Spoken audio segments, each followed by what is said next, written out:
A Theory of Economic History. John Hicks. Preface. This is a version of what I gave as the Greginic Lectures at the University of Wales in November 1967. It was the invitation to give those lectures which acted as the catalyst, precipitating something which, I now realize, had long been brewing in my mind.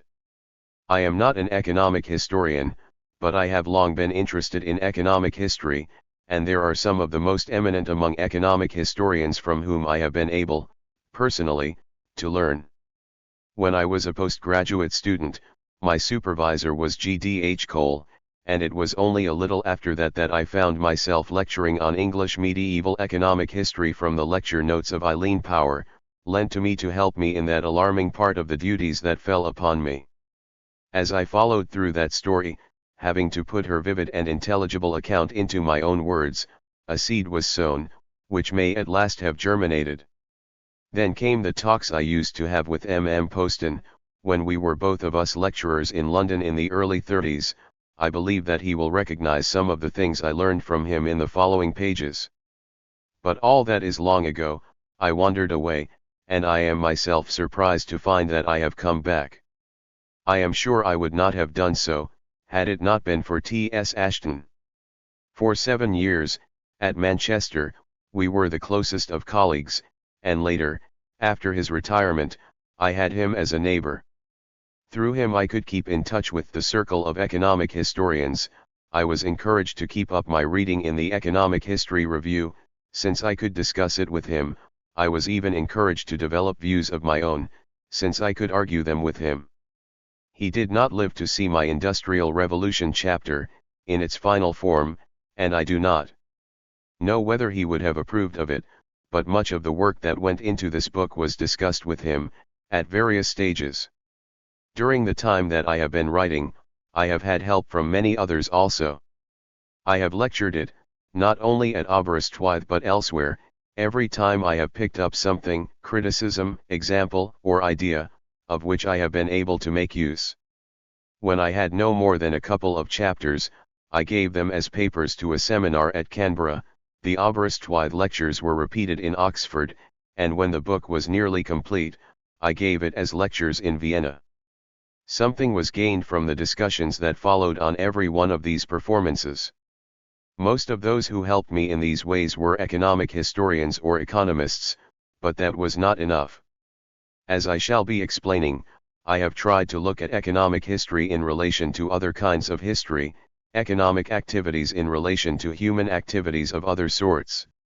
I have not, at least in my own view, crossed the boundaries of economic history, but I have tried to go right up to those boundaries, and I could not do that without paying some attention to the things which lie beyond them.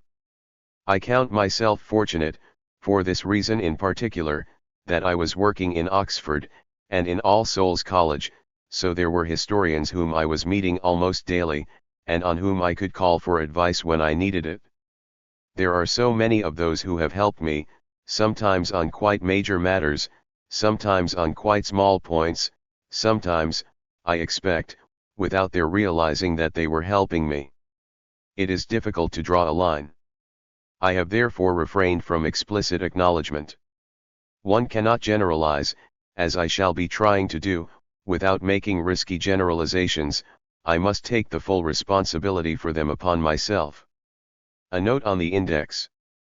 There is a further point, which may usefully be mentioned here. I have tried, when writing, to keep several sorts of readers in mind.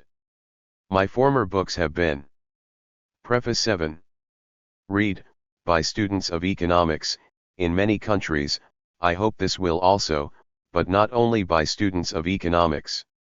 There are many things to which I shall be referring which will be obvious, and familiar, to some of these readers, not at all so familiar to others. How was I to help the latter, without annoying the former? I have tried to find an answer by extending the functions of an index. It is a bigger index than one would expect to find in a book of this size, for it is not just an index, it is also a dictionary, in particular a dictionary of dates. So if the reader feels that there is some allusion, in the text, on which he would like a little more information, he may be able to find it in the index.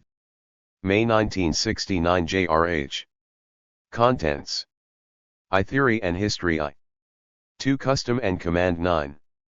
Hi. The Rise of the Market 25. 4 City-States and Colonies 42. V Money, Law, and Credit 60. 6 The Finances of the Sovereign 81. 7 The Mercantilization of Agriculture 101. 8 The Labor Market 122. 9 The Industrial Revolution 141. X Conclusion 160. Appendix 168. Index 173. I.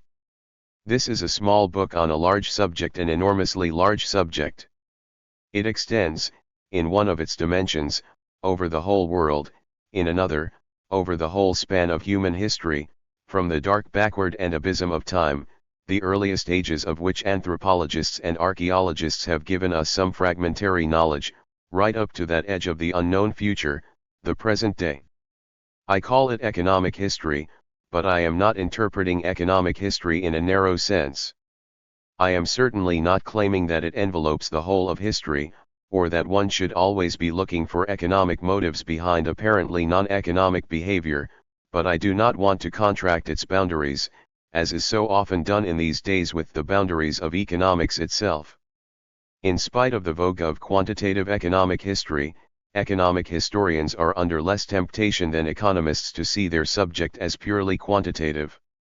This is not only for the reason that as we go back in time the figures become so patchy, there is a deeper reason, too.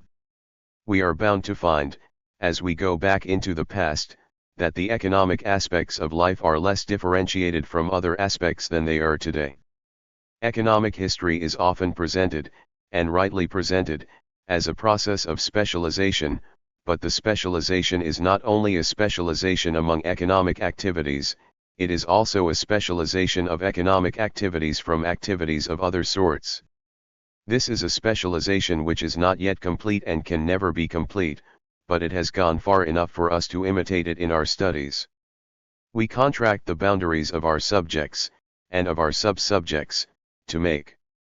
4. Summers, as an individual, is perfectly free to choose. Economics is rather specially concerned with such statistical behavior. The historical phenomena to which a theory of history might apply are those which, in the light of our interest in them, can be regarded as having this statistical character. Most of the phenomena of economic history do have it. The questions we want to ask about economic history deal mainly with groupings that can be made to possess it. But the distinction is not, in principle, a distinction between economic and other kinds of history. In any department of history we may find ourselves looking for statistical uniformities. The distinction is between an interest in general phenomena and an interest in particular stories. Whenever our interest is in general phenomena, theory may be relevant, otherwise usually not. To take some examples. Suppose we take the view that there would have been no French Revolution if Louis XVI had not been so lazy and inattentive, one that it could have been avoided if he had just had the virtues of a conscientious civil servant, like his ancestors Louis XIV or Philip II of Spain. Then the French Revolution, regarded from that angle, would be a particular story, not one of the phenomena to which historical theory could be applied. Even so, it might be regarded from other angles from which it would look different. If we regarded it as an expression of social changes, which would have occurred in France even under a better ruler, and which did occur in other countries in less spectacular ways, it would become a particular instance of a more general phenomenon, which could be theoretically discussed. Or if our interest were in the reasons for this concentration of power, which made it possible for the defects of one man to have such disastrous consequences, that again could be made into a theoretical question, though it would be even less of an economic question than the former. But these are relatively sophisticated questions which go much below the surface of the fact of the French Revolution. As an obvious contrast, consider the Industrial Revolution in England, the change in the organization of industry in England which was going on at much the same time. Some of the story of that revolution can be told, and has been told, in particular biographies, but there is no biography that is central. No one would dream of claiming that there was any one particular man, any single inventor or entrepreneur, without whose activity the English Industrial Revolution could not have occurred. Though there is a sense in which the Industrial Revolution is an event, it is itself a statistical phenomenon, it is a general tendency to which theory is unmistakably relevant. A theory of history, such as I shall be trying to construct, will have to be concerned with such general phenomena. It is to history conceived in that way that it will have to apply. Such is by no means the whole of history. I have tried to make it quite clear that I do not think it is. There is another kind, which is not concerned with such general issues, which makes it a virtue to run in terms of individuals, their deeds, their characters, their relations with one another. It has to be concerned with famous people, for it is only such people who have left enough record behind them for it to be possible for us to bring ourselves into personal contact with them. Sometimes we can get it directly, through their own writings, sometimes only indirectly, when enough is left for them to be brought back to life by the dramatic skill of historian or biographer. I am sure that kind of history should not be undervalued. It is relevant, even here, for it is unsafe to exercise one's imagination on the past even to the extent that is needed for theoretical purposes unless it has been warmed by that old-fashioned history too.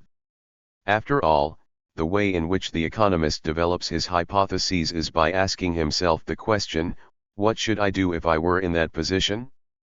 It is a question that must always be qualified by adding, if I were that kind of person. If I were a medieval merchant, or a Greek slave owner. It is only by getting a feel of what people were like that one can begin to guess. The task which lies before us can now be described. It is a theoretical inquiry, which must proceed in general terms, the more general the better. We are to classify states of society, economic states of society, we are to look for intelligible reasons for which one such state should give way to another. It will be a sequence not altogether unlike the feudalism, capitalism, socialism of Marx, or the stages of economic development of the German historical school one, but our presuppositions are less deterministic, less evolutionary than theirs, and that will make a difference. It is only a normal development for which we are looking, so it does not have to cover all the facts. We must be ready to admit exceptions, exceptions which nevertheless we should try to explain. We are not to think of our normal process as one which, on being begun, is bound to be completed. It may be cut short from external causes, or it may encounter internal difficulties from which only sometimes there is a way of escape. All these possibilities will be admitted. Though we distinguish an underlying trend to which we may be willing to give the name of progress or growth 5 or development, it is progress that is often interrupted, and which only too often takes disagreeable, even terrible forms. After all, why not? We are accustomed to thinking of our last 2 centuries as a period of economic development, but it is a development that has been irregular and has many dark places to it. Why should the same not hold further back? Every statistical time series can be analyzed, by purely mechanical methods, into trend and cycle. It is a natural human way of thinking, applicable, in a rough way, to non-numerical data also. Why should we not treat the economic history of the world as a single process, a process that has a recognizable trend? Even the rises and declines of civilizations can find a place among the cycles that are imposed upon it. Where shall we start? There is a transformation which is antecedent to Marx's rise of capitalism, and which, in terms of more recent economics, looks like being even more fundamental. This is the rise of the market, the rise of the exchange economy. It takes us back to a much earlier stage of history, at least for its beginnings, so far back indeed that on those beginnings we have little direct information. But there are several ways in which we can deduce, fairly reliably, what must have occurred. It is evident, in the first place, that the transformation was a gradual transformation. Some of its later stages come much more clearly into the light of day. Secondly, it was not a transformation that occurred once for all, there are societies which have slipped back from being exchange economies, after which the same tale has been gone through again. Thirdly, there are underdeveloped countries which have only undergone the transformation in quite recent times, some, even now, have not completed it. From these various sources we have a good deal of indirect evidence, so that we can fairly safely deduce what must have happened, for the first time, many centuries BC.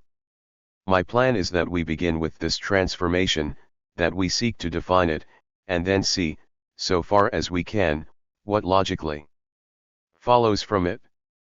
We shall look over our shoulders at the historical record, so as to see that we do not put our logical process into a form which clashes with the largest and most obvious facts. As we continue with the implications, many things, we shall find, will fit into place. We can continue the sequence right up to the rise of industrialism, and to the reaction against the market which has followed upon it. But we shall not be able to extrapolate into the future.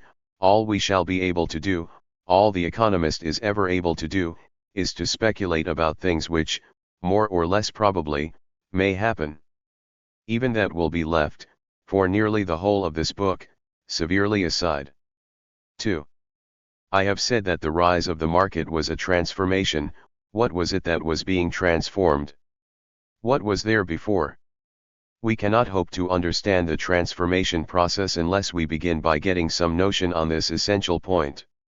There was a stage in the development of economics when economists were so wrapped up in market economics that they were unwilling to contemplate anything else, unwilling to grant that there was any other organization which could ever be a serious alternative. Markets might be more or less perfect, it was the business of the economist to look for ways of making them as perfect as possible. Since that time there has been a great change. Partly through the experience of wartime, partly from observation of what has been happening in centrally planned economies, partly because of some purely theoretical developments, we have learned that non-market organization has to be taken much more seriously. It has become standard practice to work with comparisons between market organization and non-market organization, to use non-market organization as a standard of reference by which the market is to be judged. But the non-market organization, thus used as a standard, is itself taken to be a perfect organization, and a perfect non-market organization is as unrealistic as a perfect market. The non-market organization which we shall need, in order to begin our sequence sensibly, must be very imperfect. In what would its imperfection consist? In what must it consist? If the wants of society formed a single self-consistent system, and if all the decisions about provisions to meet those wants were taken by a single decider, it would only be necessary that the single decider should take the right decisions, and the social optimum would be attained. This is the model we use in our textbooks, and for appropriate purposes it has its place. But it is not what happens, even in a centrally planned economy. It is not what can happen. The perfect organization, in this sense, is not really an organization at all. There was, in the old days, a famous definition of socialism. A little web sitting in the middle of a big web. That indeed would have been an organization. The little web would have spent his time devising teams and committees, working with management charts. He would in fact have been operating, on a large scale, like the manager of a factory. The factory, though it is producing for the market, buying and hiring from the market, is a non-market organization in its internal structure. We can get some hints, from the management structure of the ordinary factory, of what a non-market production organization quite necessarily is. It is quite clear that the manager does not make all the decisions himself. There is delegation of decision-making. Only some decisions are made centrally, the rest are left to be made by the lower orders in the hierarchy. The need for delegation is commonly explained in terms of limited capacity for oversight. The manager cannot be everywhere at once, and he cannot know everything at once. That by itself is a sufficient reason for delegation. But it is probable that there is a further reason. The power to take decisions, even over a limited field, is a thing on which the normal person sets considerable value. he has to be called on to be something more than a mere automaton if he is to give of his best. He needs, at the least, a little freedom to do his own job his own way. It is only by the most iron discipline that he can be deprived of that freedom. Why should one take the trouble to exercise such pressure, unless it is needed? It is simpler to delegate. If the delegation of decision-making is not to lead to chaos, it must proceed by rule. There must be rules which circumscribe the fields in which individuals are free to take decisions, rules which will commonly take the form of prescribing the place of the individual in the organization. They may be written rules, but for the most part they are understandings, implications of the job the individual is set, which will serve in the place of written rules if they are understood well enough. A production unit may be defined in terms of the things it produces, of the capital that is embodied in it, or of the labor that is employed to work it, but we get nearer to its essence if we regard it as an organization, now revealed as a structure of rules and understandings, the rules and understandings by which the various grades in its hierarchy are fitted together. An organization, so conceived, is like a living thing. If it was entirely reducible to written rules it would not be a living thing, only a formula, but this again is an extreme case that does not occur. Even written rules require to be interpreted and applied to particular cases, and there is no way in which they can be interpreted except in terms of previous experience. As for understandings, the more informal an understanding is, the more it must rely upon precedent, the more dependent it accordingly is upon continuity over time. It is impossible that an organization should be entirely handed down as a blueprint from above. It has to grow, being based at every moment on what has gone before.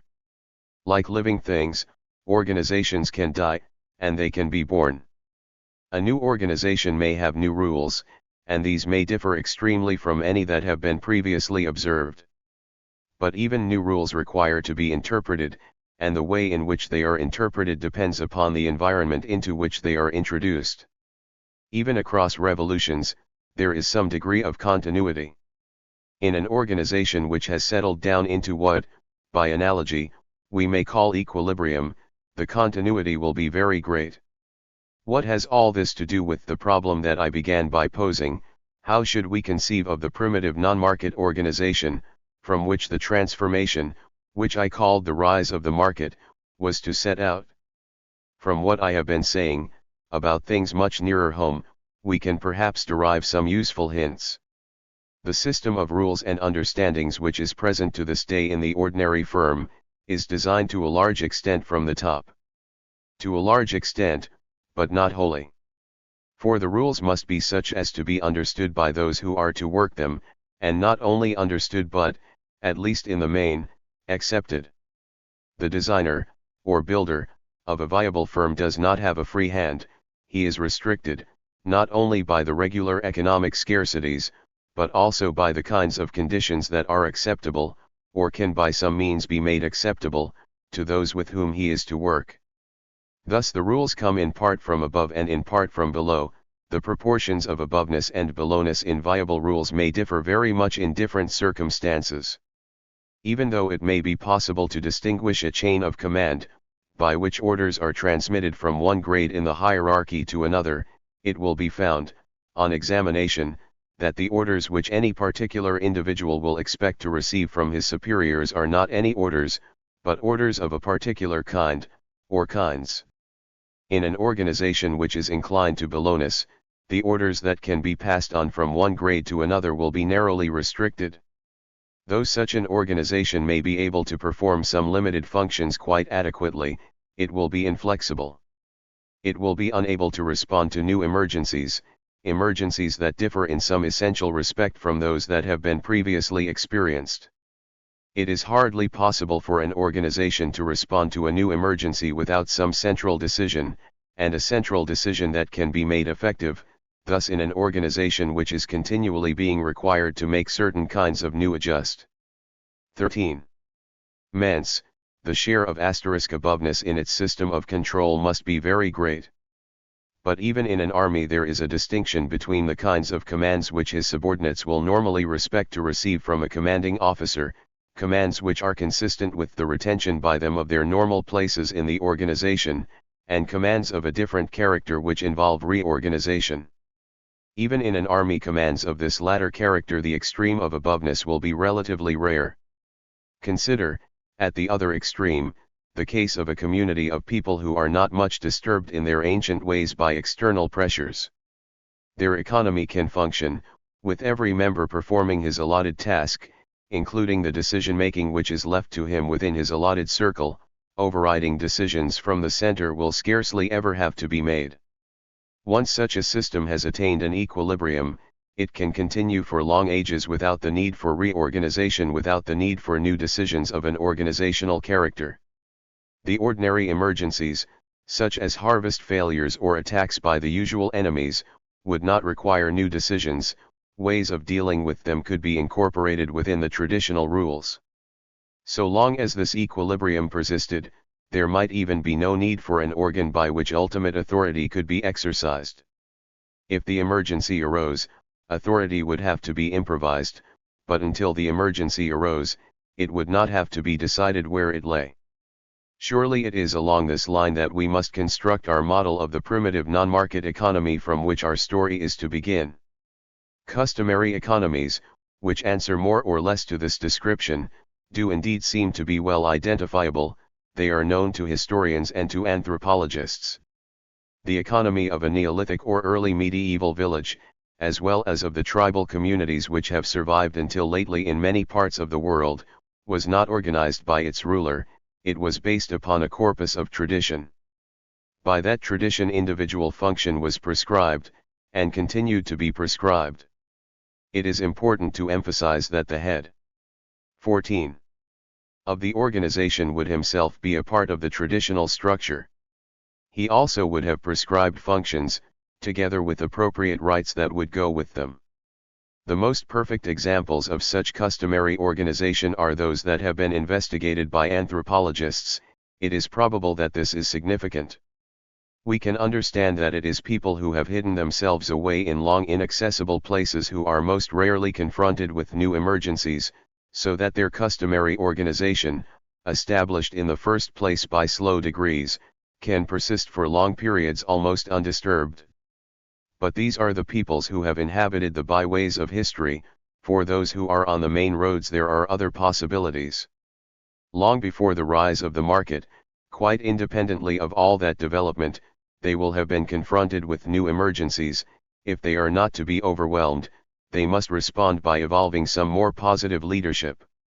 All that may sometimes be required is a single reorganization, after which the community can carry on in a customary manner that in some respect has been changed. But when the reorganization required is more complex or more drastic, it will itself take time, and the community will have to be organized in a new way, during the period of reorganization. It is almost inevitable that during that period the command which emanates from a center will become the distinguishing characteristic. The other pure form of the non-market economy is therefore the command economy, which in its primitive shape will almost inevitably have a military character. When a customary economy is sufficiently disturbed, it will pass right over to a military despotism. The Bantu villages throw up a Chaka, the Mongol nomads a Genghis Khan. What are the kinds of disturbance which may have such effects? It is tempting to answer the question on economic lines, in terms of population pressure. This is a possible answer, but it should not be assumed that it is the only answer. The peoples who have maintained themselves in customary equilibrium for long periods must have found some way of 15. Containing population pressure. Why should not others have done likewise? It can only be because they have passed through a stage in which such control was not necessary. If population increases, land requirements increase. There must therefore have been a stage in which there was ample land, permitting an increase of population under a system of land usage which goes on long enough to become traditional. Even so, a point will come when the land which is suitable for food production by traditional methods is fully occupied, so that the people of one tribe begins to encroach upon the land that is used by its neighbors. As the encroachment develops, it builds up into a real and continuing threat. That is certainly one of the ways in which the revolution may come about, but we should be careful not to jump to the conclusion that it is the only way. It is probably true that the only motive which can induce a people to substitute a revolutionary despotism for their traditional institutions is fear, but there are many kinds of fear. There is fear of the gods, as well as of human enemies. The motive, even today, and quite as much in early times, need not be so very rational. Thus there is no need to be dogmatic about the nature of the emergency. We have now two types, the customary economy and the command economy. But these are pure types, extreme types. It is entirely possible to be something in between. The despot is unlikely to destroy all kinds of custom. When the emergency is past that gave him his opportunity, custom will creep back. A pure, or almost pure, command economy can hardly exist excepting in an emergency, for it is only in the emergency that a wide range of orders from the center will be accepted. The case is the same as that in the firm, with which we began. Some belowness as well as some aboveness is bound in the end to be a necessary part of its organization. In the emergency the community has become, to all intents and purposes, an army, but the time will come when the army has to be transformed into an instrument of civil government. This is a very difficult stage. It may happen that the Empire's custom and command fails to pass it, so that the central power, save perhaps in nominal terms, just disappears. But even if the central power disappears, there may be consolidation at a lower level. Failure may not be complete failure, but success may not be complete success. The multitude of systems of social organization to which the term feudalism has been applied, including those to which many would say it is misapplied, have perhaps no more than one thing in common. They are a low degree of success in the transmutation of an army into a civil government. The generals are made governors of provinces, the captains their district officers. They retain some memory of the positions from which they have sprung, so they have still some feeling of allegiance to the center, but the power of the center to enforce its commands upon them has become very limited, so that hardly more authority over them is retained than is expressed in some customary rights. This is the position of the center over against the great lords, and there is the same pattern in the relation of the great lords to lesser lords, who were formerly their subordinates. The system has reverted to custom. Little more is left of the command element than the fact that custom is expressing itself in hierarchy. That is feudalism expressed in organizational terms, but there is an economic aspect also which is very characteristic. Already at the stage of military despotism there was a problem of supplying the armies. If the army was attacking, it could be supplied by plunder. This simple solution of the supply problem has been a temptation to aggressors in all ages. But even a successful aggressor will come to the point where he has to defend his conquests. Supply by plunder is never an ultimate solution. The point will come when the army, or at least some nucleus of armed force, needs regular support, when it is necessary for the despot to assure himself of a regular income. There are two ways in which he can do this: by setting captives to work as slaves, or by imposing contributions upon his subjects. We are accustomed to thinking of one of these methods as barbaric, the other as civilized, but at the stage with which we are concerned in this chapter they slide into one another. Is forced labor part-time slavery, or is it a form of tax payment? It can be looked at either way. Even a slave has to live. It is always part, and not the whole, of a slave's economic product that can be taken from him. It is only too true that so much may be taken that productivity declines, or that the slave population fails to reproduce itself in the longer run. It is not only the material possessions of the conquered that may be plundered, their human productive power may be plundered too. But one does not get a regular income by plunder, and it is a regular income that in the end is required. If the military economy is to find an equilibrium, enough must be left to the slaves, or to the contributors, for them to survive and to continue to produce. I have introduced taxation in terms of military despotism, but taxation that is bearable does not need to have force behind it. There is a place for contribution, even in the purest form of customary economy. There must be, as soon as there is any class that does not support itself by the work of its hands. As soon as there are priests and elders, they have to be supported, but they can readily be supported by customary offerings. We should think of the despot's taxes as becoming absorbed into the same customary system. They become rights to which he is entitled, they are assimilated to the offerings that are made to religion. From the revenues that are paid to the king he has to support his servants, his army in the first place, any other servants he may have after that. Now there is here the point is extremely important when communications are difficult, a problem of transfer. The contributions are paid in kind, in direct labor services, or in agricultural produce.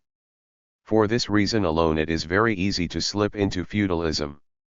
For when the army has dispersed, to govern the provinces, sub-provinces, and districts of which the kingdom is composed, those who are to be supported out of the revenue to be collected are likely to be nearer to the sources of revenue than it is possible for a central government to be.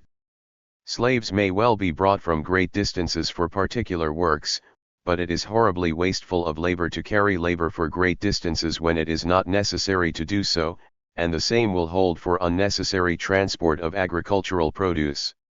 To carry produce to the center and then back, in order that the king's representatives on the spot should have their share of the produce, the share which they need for their support, is so wasteful as to be absurd.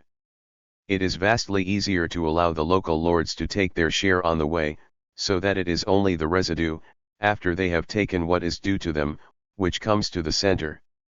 But on this plan it will be the local lords who collect the contributions, all that is left to the center is what they choose, or think proper, to hand over to it.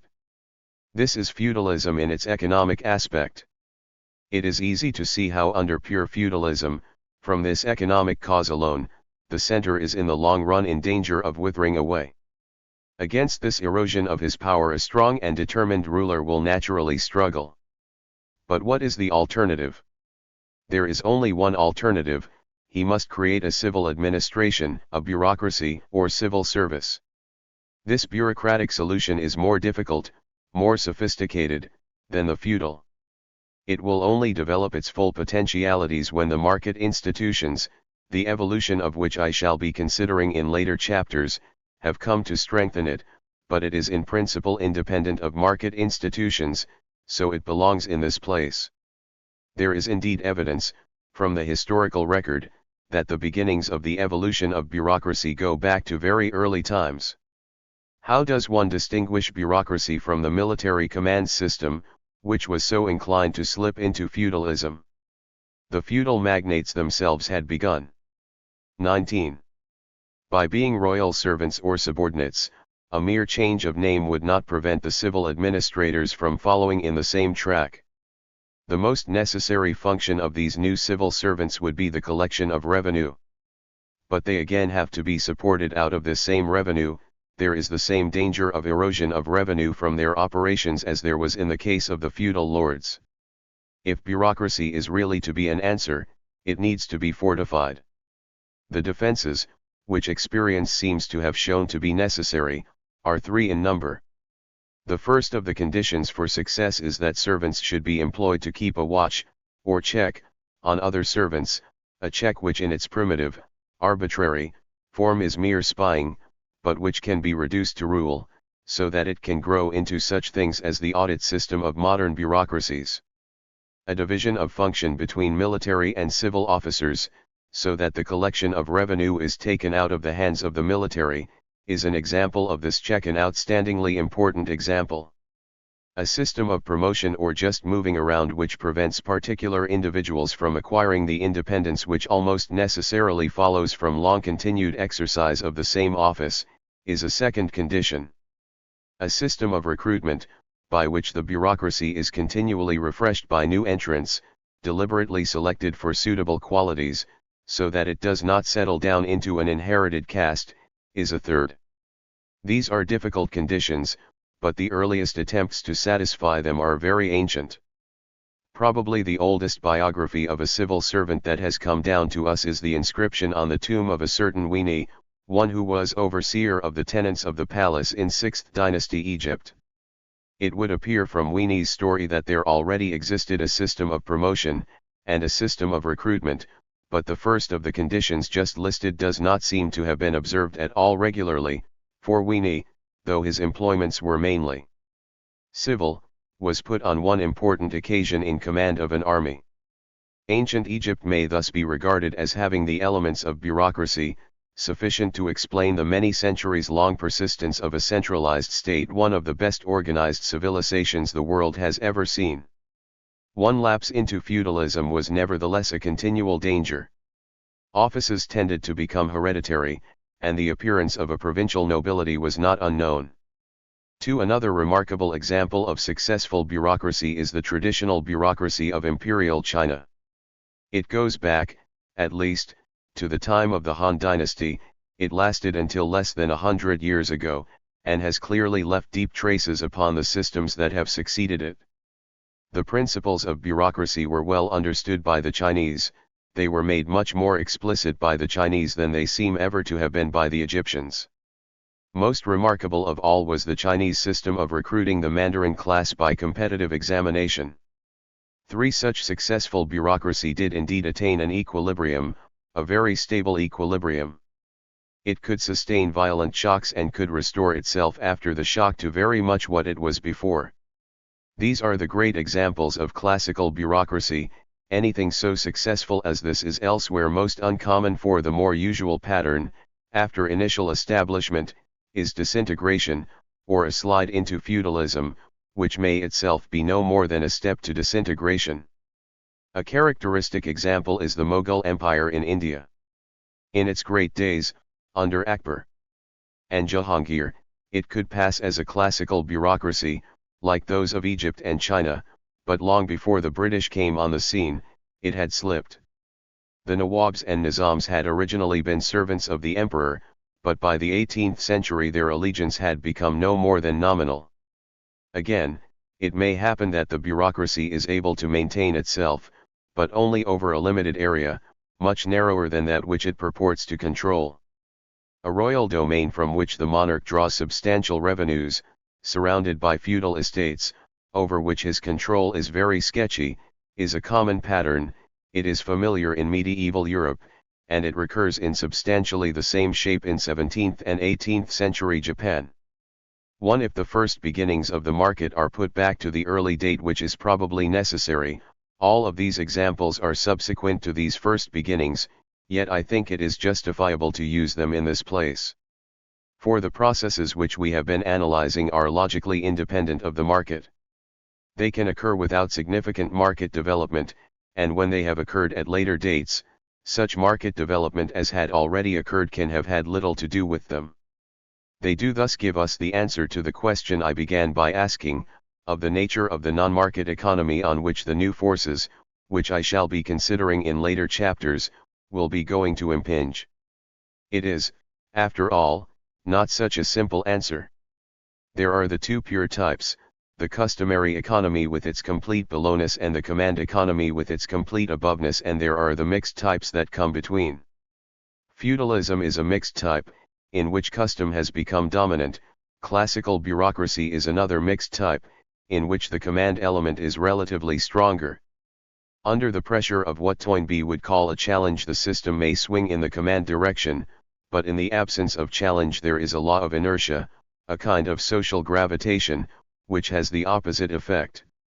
The performance of particular functions and the enjoyment of corresponding privileges become rights, to which people come to think themselves entitled. And since inheritance is the simplest way by which such rights can be passed on, they tend to become hereditary. Hereditary aristocracy, and specialization into trades by inherited caste, are equally examples of this same gravitation phenomenon. These forms of society differ, but there is one strictly economic thing which all of them have in common. Their central economic nexus is revenue, the tax or tribute or land rent which is paid by the peasant or cultivator, the producer of food, to some recognized authority. Perhaps one should hardly admit the exception, for even if political authority is absent, there are likely to be some religious contributions which work the same way. The nearer the approach to centralization and command, the more important the revenue will potentially become. In a bureaucratically controlled empire, revenue may be highly concentrated. In feudal systems it is dispersed, but the revenues of greater and even of lesser lords may still be sufficiently concentrated to have a momentous effect. For it is here, before there is any market, that we first meet a substantial opportunity for specialization and division of labor. There is indeed some specialization, as between sexes and age groups, even in the most primitive tribe, but it is not the deliberate and creative specialization which concentration of revenue makes possible. We have already noticed one form of specialization which comes in at this point, the specialization of function, which is a necessary condition for efficient bureaucracy, but as this develops, other kinds of specialization are likely to develop with it. The ruler need not confine himself to using his revenue to supply his army and his tax collectors. When the emergency is past, there are more attractive ends to which some of it can be devoted. To surround himself with splendor is not only attractive in itself, it is a way of maintaining his authority. The vicarious consumption which he 23. Thus permits his subjects, is a way of winning the hearts of his people. With rich perfume in every room delightful to that princely train, which again we shall see, when the time it shall be that the king enjoys his own again. Goes the royalist's song. It is only too true that the luxury which delights the prince may be burdensome to his subjects, while that which delights his subjects may be burdensome to the ruler. Up to a point, however, the two go together. It is a poor form of splendor for the ruler to surround himself with an undifferentiated multitude of servants. If the more ingenious of them are specialized upon particular tasks, they can become skilled. The glory is yet more glorious when it is adorned, as it can then be, with miracles of craftsmanship. What are the oldest artistic productions which remain to us, and which we still regard as indisputably of the first rank? Surely it is the sculpture of the Pyramid Age, of 4th dynasty Egypt. The men who made those things must have been servants of the pharaohs. It was in such royal households that human intelligence, applied to the manual arts, and even beyond, first came into full flower. We have been so accustomed, ever since Adam Smith, to the association of division of labor with market development, that it comes with something of a shock when one realizes that this was not its origin. The first development of skill is independent of the market. It does imply specialization, but it is a specialization that is directed from the top. Specialization is indeed a matter of the economies of scale. It does depend upon the concentration of demand, but the market is only one of the ways by which demand may be concentrated. There is another, which was already present, very mightily present, in the classical bureaucracies, and which even in the households of feudal lords was present to a not negligible extent. This alternative description of the non-market economy as a revenue economy, in which a surplus of food and other necessaries is extracted from cultivators, and used to provide sustenance for public servants, is the final point which I want to emerge from this chapter. It is a genuine form of economic organization, which is to be contrasted with the market form. It is the principal background against which the evolution of the market is to be studied. It precedes the market, but it has of course survived the market. Even in the heyday of laissez-faire, the revenue economy had by no means wholly disappeared. The state still had its servants, and they needed to be supplied. The growth of the public sector, in our day, is a massive swing back towards the revenue economy.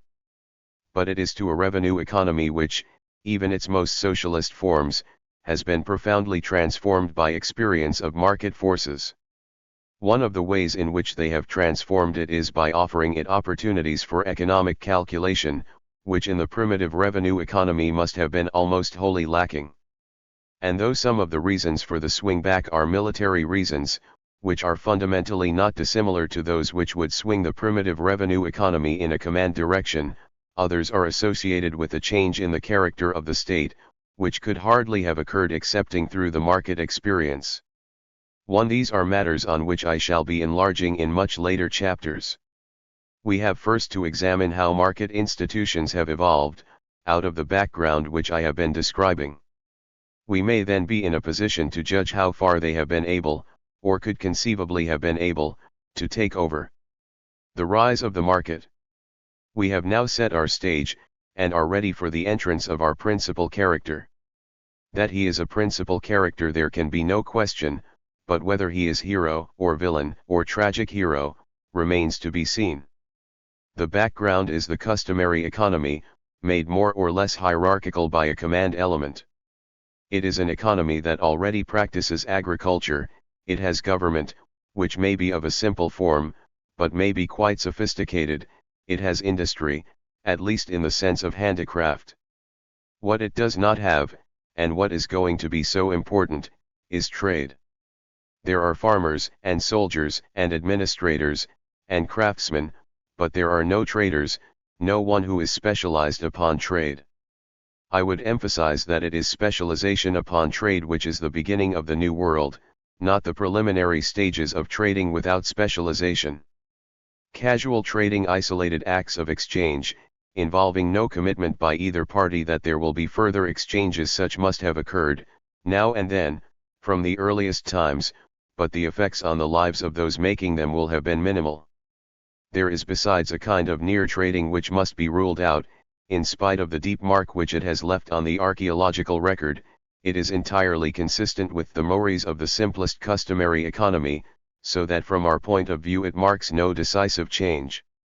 There will be occasions, such as weddings, at which it is proper to give presents, and if presents are given one way, it is necessary for the preservation of dignity that they should be given in the other. The presents must be suitable, but there is no need for them to be in any recognizable sense equivalent. The wide dispersion, over areas inhabited by primitive peoples, of certain articles considered suitable for gifts needs no more than this to explain it. 1. The stage is far distant when a gift is expected to be new from the shop.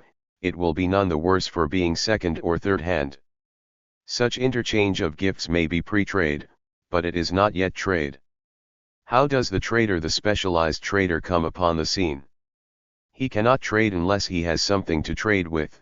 How does he get his stock?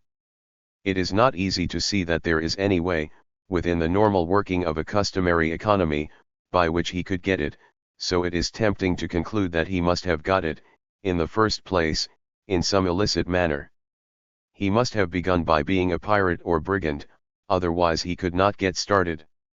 Now it must certainly be admitted that this is one possible way in which he might begin. The receiver of stolen goods is one kind of trader. Piracy and maritime trade have on occasion been curiously intertwined. There is, however, no reason to suppose that this is the principal answer. It only looks plausible that it should be because we are making a shortcut. There is no reason why the specialized trader should come upon the scene all at once.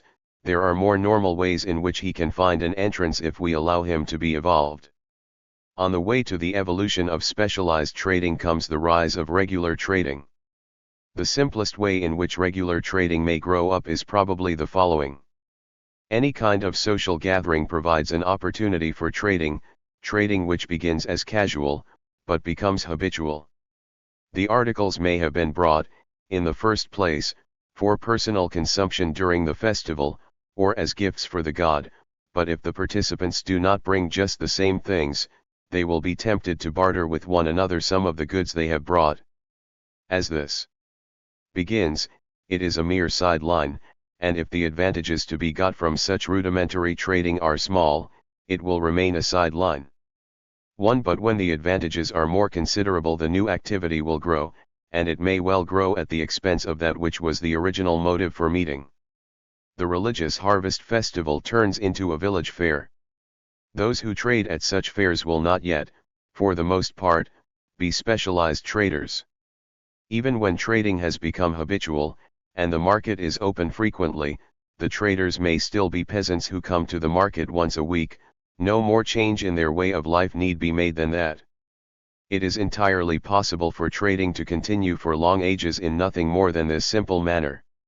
2. It is, nevertheless, no more than a short step from the fair to the beginning of specialized trading. It may be that some of the peasants are richer than others, or simply that they have larger amounts of tradable goods than others have. Since they have more to sell, others will be particularly anxious to do business with them, their trade becomes more active. The goods which are offered to them will not always be goods which they themselves desire to acquire, but since their trade is more active, they will sometimes be willing to take such goods, because they have superior opportunities for passing them on to someone else. They are then beginning to act as middlemen, through whom exchanges can be arranged that are in effect multilateral. They may still be peasants as well as traders, but they are beginning to develop some partial specialization. This can happen even at fairs that are quite infrequent, but when the market is open frequently, there is room for a further step. Goods that have been acquired for resale need not be resold on the same day. If they have some durability, they can be held over and sold on a later occasion. The middleman who takes advantage of this opportunity has become a stockholder. When that activity has become important to him, the safekeeping of his stock becomes a major responsibility. To carry it to and fro between farm and marketplace is both costly and risky. It will be safer to keep it at the marketplace and watch over it there, being ready then to sell it at any time. When he has reached that point, he has indeed become a specialized trader. He has changed his base of operations to the marketplace, he has opened a shop. Here, therefore, we have one route along which specialized trading may evolve. As we shall see, it is not the only such route. But before leaving it, let us take it one step further. It is not by any means necessary that while the stock which has been purchased for resale is being watched over, it should be preserved from material change. It must be preserved, so far as possible, from deterioration, from loss of saleability, but it may happen that by doing suitable work upon it, its saleability can be increased. The distinction between the pure trader, who buys to resell what is physically the same as what he had bought, and the artisan or producer who works on the things he has bought, so as to resell them in a different form, is often regarded as fundamental, but economically, and even socially, it is not as fundamental as it looks. It is a technological, not an economic distinction. The shops of pure traders and the workshops of artisans, producing for the market, may exist side by side. One, the primitive manufacturer was a craftsman, but he did not work for a master, like the craftsman we have already met in the revenue economy. He worked for the market. He bought and sold. He could not exist without buying and selling. He is therefore to be reckoned as one kind of specialized trader. 1. I have now completed my account of one of the processes by which specialized trading might be evolved. It is a part of the explanation, but I do not think it is enough, by itself, to account for the transformation I have in mind. There is indeed a possible transition from this petit commerce to the grand commerce, which has a different kind of potentiality. The shopkeeper, as we have seen, makes the market continuous in time, by being ready to do business on any day, not just on market days. He may also do something to make it continuous in space, if he goes forth, or sends his agents to go forth, to fetch from neighboring centers things he can profitably sell in his own center, and for which he can offer in return things that are available in his own place. In this way trade can grow. It can grow gradually, but it seems unlikely that the grand commerce has been built up solely in that manner. There are other possibilities. The story I have so far been telling has begun from the customary economy of the village. We could, however, have begun from a form of society in which the element of command was stronger. In that society, as we have seen, specialization would already have been stronger. From an already achieved specialization there is a much readier access into relatively large-scale trade. It can start right at the top. Any great king will be receiving embassies from neighboring chieftains, some of them very small fry compared with himself, some his equals or near equals in power. They will bring presents which he will receive as tribute, but it will be beneath his dignity not to give presents in return. 1. There will be some among the things which are offered to him, of which he would like to have more. The easy way to get them is to send an embassy the other way, with gifts and with instructions about the return gifts which will be acceptable. The steward who is employed upon this task is already performing, by order, some of the functions of a merchant. If he performs them successfully, so that he is sent back for repeat performances, he will become specialized upon his new activity. He is not an independent merchant, but he is a merchant. He is still a servant of the king, a servant who has become specialized upon a particular function. Trading, on behalf of his master, is the function he is called on to perform. 2. Though he is not an independent merchant, he will be scarcely distinguishable from an independent merchant in his particular dealings. He has to decide, for himself, whether or not to make a particular bargain. It is only for the general result of his trading, or for the result of a whole trading expedition, that he can be accountable. This being so, it is nearly inevitable, in the circumstances supposed, that he will pass over, to some extent, from his dependent status into independent merchanting. Perhaps he is being an unjust steward when he takes his commission, keeping back some portion of the desirable objects he has been instructed to secure, so as to do a little private trading on his own. But he is not likely to see it that way, nor will his master do so, for he only appears to be doing the same as other servants are doing, who support themselves out of the revenues they collect, before handing on what remains to the central treasury. The steward who acts in this way has already become a part-time independent merchant. Just as in the former case, the new activity may gain on the old, so that it becomes in time the main activity. I have told this second story in the grand way, where it may reckon as the beginning of international trade, but there is no reason why it should not repeat itself at lower levels.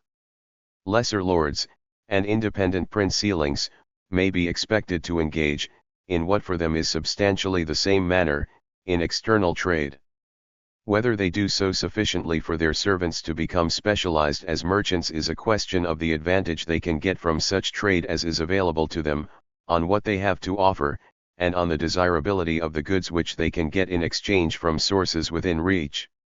Even the ruler of a small territory, or the lord of a small estate, may find it worthwhile to specialize some of his servants on trading if the advantage that he can get from it is enough.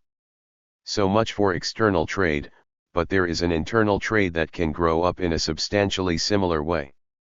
The basis of the royal, or indeed of the feudal, economy is revenue, but revenue, paid in kind, will very normally be paid in a form or at a place which is other than that at which authority desires to receive it. The craftsman, whom we have found among the king's servants, must have materials on which to work.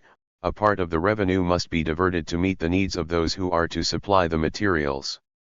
These also may be reckoned among the king's servants, but supplies to them will have to be organized, and it may well be easier to secure them by purchase from sources near at hand than to extract them by levies on the surrounding population. Those who organize supplies in this manner have opportunities that are similar to those of the steward who is engaged on external trade. There will indeed be many other opportunities for part-time merchanting arising from the collection and disposal of revenue. And part-time merchanting readily drifts into whole-time, as before.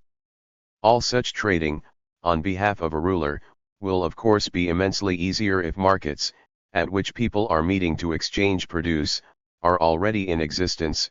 The two approaches to merchanting thus combine to fortify one another. The reinforcement works both ways. Cities, in their modern form, must largely be regarded as results of the transformation to which we are coming. The ancient monarchies did, however, have cities which are only intelligible, as economic units, if we consider them to have been supported out of the expenditure of the revenue on which the economy of those societies was based. Memphis and Thebes, Nineveh and Nimrud and Babylon, Chang'an and Loyang, they should surely be regarded, in the first place, as extended royal households, inhabited by the servants of the king, and the servants of those servants, and the servants of these, to many degrees. There is, however, no doubt that they had markets. And it is easy to see, in the light of what has been said, that they must have had markets. These great concentrations of population with an income, even in the form of raw produce, coming into them from outside, had the wherewithal for many sorts of advantageous exchange. The traders on these markets would sometimes be escaped peasants, sometimes they would be escaped servants of the nobility, sometimes they would be servants of the nobility who had only partially escaped. Already, at this early stage, the routes which we have been following out begin to run together. We have now got our merchants, large or small, operating in one way or another, on the fringes of the customary or of the command economy, and the transformation, which we are awaiting, has not yet fully occurred. But now we are ready for it. As soon as there is a class of merchants, they will begin to form themselves, tightly or loosely, into a community of a new type. It is a third type of organization which we have now to add to our customary and command types. We can hardly avoid labeling it mercantile or perhaps commercial, though the overtones which these words carry with them must be kept, at least for the present, well out of mind. The mercantile economy is not at all a command economy, it is not planned. By comparison with those we have been examining, it is highly individualistic, but that does not mean that it is anarchic. Even in their new capacity, the merchants have organizational needs, and must find a way of meeting them. The economy which they are creating cannot develop far until they have grown some elements of a political, or quasi-political, structure that will fit it. The simplest need that for maintaining some sort of order in a crowded marketplace arises at once, but does not itself raise a new problem. Any government, even the pre-mercantile governments we have so far been considering, must set its face against brawling and rioting, for they present an obvious danger that is purely political. Meeting together on a marketplace is one kind of assembly, every kind of assembly is potentially dangerous.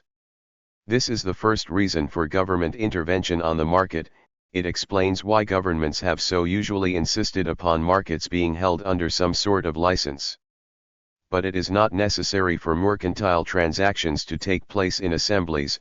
The more regular dealings become, the less important this aspect is inclined to be.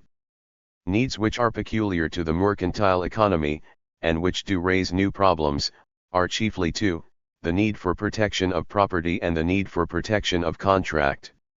I am not thinking so much of the need for protection of property against violence, though that comes in. It is one of the reasons why we find merchants clustering together in towns and trading posts, where they can join together to protect their property a little better than they could do on their own. In this matter, even at the start, they have a common interest.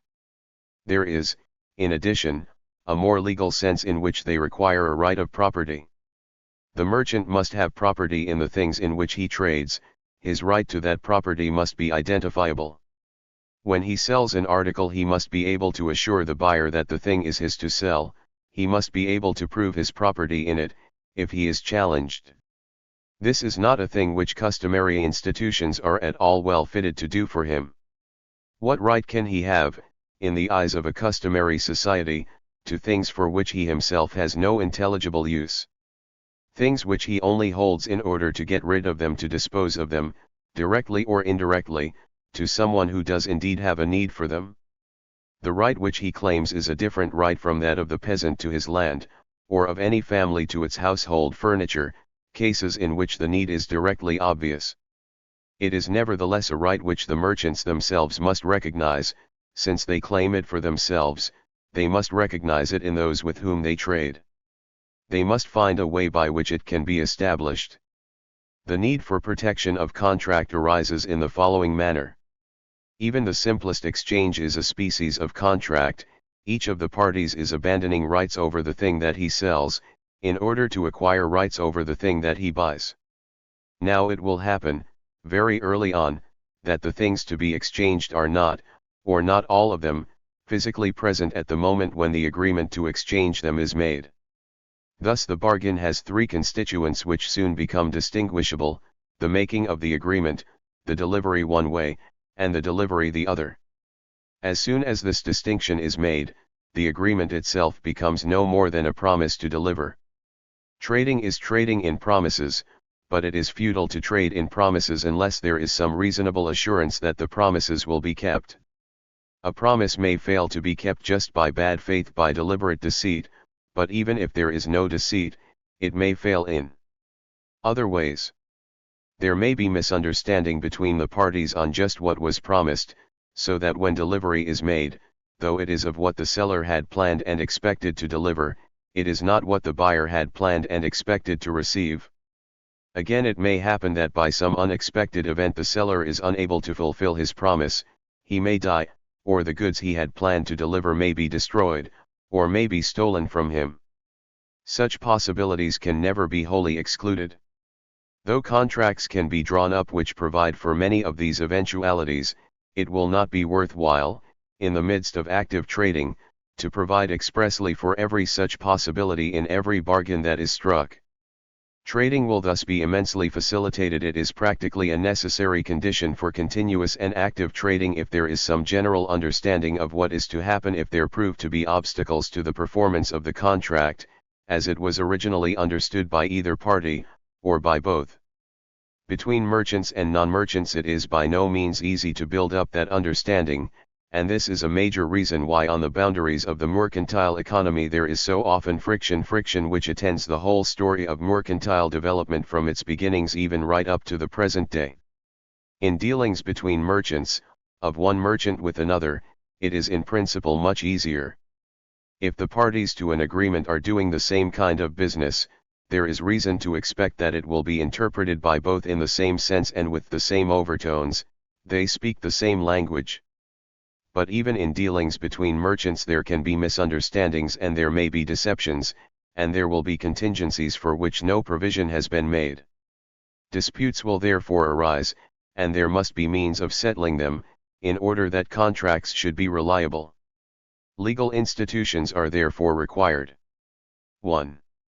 Now it is to be expected that the customary, or command-customary, system, out of which the mercantile community is endeavoring to develop, will have its own means of settling disputes, but the characteristic features of that old legal system are not such as to meet the needs of the market, certainly not such as to meet them at all easily.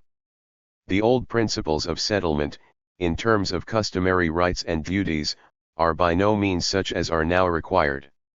It is the nature of the rights arising out of contract which now needs to be settled.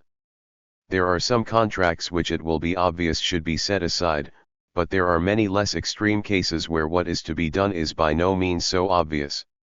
The important thing, from the point of view of the smooth working of the mercantile economy, is that even on the more difficult matters clear decisions should be given. Then, though one contract may be invalidated, further contracts will not be invalidated. Those who enter into contracts will be able to know what can be enforced and what cannot. But these are not the kind of decision which comes at all easily from judges whose background is in customary law. Both the protection of property and the protection of contract must be established, at least to some extent, if the mercantile economy is to flourish. They are not provided by the traditional society, but they can be provided, to what may be a sufficient extent, by the merchants themselves. They may join together, as we have seen, to protect their property from violence. They may establish rules among themselves for the verification of property rights, and they may police their contracts, even if the regular judges do not do what is needed, by including within the contract's provision for arbitration by another merchant rather than a judge. This, however, can hardly be possible unless the mercantile community has already acquired some social linkage or articulation. A random collection of individuals will hardly have it, but one can understand that there are occasions on which, even at the start, it will be available. Merchants who are members of a particular ethnic or religious group, even of one that was not highly regarded among the peoples from whom they have been extruded, may well have their own natural leaders. Among those leaders, who are also merchants, the arbitrators who are required may be found. One thinks of the Jews, and perhaps of the Parsis, or indeed of any group of merchants, with the same origin, who find themselves operating in a foreign country.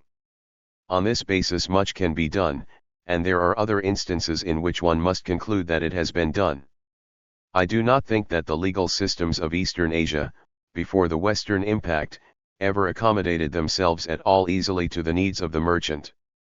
Yet there is no doubt that in Old China and in Old Japan there were significant mercantile expansions. China had a great expansion of overseas trade in the early days of the Ming dynasty, while there was a great expansion of internal trade within Japan in the 17th century under the Tokugawa. We are informed too that the merchants of 17th century Osaka were even able to proceed to the most sophisticated mercantile dealings, such as the establishment of futures markets. They must clearly have done this with little assistance from the political institutions of their country. They must have found a way by which they could police their contracts, to a sufficient extent, by arrangements which they made among themselves. Thus it can be done, but a mercantile economy that is organized on this basis is inevitably confined. It does not have the power of growth, of spreading itself continually into new fields and new applications, of power which it does have in abundance when more regular legal institutions can be used. But for this it is not only necessary that the rulers should look upon mercantile transactions with some degree of favor, but a somewhat unreliable favor, is not infrequently forthcoming, since there are several ways, as we shall see, one in which it is convenient for rulers to have merchants among their subjects. What is also necessary is that they, together with their judges and administrators, should have a feel for trade, so that they can give it the kind of help, or rather recognition, that it needs. This is a difficult requirement to meet, but there is one condition in which it will be met. It will be met if the rulers are themselves merchants or are deeply involved in trade themselves. How can that happen? It is not enough that there should be a king who is employing traders to do pieces of trading for him. At the stage we have now reached, more than that is required. We must postulate a community in which trade has been able to acquire some social importance. The trade which rises most easily into the requisite importance is external trade. But if external trade is to gain this importance, the opportunities which it offers must be large, relatively to internal opportunities, and it is easiest for that to happen in a community that is rather small.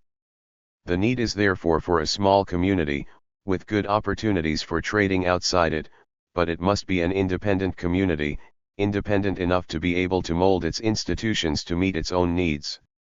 These are stringent conditions, but there is a well-known case in which they are met.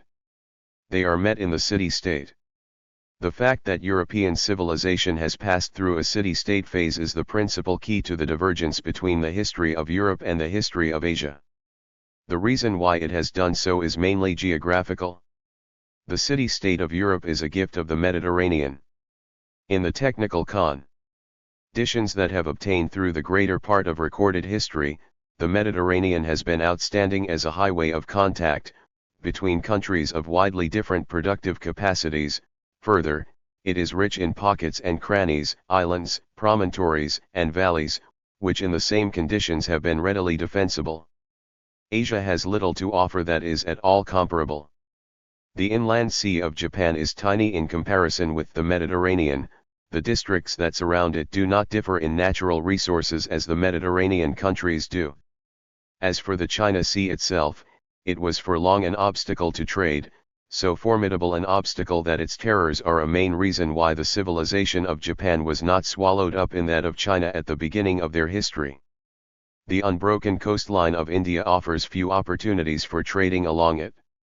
Perhaps the best hope, on the whole map of Asia, is the southeast corner. It is there most conceivable that a trading system, like that of the Mediterranean, could have grown up. Opportunities, however, were less and difficulties greater. It has indeed been a place where for many centuries there has been a good deal of maritime trading, but until the rise of Singapore, in very recent times, it has not been a place for city-states. One thinks mainly of the Greek city-states, but the city-state is a social phenomenon that is more general. It is not just a creation of the Greeks. Before the Greeks there were the Phoenicians, contemporary with the Greek city-states were the city-states of the Etruscans. It is still more striking when we find the same story being repeated, at a much later epoch but on similar ground, with the city-states of medieval Italy and of the Italian Renaissance. It is the same story, much of what I shall be saying in the next chapter about the economics of the city-state phase will apply to both. It is however true that at this later period there had been technical developments which had deprived the Mediterranean of some of its predominance. City-state development could therefore extend into more northern waters. So we come to the Hansa towns of the North Sea and the Baltic, and to the city-states of Germany and of the Low Countries. Naturally we know much more about the economic structure of these later city-states than we do about the Greeks. The primacy of the trading interest in Amalfi and Pisa, Genoa and Venice is unmistakable. It is significant that of the 10 major arts which largely took over the government of Florence in the 13th century, 7 were in export trades. The position in the Greek city-states is much more obscure. The period of their trading expansion is very early, it is usually dated at 750 to 550 BC. From that early period we have little that is relevant in the way of literary sources, though archaeology makes the fact of the expansion incontestable. 1. It is generally held by ancient historians too that the ruling classes of the Greek city-states at this date were landowners, not merchants.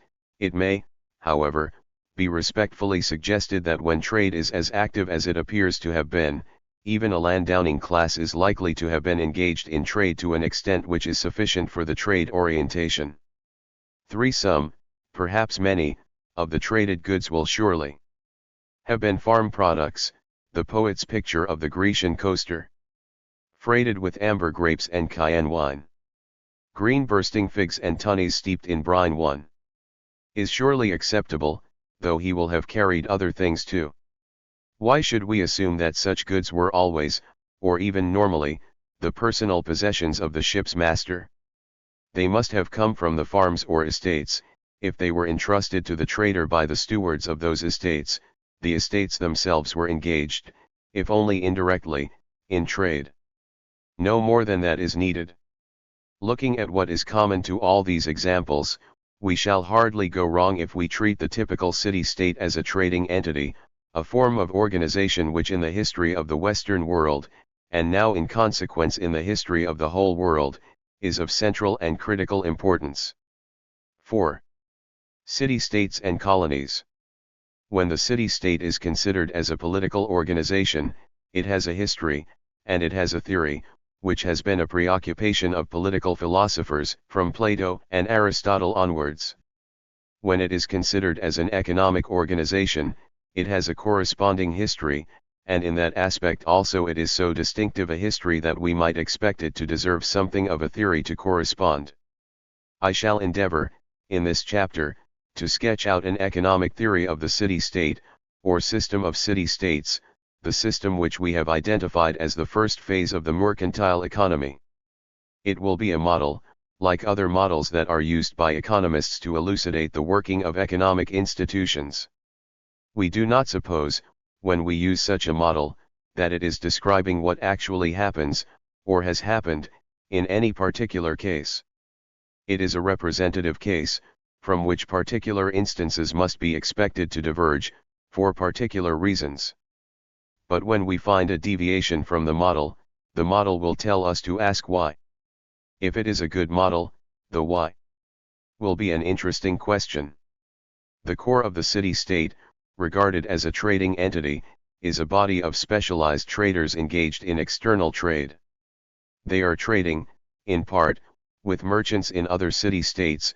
The whole body of traders, in mercantile relations with one another, over the whole group of city-states, constitutes the mercantile economy, the system of people and relations between people which we are to study. Even in this wide sense the mercantile economy is still an open economy, which exists by trading with people outside it. We reckon these outside people as non-merchants, for though they trade with the merchants they are not specialized traders.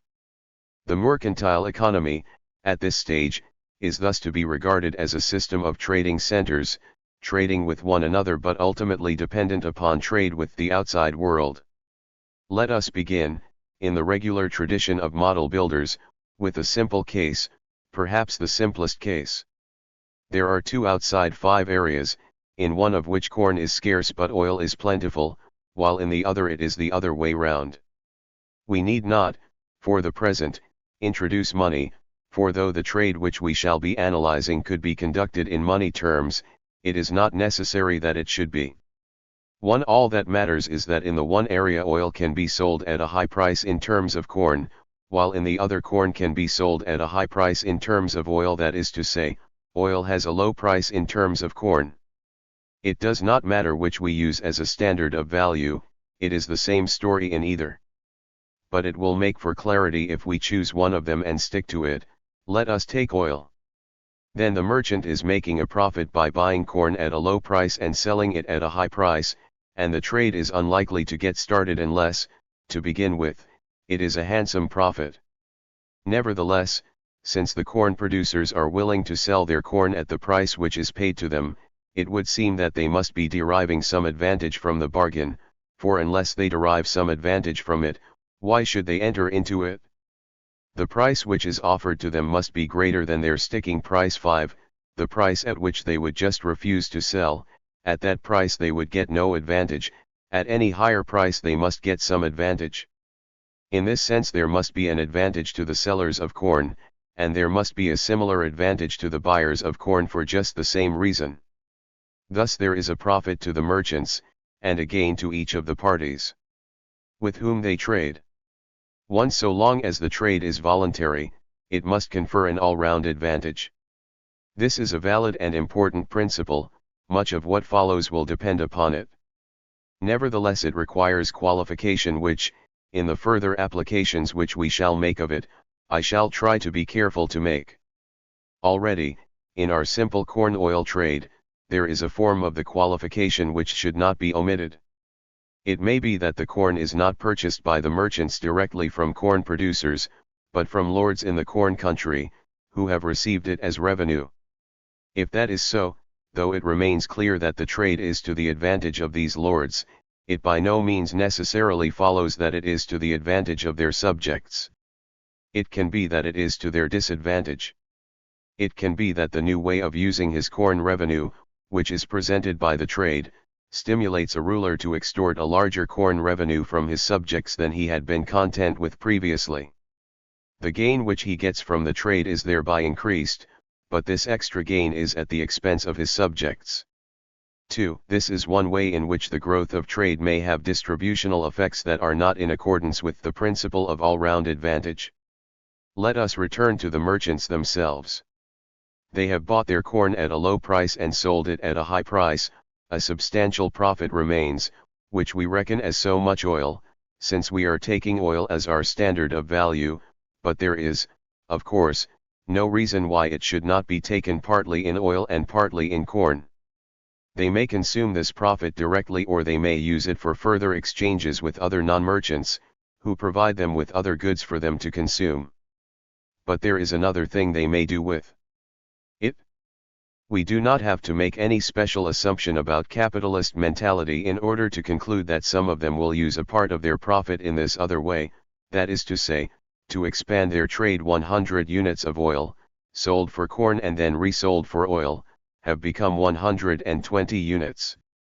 The merchant must repeat the operation, if he is to continue his business, but now he has more than 100 units of oil with which to repeat it. For this reason alone it is to be expected that trade will grow. A less profitable trade might have been less inclined to grow, but a profitable trade will grow, simply by the reinvestment of profits. It would nevertheless be expected, by a straightforward application of conventional economic reasoning, that the growth of the trade would narrow the profit. In order to extract a greater volume of corn from the corn producers, the merchants would find themselves having to offer them a better price, and in order to sell more at the other end, they would have to take a lower price, so the gap between the selling and buying price would diminish, which is to say that the profit margin would diminish. The gain from trade, which at the first round accrued very largely to the merchants, would thus be transferred to the non-merchants, how much of it going to the corn producers and how much to the oil producers, depending on which it was that had a demand that was more easily glutted. But since relatively less of it would be going to the merchants, their profits would fall, relatively to the volume of trade. The rate at which their capital could be increased would therefore be diminished, and the rate at which trade could expand would therefore be slowed up. Doubtless this argument has some validity. The tendency to which it draws attention must be one of the forces at work. We have to invoke a tendency to diminishing returns of this kind in order to explain trade diversification, the very characteristic endeavor of the merchant to look for new objects of trade and new channels of trade, the activity which makes him an innovator. A simple trade, such as the corn oil trade between two areas with which we began, must surely have a limit beyond which it could not expand. There would be a decline in profitability as that limit was approached. But as the profitability of that trade declined, the merchants engaged in it would be looking for new ways of investing their capital. They would be seeking to open up new markets for the disposal of their corn or of their oil, extending the corn oil trade into other areas, or converting their stock into new commodities so that they developed new channels of trade. This is what it would be profitable for them to do.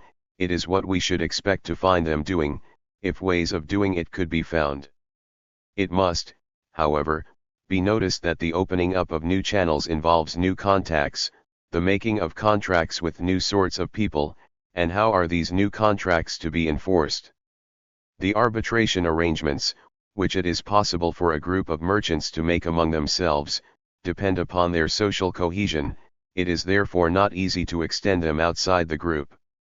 Thus, if it is necessary to rely upon such arrangements, there is an obstacle to diversification which may well be insuperable. It is here that the city-state form of organization shows its superiority. The possibility of having recourse to regular legal institutions within the individual city-state makes it easier for new kinds of trade to be carried on securely, under existing arrangements, or by an adaptation of existing arrangements, and though the legal institutions of different city-states may not be identical, they are likely to be similar, so that some security is provided, though it is less than the security provided for transactions between merchants who belong to the same city. This, I think, is one of the main reasons why the city-state form of organization is so important. It is particularly favorable to the growth of a diversified trade, so it provides a way round the first form of the diminishing returns obstacle to trade expansion. I say the first form, for there is a sense in which a diversified trade is only a combination of simple trades. They will encounter limits to their expansion. Why should the combination of them not encounter a similar limit, in the end? It may well do so, in the end, but a diversified trade has expansionary possibilities on the way which may well enable that end to be long postponed. It is, in the first place, by no means necessary that the first of the opportunities for trading to be opened up should be those which prove to be the most profitable. There may be more profitable opportunities from going further afield which will not be discovered until the nearer opportunities have been explored. The same holds here. For this reason alone there may be a phase of increasing profitability, before the tendency to diminishing returns sets in, when trade can only be expanded at a diminished rate of profit. And it is probable that there is another reason. In trade, as in industry, there are genuine increasing returns tendencies. As the volume of trading increases, it can be better organized so that the costs of trading are reduced. If he can reduce his costs, trading may be as profitable to the merchant as before, even though the margin between buying and selling price is narrowed. The gain to the non-merchant, on one side or the other, is increased by the narrowing on the margin, but the profitability of the trade, and therefore the urge to its expansion, is nevertheless not diminished. It is not so much that the individual merchant operates more easily on a larger scale as that he benefits when he is part of a larger body. The economies in question are mainly what Marshall called external economies. These, at the city-state phase, are rather clearly recognizable. There are some which arise from the expansion of the individual city-state or trading center, and there are some that arise from the multiplication of trading centers, from the growth of the mercantile economy as a whole. The expansion of the trade of an individual city may take place by the growth of existing enterprises, but it may also occur by increase in the number of enterprises, by increase in the number of merchants who are attached to it. That outsiders should wish to come in, to take advantage of the protection accorded to merchants, needs no explanation. What is remarkable is that there should have been a phase in which their competition is tolerated, or even welcomed, by those already established. This can only be explained by supposing that the expansion, which the newcomers make possible, is in fact at that stage to the general advantage. If the newcomers were to do exactly the same business as was being done by established merchants, their competition would probably, at best, be harmless. As soon as there was even a temporary check to expansion, it would be a nuisance. But in fact they do not need to do just the same business. Their best opportunities will be to fill gaps in the already existing structure. The former merchants will not all of them be doing just the same business. There will be things which they have not been able to avoid doing for themselves and which they will prefer to let the newcomers do for them. By the expansion in the number of merchants operating, the trading center as a whole will benefit from specialization and division of labor, so a larger center will be able to trade, up to a point, more effectively than a small one. The benefits in question are not only direct reductions in cost, even more important, perhaps, are reductions in risk. Every trader is operating in an environment of which he has fair knowledge only as concerns those parts that are found nearest to him. He has much weaker knowledge of parts that may concern him intimately, though they are farther away. It will always be to his advantage to find ways of diminishing the risks that come from his imperfect knowledge, either directly by increasing knowledge, or indirectly by devising safeguards so that the things which come up out of the darkness may hurt him less. The evolution of the institutions of the mercantile economy is largely a matter of finding ways of diminishing risks. This applies, in the first place, to the legal and quasi-legal institutions which we were formerly discussing, institutions for the protection of property and contract. These, it is immediately evident, will function better if they are not on too small a scale. It similarly applies to the proliferation of agents and branches and correspondents. It applies to the development of particular forms of contract, such as insurance and hedging.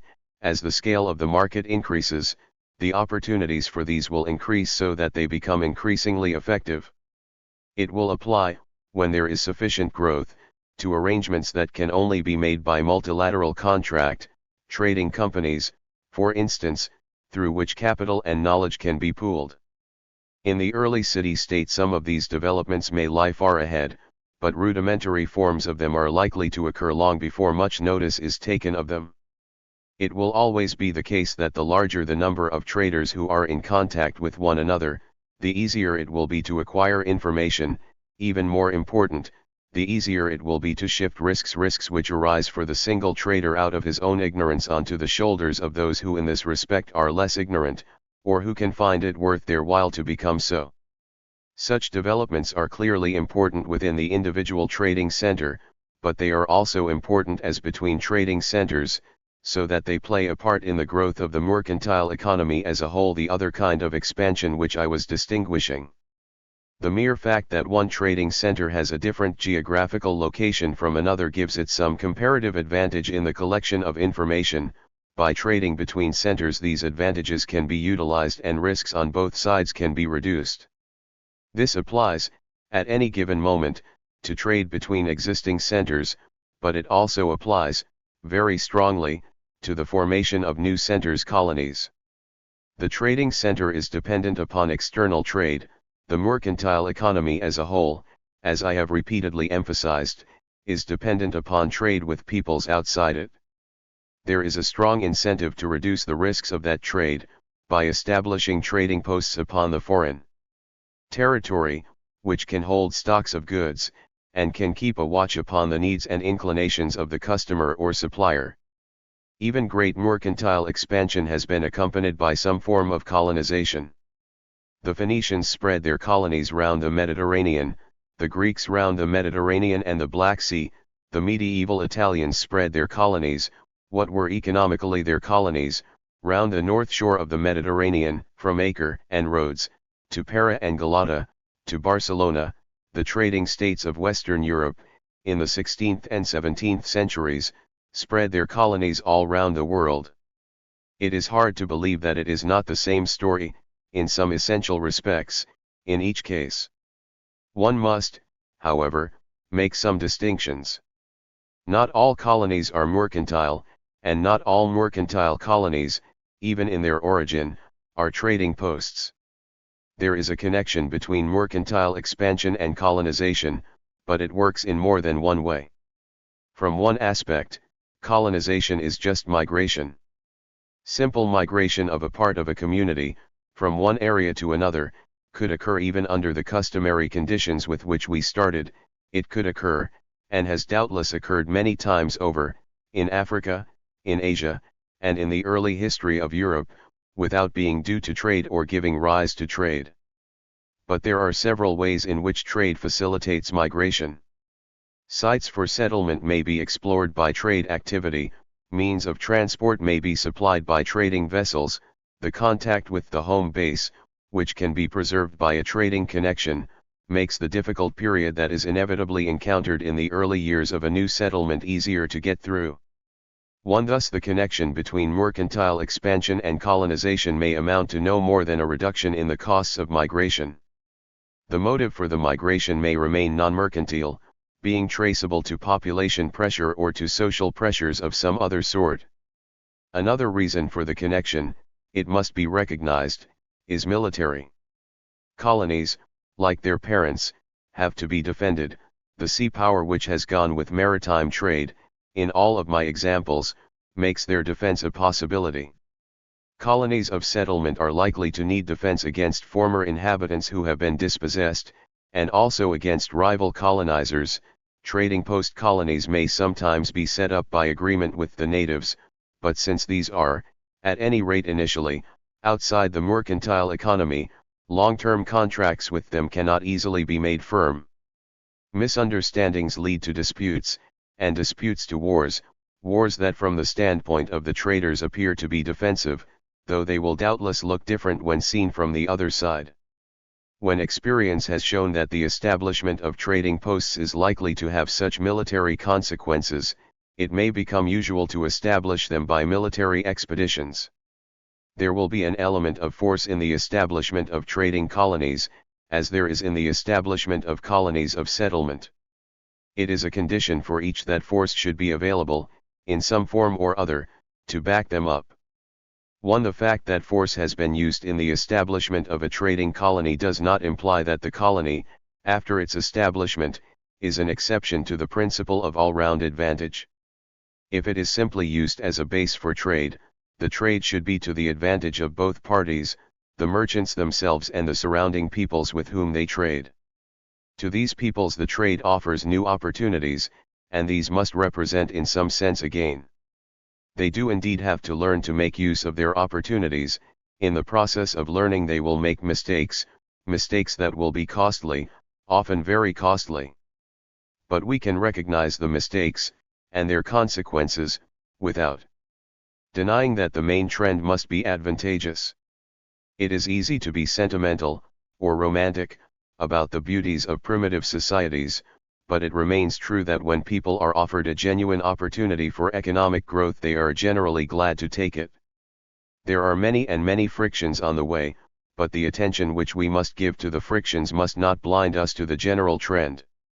It must nevertheless be insisted that it is implied in this optimistic verdict that the colony is genuinely a trading post, and is not used as a basis for penetration of other kinds. Force that is used to establish security of trading can, only too easily, be turned to other purposes. It may be used for conquest, the economic objective of which is revenue or tribute or just plunder.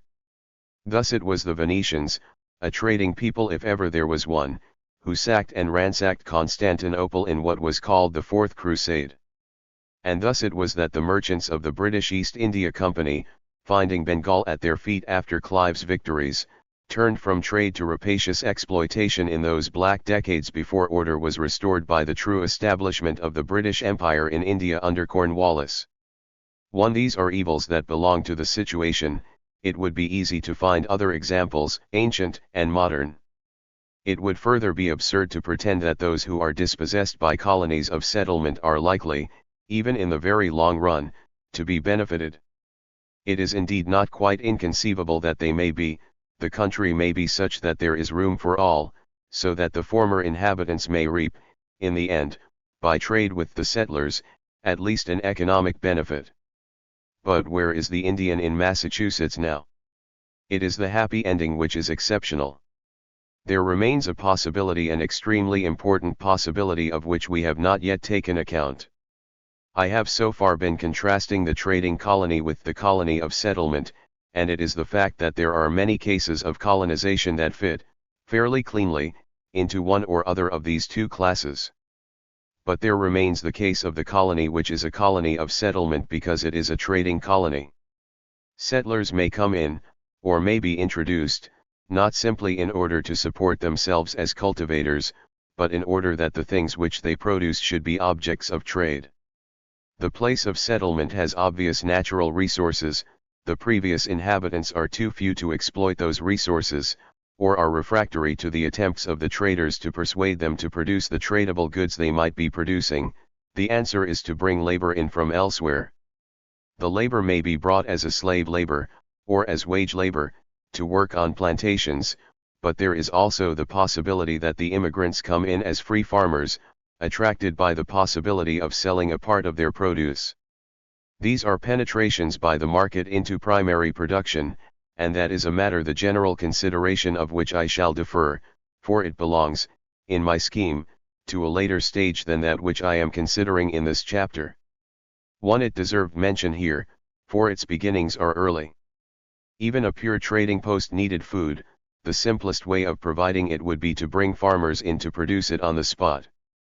Local production, in a community that was already oriented towards trade, would easily grow, if the land were suitable, into production for export. This is indeed what seems to have happened with the very early export of wheat from the Greek colonies. In Sicily, one city-states, however, can rarely have had the population or the power to develop very far in this direction. The main part of the story of plantation colonization belongs to more modern times. I must return to my model. We have followed the mercantile economy, in its city-state form, through the expanding stage of its development. The individual business has grown through the reinvestment of profits, the city by the growth of the businesses within it, and by the influx of newcomers. The family of city-states has grown by colonization. In the process of growth, trade has been diversified, and has operated more successfully and efficiently by economies of scale. Competition has become more intense so that the margin between buying and selling price has fallen, but the more efficient organization can manage on a lower margin, so that profit on capital is not reduced, or not much reduced. The rate of expansion is not much impeded by pressure on profits. The advantage of the trade to the surrounding peoples is nevertheless increased by the narrowing of the margin increased, that is, on the whole, for there will be exceptions. Some of these exceptions we have already noted: distributional effects within the countries opened up by trade, the pushing out of natives by settlers, and plantation colonies. But in addition to these there is the general exception which is inherent in a process of expansion, an exception which is very familiar in the expansion of an exchange economy, though in a process of expansion, however organized, some form of it is likely to exist. It is entirely possible that in one phase there may be a scarcity of some particular thing which some particular people are able to supply, so that they get adjusted to producing it and do well by producing it, but a better source is discovered at a later stage, so that the advantage which had accrued to the first group at the first stage is subsequently diminished. In the case of the mercantile expansion, so far considered, it is by the opening up of new sources of supply, in new geographical areas, that the damage to the original producers would mainly occur, but it is just the same as that which happens in our day through technical discovery.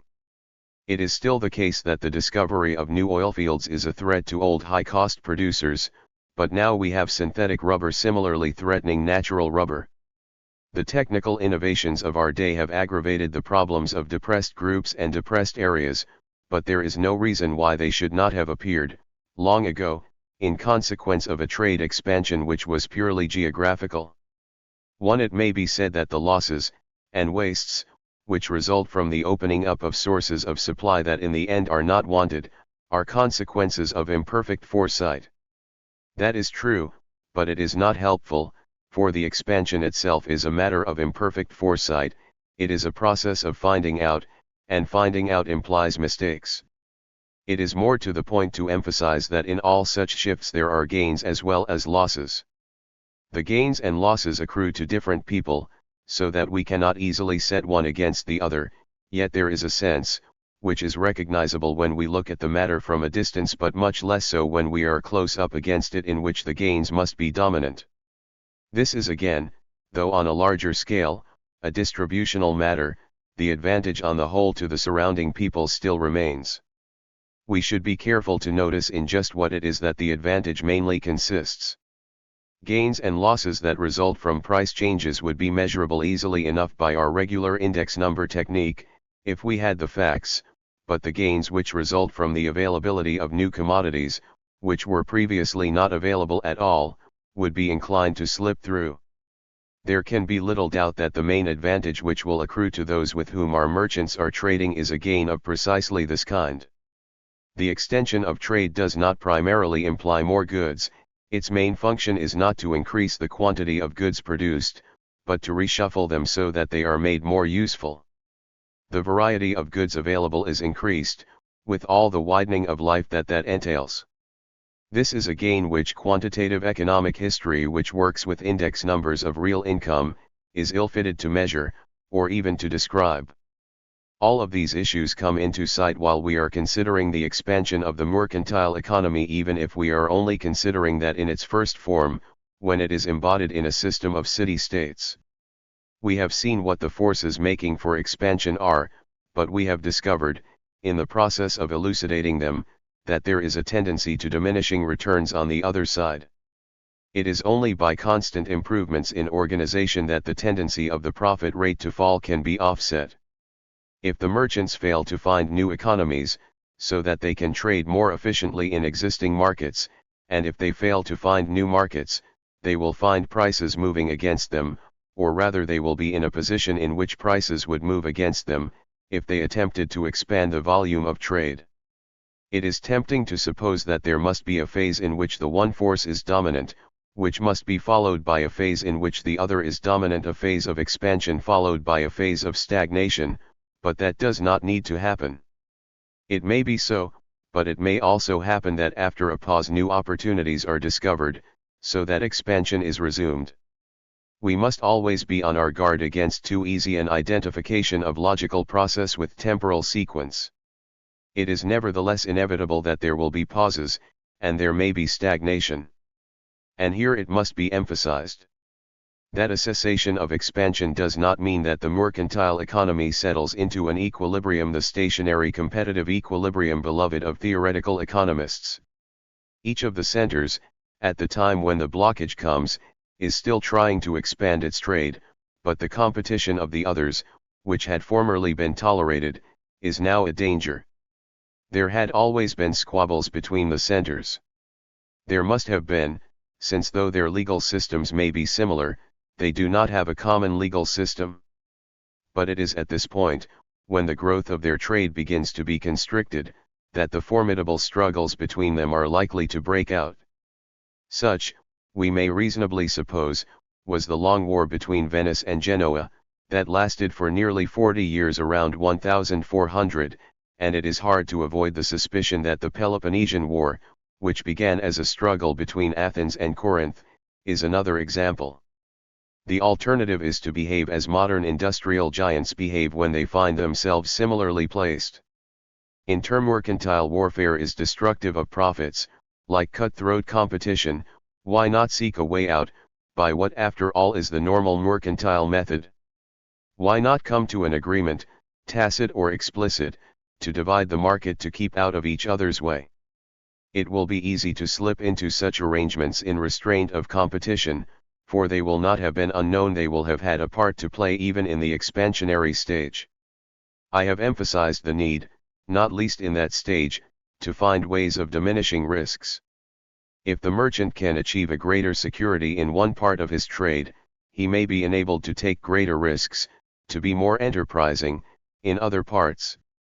There will always be some departments of trade which at the moment seem less expansible. Restrictive agreements, in these directions, may make it possible for opportunities in other directions to be exploited more easily. The change to a more restrictive atmosphere may therefore be gradual. As opportunities in general close in, or seem to close in, the fields in which it becomes tempting to protect oneself by agreements with one's competitors become more extensive. Gradually, in this way, the mercantile economy slips into custom. The merchant is accepting a place in a system of customary rights and duties. The social gravitation, to which we formerly found the command economy to be subject, is expressing itself in this way upon the mercantile economy also. Yet this moment, when expansion is arrested, may from other points of view be a wonderful moment. Profits are still high, but it is a condition for their maintenance that they should not be invested in further expansion. Once that condition is accepted, there is wealth, and there is security. What can be better? The hurly-burly of the marketplace has been brought into order. People have their places in society, places to which they must keep, but which are preserved for them, by protection against the intrusion of others. Through their guilds and such like associations, which are the means to this protection, they can explore new forms of human fellowship. It is almost a socialist utopia, and it is the fact that many socialist utopias have had elements of it. It has other blessings also. The vigor which marked the expansion may not immediately be lost. It must turn from trading innovation, but with security and wealth it can be turned to other fields.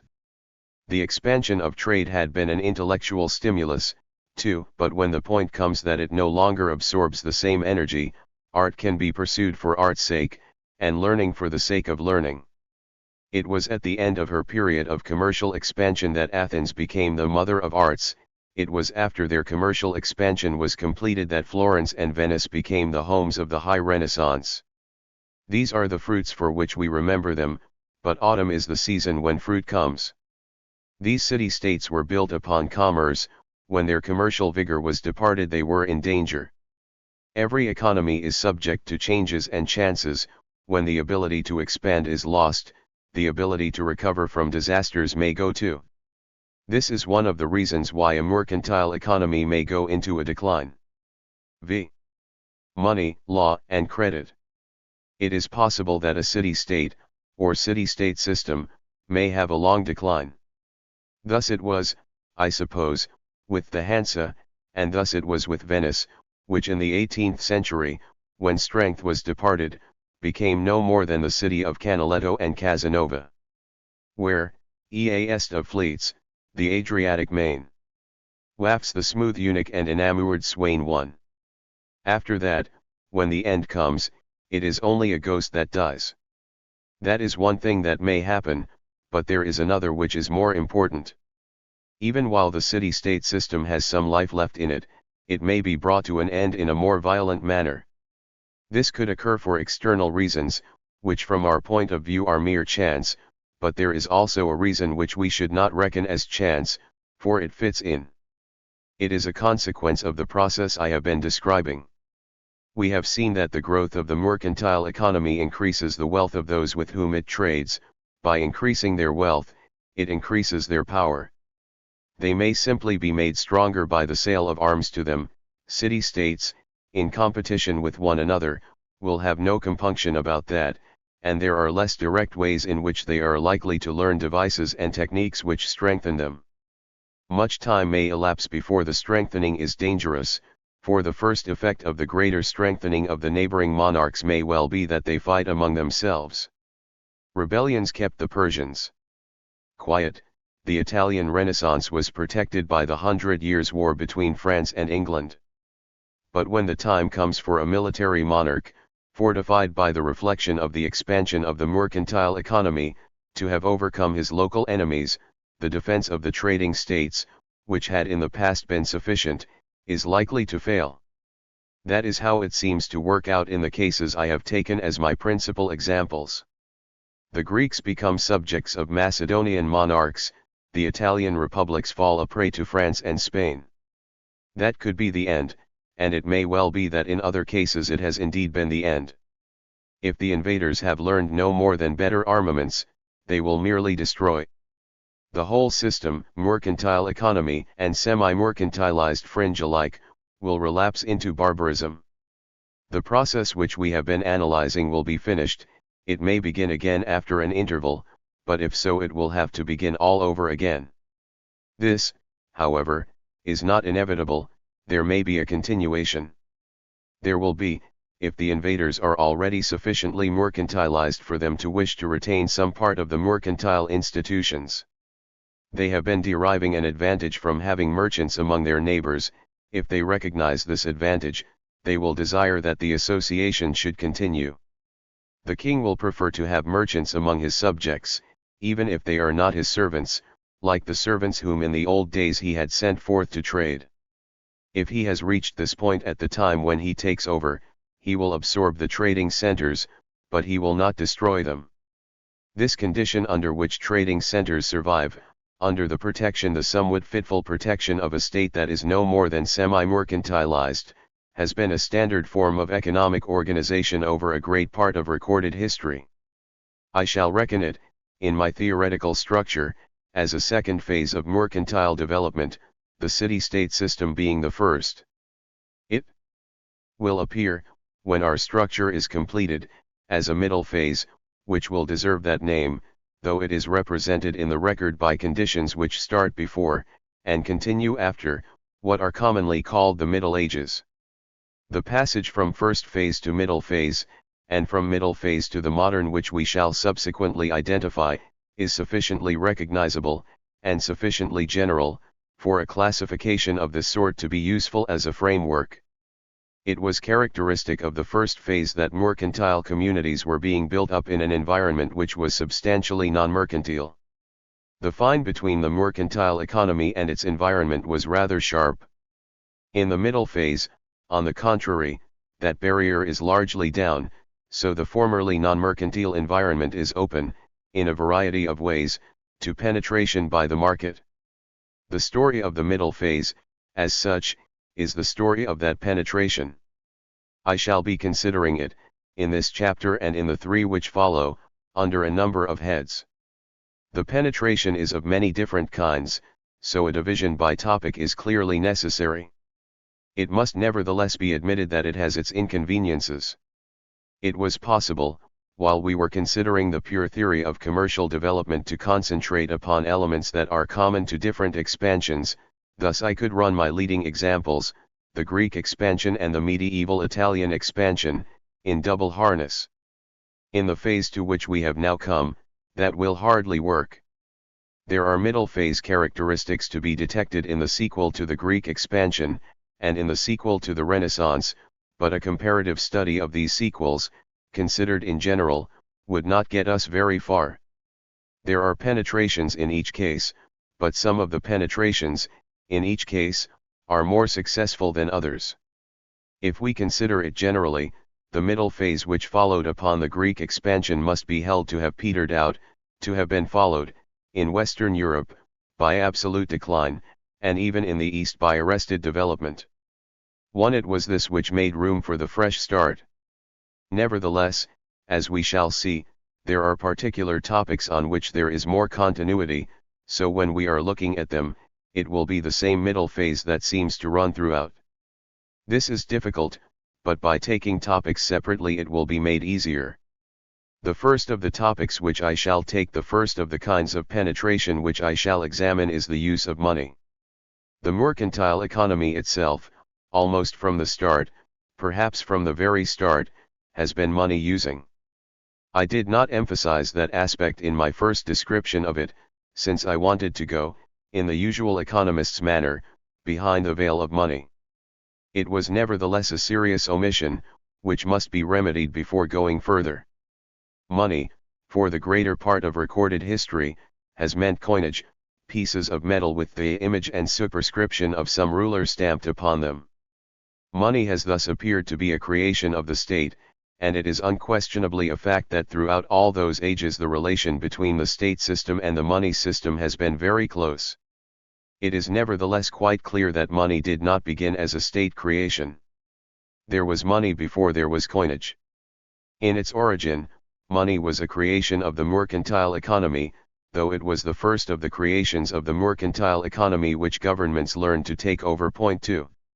One can see it appearing, quite naturally, in the evolution of the market. Remember our middleman, in the village market, the middleman who is becoming a stockholder, a holder of goods which he intends to pass on. What goods should he hold? Primarily, no doubt, the goods in which he is a specialist, goods which he expects to be able to dispose of, because people know that he is the kind of person who would have such goods. But there is another kind of good which it will also be useful for him to hold, goods in which he is not a specialist, but which are so generally traded that it will be easy to dispose of them to almost anyone. So he can use them, when he needs to do so, to get new stock of his special goods. Traders with different specialisms will naturally come to use the same goods as generalisms, because a good is a better generalism the more traders there are who make use of it in that way. A good which is easily storable, easily hidden, and rather undamageable, is obviously a good which is specially convenient for that purpose. So it comes about that gold and silver displace other goods which might be used as generalisms. It is a concentration which comes about by the natural operation of market forces. This, however, is the store of value function of money. It is rather probable that it was this function that the precious metals first performed. Having once acquired this function, they could proceed to become standards of value and means of payment functions that had previously been performed in other ways that were less convenient. The need for a standard of value must often have arisen, even in pure barter transactions. Even though A has a thing that B wants, and B has a thing that A wants, they may be unable to trade, for though A would accept B's thing in exchange for his, B would not accept A's as an adequate exchange for his, though he would accept it in part payment. A's offer must therefore be made up in some way, if the bargain is to be completed. It may be made up by odds and ends of miscellaneous goods. 1. When a money payment is impossible. But it will be difficult to achieve such a complex bargain unless the parties have some means of valuing the things that are to pass valuing them, that is, in terms of a common standard. It is not necessary, for this purpose, that the standard should be one of the things that enter into this particular bargain. It is only necessary that it should be something that is generally traded. When cattle are used as money, as has clearly been the practice in some early markets, it is this function of money which they must mainly be expected to perform. Cattle are an inconvenient money, not only because they are only available in rather large units, but because they are by no means of uniform quality. Now the precious metals, at the time when they first acquired a monetary use, though they were rather better, were not so very much better. To divide a piece of metal into regular fractional parts is quite a skilled job. Until the art of metal working had made considerable progress, metal of standard composition was not available. It was at the point when this barrier was overcome that the precious metals triumphed. Even previously they had had some monetary use, but they could not develop the potentiality that they possessed until they could be made standard. It is at this point that the state comes in. But just how does it come in? By providing a standard of quality and weight. The mint is undoubtedly providing a service, but what is the motive for undertaking it? One can imagine the commercially minded city-state setting it up as a public service. That will happen in time, but it is not easy to see that coinage can have started in that way. Why should non-mercantile governments take so readily to coinage, as all the evidence is that they did? It seems to me that there is another, more convincing, explanation of the beginning. One can get a hint from what happens with another, more sophisticated, form of money, the bill of exchange. When a merchant passes on a bill, he writes his name upon it, thus guaranteeing it. Without the guarantee it would not be received. When Croesus, king of Lydia, minted coins, was he not doing much the same thing? He was giving the money a guarantee, which made it more acceptable. 2. There was an advantage to him in doing this, since he could then more easily use it to get the goods he required, or might require, from the merchants who were his neighbors. It may indeed have been the merchants who, in the first instance, insisted upon some guarantee. It may however be asked, if this is the case, should we not expect that merchants, as well as kings, would be stamping their coins? It would not be surprising if some of them sometimes did. 3. But clearly it was the king's stamp which won out, and won out rather easily. The reason must surely be that it had a wider acceptability. A merchant's stamp might be accepted in Miletus, where he was known, but it would be much less acceptable in the hinterland, in Lydia. The king's stamp would be acceptable in his kingdom, and in the trading city. At the next step, of course, the governments of the trading cities would be following his example. Coins being very durable, many have survived, so that the process of the diffusion of coinage can be followed out. There is little doubt that these Lydian and Ionian coins were in fact the beginning, but from that center there was a rapid spread of coinage over the Greek world. These first coins were rather large coins, which must have been very valuable, confirming our impression that early metallic money must have been mainly a store of value. But during the 5th century smaller coins begin to be struck, so that there is a presumption that coins were being used more generally as a means of payment. Later there are bronze coins, unquestionably token coins, pure means of payment, which must have circulated at values in excess of their intrinsic values. Only when that point had been reached could Greece be reckoned to have become something like a fully moneized economy. Coinage had meanwhile been spreading outside. After the kingdom of Croesus had been conquered by the Persians, the Persian governors of Lydia continued to mint coins. When the Persian Empire was reorganized by Darius, he took over their coinage. Persian coinage was imitated in India, but the main development of coinage in India comes when India is exposed to the direct influence of Greece, during and after the invasion of India by Alexander. There was a corresponding expansion in the other direction. Even in the 5th century coinage was spreading into the Balkans. There are Roman coins from the beginning of the 3rd century. The Celtic chieftains of Central and Western Europe begin to mint their coins more or less at the same time. It had all spread from the Greek base. It was a permanent spread. Over most of Europe, and of Nearer Asia, throughout all later vicissitudes, the use of money has never been altogether abandoned. Mercantile transactions have declined, and the use of money has declined with them, but wherever commerce has been active, it has regularly been money-using. 1. This is the first of the economic legacies of the Greek city-state system. It is one main reason why it was that in the middle phase that followed the mercantile economy was kept in being. Though the use of the king's money had come about through market forces, it was so clearly an advantage to him that it should be used that he would not abandon it. He had a direct profit from minting, but the indirect advantage that accrued was surely more important. If he could get his revenue in the form of money, he would be able to spend it, through the channels of trade, so as to get a flow of real goods, that had greater variety, and therefore greater utility, than he could get directly from taxation paid in kind.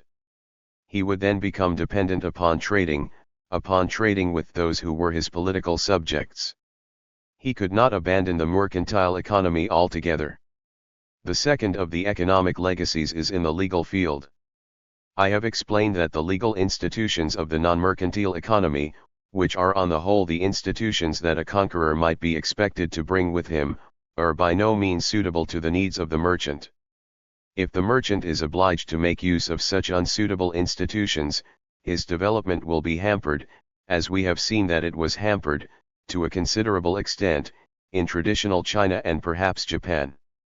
It might very well have happened that a constriction of that sort would have occurred in Europe also.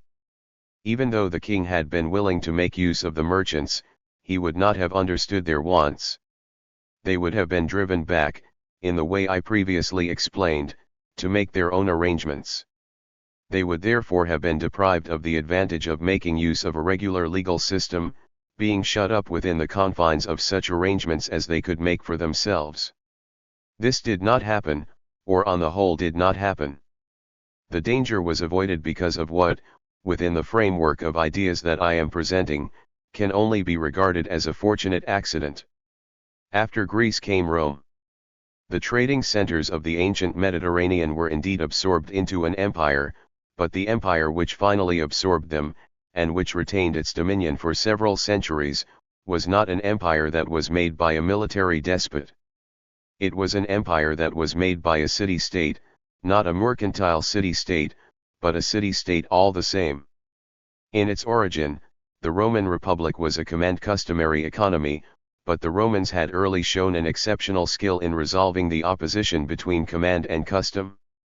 To quite an exceptional extent, they were constitutionalists. Because they were constitutionalists, they had legal ideas to which mercantile notions of property and contract were not altogether foreign. They were lawmakers. Within the law that they created they could in the end find a place for mercantile law. The beginning, of course, was very different. In its origin Roman law is a matter of the determination of the rights, primarily rights against one another, of the persons in a quite restricted ruling class. The principal property of this class was landed property, the rights of an owner of such property against his neighbors, and the way in which it should pass on his decease, are typical of the questions which came up for settlement at this first round.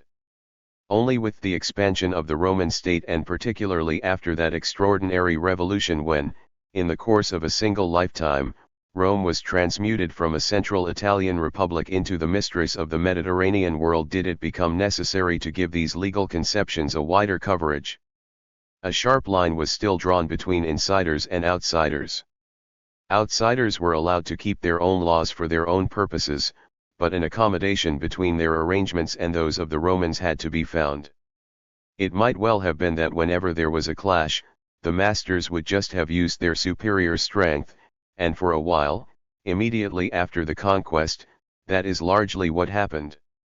But then, at the next step, Roman legality triumphed.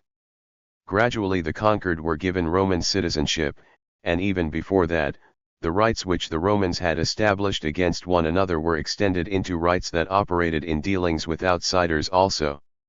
Thus it was possible for the mercantile law, which the Greeks had already established, to penetrate into Roman law.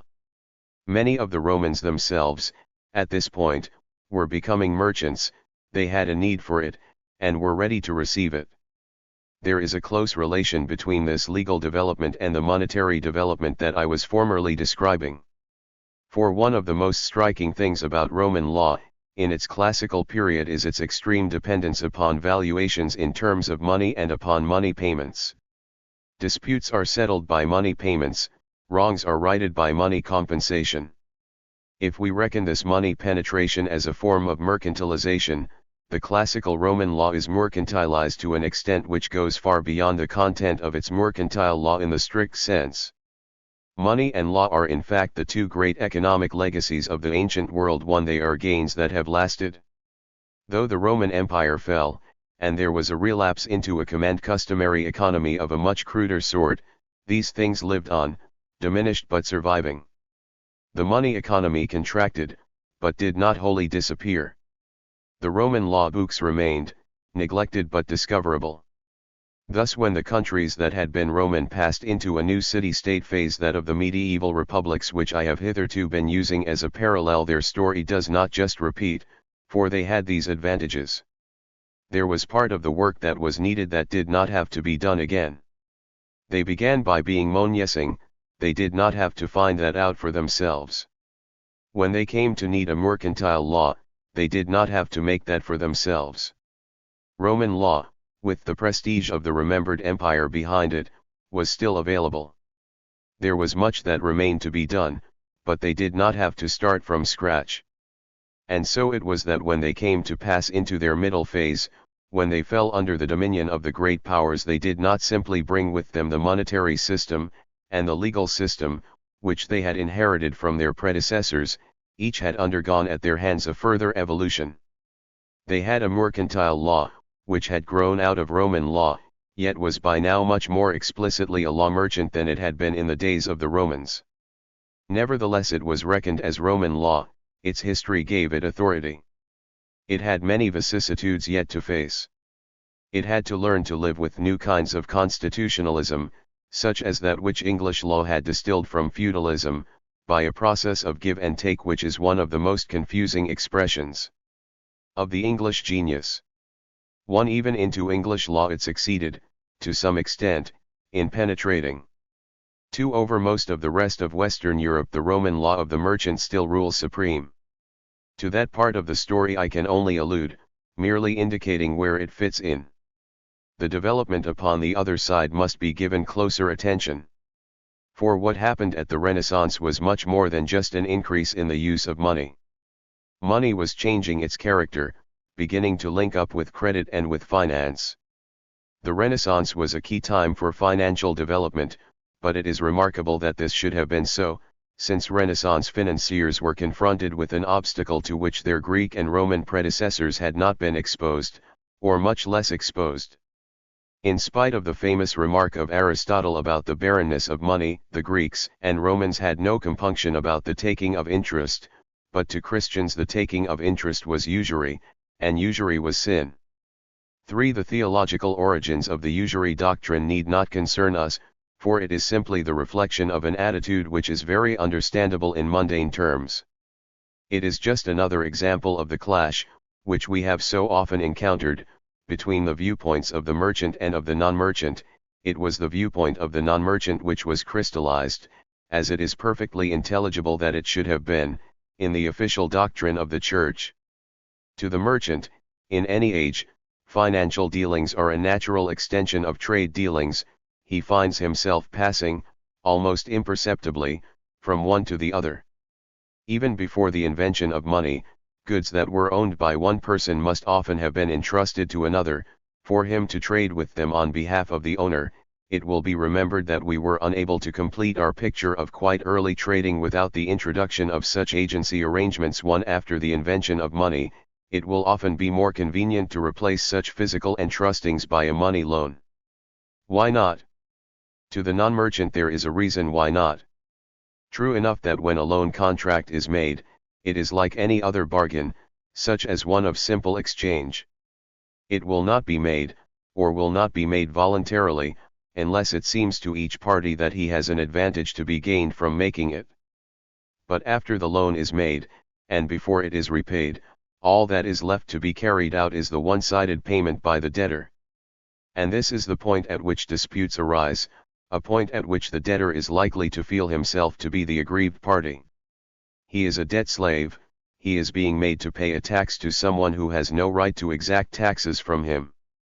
So he throws himself, if he can, upon the protection of the court. He feels more bitterly about the interest he is to pay on the loan than about repayment of the principal. But it is easy to see that if there is any doubt about repayment, there must be interest, for no one will voluntarily part with money, as a commercial transaction, in return for anything less than a 100% probability of the principal being repaid. The greater the risk of default, the higher will be the rate of interest charged. Thus, if the courts are strict in enforcing loan contracts, the risks of lending will be less and the rates of interest that are charged will be lower, but if they are lax in enforcing them, being generally inclined to side with the debtor, the reverse will happen. If they both take the debtor's side about repayment, and in addition are hostile to interest, they will shut up borrowing and lending altogether, except in so far as it goes on in mysterious ways outside the law. This is indeed what for centuries they very largely did, while philosophers and theologians were inventing subtle justifications for their behavior. There is, however, a quite simple common-sense explanation of it. Suppose the court does take a firm line, and insists that the debtor must pay. How is he to be made to pay? You can confiscate his property, if he has any, but suppose he does not have any, or not sufficient, or what he has is out of reach. What is the further sanction? In Greek and Roman times there was a further sanction: the debtor could be sold into slavery. It is clear that in practice the sanction was very generally employed, and its availability is very probably the main reason why in those days there was not the bar against interest that there was in the Middle Ages. If that door is closed, there is no simple solution. Imprisonment for debt is a very poor solution, for who is to pay for the support of the prisoner during his captivity? Why should the state pay? Why should the creditor pay? It does not help him to get his money back. It is very understandable that even when the sanction of imprisonment is available, courts should have been unwilling to use it save as a last resort. It is much better, they will say, not to get involved. There is, however, a further alternative open to the lender or potential lender, not yet considered. He may demand security for his loan. There are two kinds of security which it is important to distinguish. The first is the pledge or pawn. The debtor then deposits with the creditor an article of greater value than the debt, with the understanding that it is to be returned to him when he repays. If he does not repay, he loses the article. This is very good security for the creditor, since he will actually gain if there is a straight default, and if there is any dispute about the repayment, it will be up to the debtor to take legal action against him. In any such action, as compared with the former case, the parties are much more on a level. It is relatively easy for the court to take a tough line. The market for lending on these terms is, however, likely to be narrow, since it is only borrowers who have things to pawn who can borrow in this way. The market can be widened, since the things that are offered in security can be more various, if the other type of lending upon security is used. This is the hypothek, what English law has confusingly come to call a mortgage. Here the article that is security for the loan does not pass into the hands of the creditor, but remains with the debtor, who can continue to make use of it, only committing himself not to sell it before he has repaid. Here again the creditor may gain if there is a default, but his position is weaker, for now it is left to him to have recourse to the law in order to gain possession if there is any dispute, as it is extremely likely that there will be. And it is not so easy in this case, as in the case of the pawn, for the court to be tough, but it is considerably easier, on the whole, than in the case of the unsecured loan. It can therefore more easily happen that the courts will be strict about the foreclosure of mortgages, even when their attitude towards lending on other terms is not encouraging. If it is difficult to enforce foreclosure, default by the debtor remains a formidable risk, but if it is easy to enforce it, default may actually be an advantage to the creditor. One can conceive of a condition in which the making of loans on land mortgage may be a rather easy way by which financiers can get possession of landed estates. They will then be eager to lend upon mortgage, so that the rates of interest they will charge on such loans may be quite low. I think one may say that lending upon security, in one or other of these forms, has for long ages been the normal form of lending by merchants to non-merchants. Even today it remains a common type. From the legal standpoint, it is relatively unobjectionable, thus even in the days when the ban against lending at interest was supposed to be in force, loans such as these did not find it too hard to get by. The case is very different with the unsecured loan, a risky activity for the lender, so that it tends to be accompanied by high rates of interest, still called usurious, and a torment for the legislator and judge, since it expresses itself in free contracts, freely arrived at, which cannot nevertheless be enforced without oppression. Why not solve the problem by enforcing the one kind but not the other? Unfortunately this will not do. For there is another variety of lending without security, which is essential to the mercantile community, which is not usurious, yet is difficult to distinguish legally from usury. This is the lending that is practiced within the society of merchants, based upon the credit of the borrower, his reputation for paying his debts. If credit is good enough, pledge or security is unnecessary. Interest rates, in the market for credit-worthy borrowers, are likely to be low, perhaps the lowest in the whole spectrum. If they are the lowest, the usurious rates are the highest, thus it is tempting to try to distinguish between them by setting a maximum to the rate of interest which will be legally recognized. This is the way out which was very commonly adopted when the ban against interest was relaxed.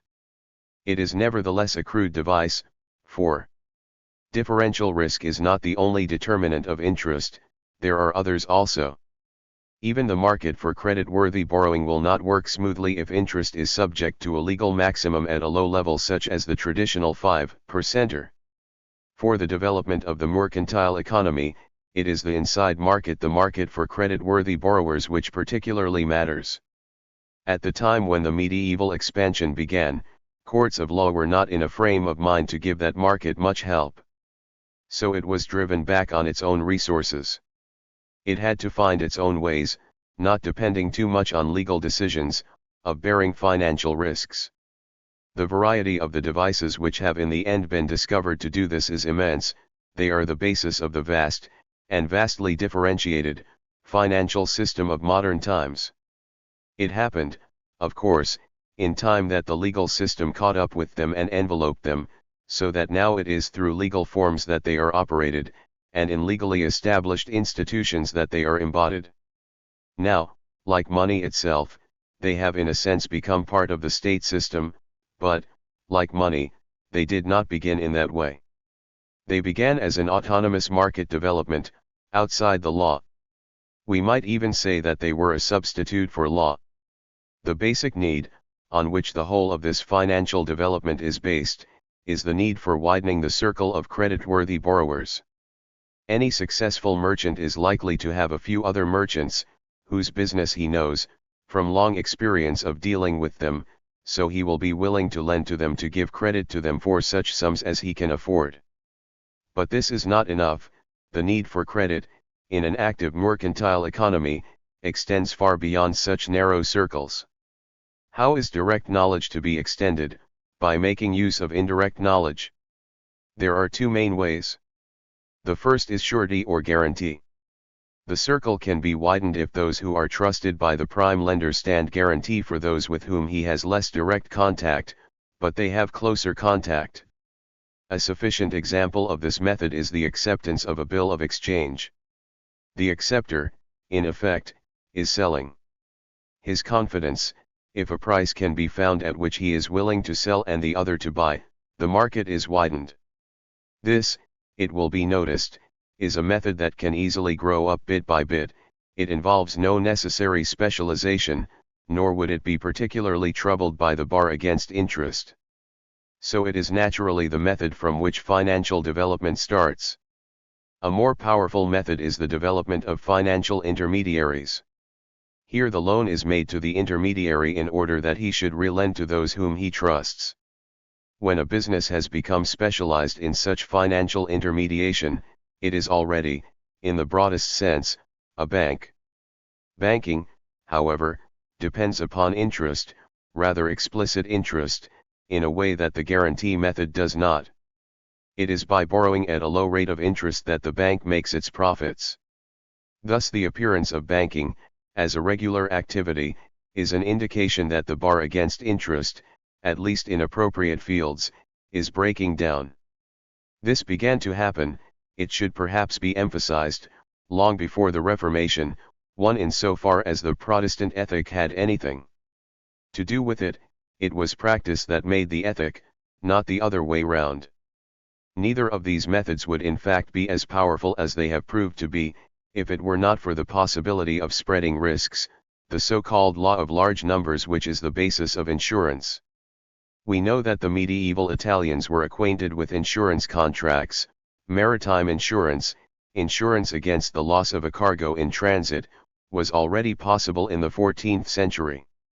One to undertake a single insurance of this type involving a small but significant chance of a large loss, with no more than a moderate gain in the other event to set against it, would be intolerably risky, but it must soon have been observed that by combining a number of such risks, if they were reasonably independent of one another, the risk could be greatly reduced. If this had not been perceived, insurance could not have developed, as we know it did. We cannot tell at what point it was observed that the same principle applied to banking. Lending can on the whole be safe even if the individual loan is not safe, provided that the loan forms part of a group in which the proportion of bad debts can be relied upon not to rise too high. It is possible that the Renaissance bankers were not in a position to make much use of this principle, but it has been a standby for their successors. Though, in its application to banking, it has been often abused, it remains a main way, perhaps in the end the main way by which the market has been widened. There is continuous development from these beginnings to the consumer's credit and hire purchase of the 20th century, through which what appears to be a sufficient degree of creditworthiness has been discovered even in the man in the street. In these later stages, it is not the banker only who is enabled to spread. Even the small property owner, as soon as there is a market for securities, can place a bid here and a bid here, reducing his risks by spreading his portfolio. It is because investors can be attracted, if they are able to invest in this manner, that it has become worthwhile to borrow by issuing securities, and to set up markets on which they can be traded. And even this is not all. The most extraordinary development, in all this sequence, has been the invention of the limited liability company, by which businesses have become able to raise capital, promising investors a share in profits. This began as a means to a further widening of the market for capital, it being found that it was sometimes possible to raise capital on these terms, when further borrowing at fixed interest was difficult, or impossible. Partnerships, and legal arrangements for partnerships, go back at least to the Romans, but a partner has usually been liable for all of the debts of a business in which he is engaged, so that it is imprudent for him to enter, as a partner, into a business which is out of scale with his individual wealth. If he were to invest, as a partner, in several businesses, he would not spread his risks, he would face intolerable risks. When his liability is limited, so that he cannot lose more from the failure of a particular business than he has invested in that business, it becomes to his advantage to spread his investments, even if he has invested on equity terms. That is the way in which limited liability widens the market. The consequences of this arrangement, which cannot operate without legal sanction, are far-reaching. We shall meet them, as we go on, in several contexts.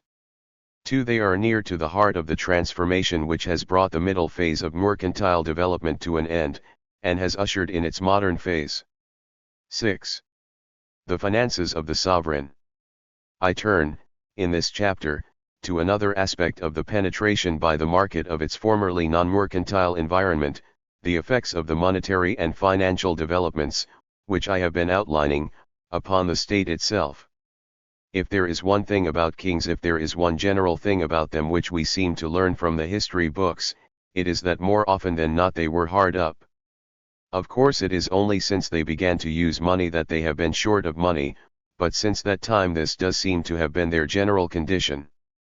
Through their lack of money they have been put to the most desperate straits, savage confiscations of the wealth of Jews and Templars, civil wars in England and revolutions in France, while at the other end of the world there is evidence that Chinese dynastic cycles have been due, in part at least, to the same cause. Yet all this time, as we have seen, the state has been involved in the money supply, but that has not helped. What is the explanation? An underlying cause, in my opinion, is a rather chronic deficiency of tax revenue, which is one of the distinguishing characteristics of the middle phase. There is now enough trade for the general wealth of the economy to be increased, well above the level of its agricultural base, and the expenditure of the sovereign, governed by the kinds of things he is expected to do, is likely to increase pari passu. Or we should rather say that it would increase pari passu, if he could find the money to finance it. But here comes his difficulty. The old sort of land tax, levied on the peasant or serf, even if it is extended to become a poll tax on the whole population, inevitably fails to tap the wealth of those who are now much more able to pay. How is their wealth, the wealth of the merchant class, to be taxed? An obvious way of tapping it is by simple taxes on trade, customs duties, and so on. These have, of course, been employed right from the start of the middle phase. They do, however, have their limitations. I am not so much thinking of the well-known economic defect that taxes on trade are obstacles to trade, that as well as the trade that continues, and pays the tax, there is trade that is prevented, thus imposing sheer loss without gain to the government. What is historically of greater importance is that duties on trade can only be collected cheaply and efficiently if there is a large volume of trade that passes, and can be relied on to pass, a few specified points at which tax will be paid. The opportunities for this depend on geography. The kings of England were exceptionally well placed, in that a large volume of trade, large in relation to total national wealth, passed through a few ports, Doubtless this advantage had much to do with the long-standing relative efficiency of English administration. One consider, by contrast, the case of the Roman Empire. We now know too that the empire had more external trade than used to be supposed, but it passed over vast and often ill-defined frontiers, and even at its greatest extent, it must have been tiny in relation to total resources. 3. If taxes on trade must be taxes on internal trade, they have to be levied at artificial frontiers, which are difficult to police, and the trade which they prevent is sheer loss to the country as a whole. Many of the states of continental Europe, until quite recent times, have been in this position. But what about direct taxes? An efficient income tax is indeed an answer. But it is only quite lately that the conditions for the imposition of an efficient income tax have begun to exist. There can be no income tax until there is a means of ascertaining income, but income is an economic concept that is quite sophisticated. One mercantile development can go very far without the merchant having any reason to establish, even for his own purposes, what his income is. Certainly he must calculate his profit on a particular venture on a trading expedition, for instance, but he has no reason to attribute that profit to a particular annual period, as must be done for the purpose of an income tax. It is only by the accumulation of conventions that an acceptable way of taxing such profits has been built up.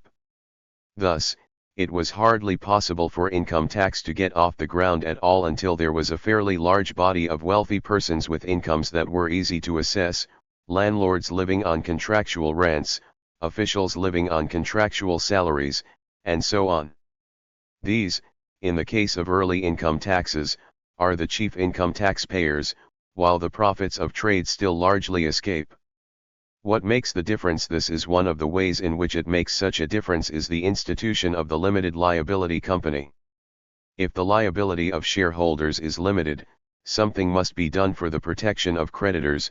One of the protections that is given them is the obligation, laid upon the company, to abstain from paying dividends out of capital. This makes it necessary for the company to determine, quite definitely, what its distributable profits are. 2. When they have been ascertained, initially for this other purpose, they become taxable. What is distributed is taxable, and so is the remainder of the distributable profit which is not distributed. But this is not a stage which was reached anywhere until the middle of the 19th century. I have explained that I regard it as a major sign that the middle phase is giving way to something different. In the absence of an income tax, it was necessary to fall back on a property tax, using property as an index of wealth. This is in fact what was often done, at least from the time of the Romans. Modern economists are inclined to maintain that a property tax is superior to an income tax, and it is true that an ideal capital tax does have some theoretical advantages, but the property tax that has existed in practice has fallen very far short of that ideal. For in order that there should be an effective property tax, property must be valued. This is quite a difficult operation. Again, therefore, it is only the property that is held in the more easily valued forms that gets taxed. By holding property in more mysterious forms, tax can be evaded. But further, since valuation is difficult, and expensive to carry out, it will not be repeated very often, so that the taxpayer will usually be paying on what his property was worth some time ago, not on what it is worth now. This does not only mean that the tax base is eroded if there is inflation. It is eroded by all sorts of changes and chances, which put up some values and down other values. The history of taxation is full of examples of property taxes, which have just gone bad. Thus there are several reasons, purely tax reasons, why it was often very difficult for middle phase governments, even on the average over a long period of years, to raise the revenue that they required. The tax base was narrow, collection was inefficient, and it was inequitable, and the inequity of the system was one of the reasons why the revenue was so inelastic. So long as taxes remained unchanged, the inequity could perhaps be borne, but whenever there was a change, it showed up. For the revenue system, it will be remembered, goes back to the pre-market economy. It is based upon the rights, the customary rights, of the ruler in that economy. If he tries to squeeze out more revenue, by raising tax rates, or by imposing new taxes, he is stretching his rights. He will then, in the popular view, be no legitimate sovereign but a tyrant, so he will be in danger of arousing a Wat Tyler or a John Hampden or a Boston Tea Party. But the problem is not only one of a long-run tendency for expenditure to increase. The increase was not smooth and gradual, it proceeded by fits and starts. Inevitably there would be emergencies, of which wars were the most important, but not the only kind. What was the king to do about his extraordinary expenditure? The obvious answer, we would now say, would be to borrow. But how was he to borrow? Borrowing implies repayment, and how was he to repay? He would still find himself, when the emergency was over, in a position where his tax revenue was no more than sufficient to meet his normal needs, so that funds with which to repay would be still to seek. To lenders, to potential lenders. That would be very obvious. An unsecured loan to the state would thus be in the same class as unsecured loans to private persons with no credit, very risky lending, which would not be undertaken voluntarily, save possibly at usurious rates. The state, in the middle phase, was as a rule not creditworthy. This was only in part a consequence of the inelasticity of tax revenue, which made it difficult to repay when the time came for repayment. It was only too easy, when that time came, to rationalize default. These people say that they have lent the money, but why did they not pay it over in tax? They had shown, by lending, that they had the money, so it was easy for the king and his servants to persuade themselves, when the time came, that it was money which ought to have been contributed outright. The bond would be there, but if the royal debtor was recalcitrant, how was it to be enforced? To use the sovereign's own courts for the enforcement of a claim against him would be difficult, and might well be impossible. Lending to the state was thus, in general, more risky than lending to private persons. From this dilemma there would, however, as we have seen, be ways of escape. If unsecured borrowing was difficult, or ruinously expensive, what about secured borrowing? Here it is important to distinguish between the two kinds. One, borrowing upon mortgage, would not in this case be much encouragement to the lender, for if the debtor defaulted, it would still be necessary to have recourse to the courts to enforce the claim, and it is not obvious that this would here be any easier than in the case of the unsecured loan. The position is somewhat different with respect to the other kind, for if the creditor has possession of his gage he is in a stronger position. Thus it may still be possible to have recourse to the pawn shop. It is to the pawn shop that we find middle phase governments, time and time again, having to turn. I am not just thinking of pawning the crown jewels. Pawning is the actual handing over of an asset, to be returned when the loan is repaid, but remaining in the meantime in the hands of the lender. The asset that is pawned may be landed property, royal estates, but it may take less tangible forms. It may consist in the right to collect certain taxes, it may take the form of a right to appointment to certain offices. There is indeed not much difference between pawning an asset, with little prospect of redemption, and outright sale. Thus borrowing against a tax farm slides into selling tax farms, and that slides into selling exemptions from future taxation. All of these methods have been used, but their history is not a happy one. There are numerous instances in which their use has led to disaster.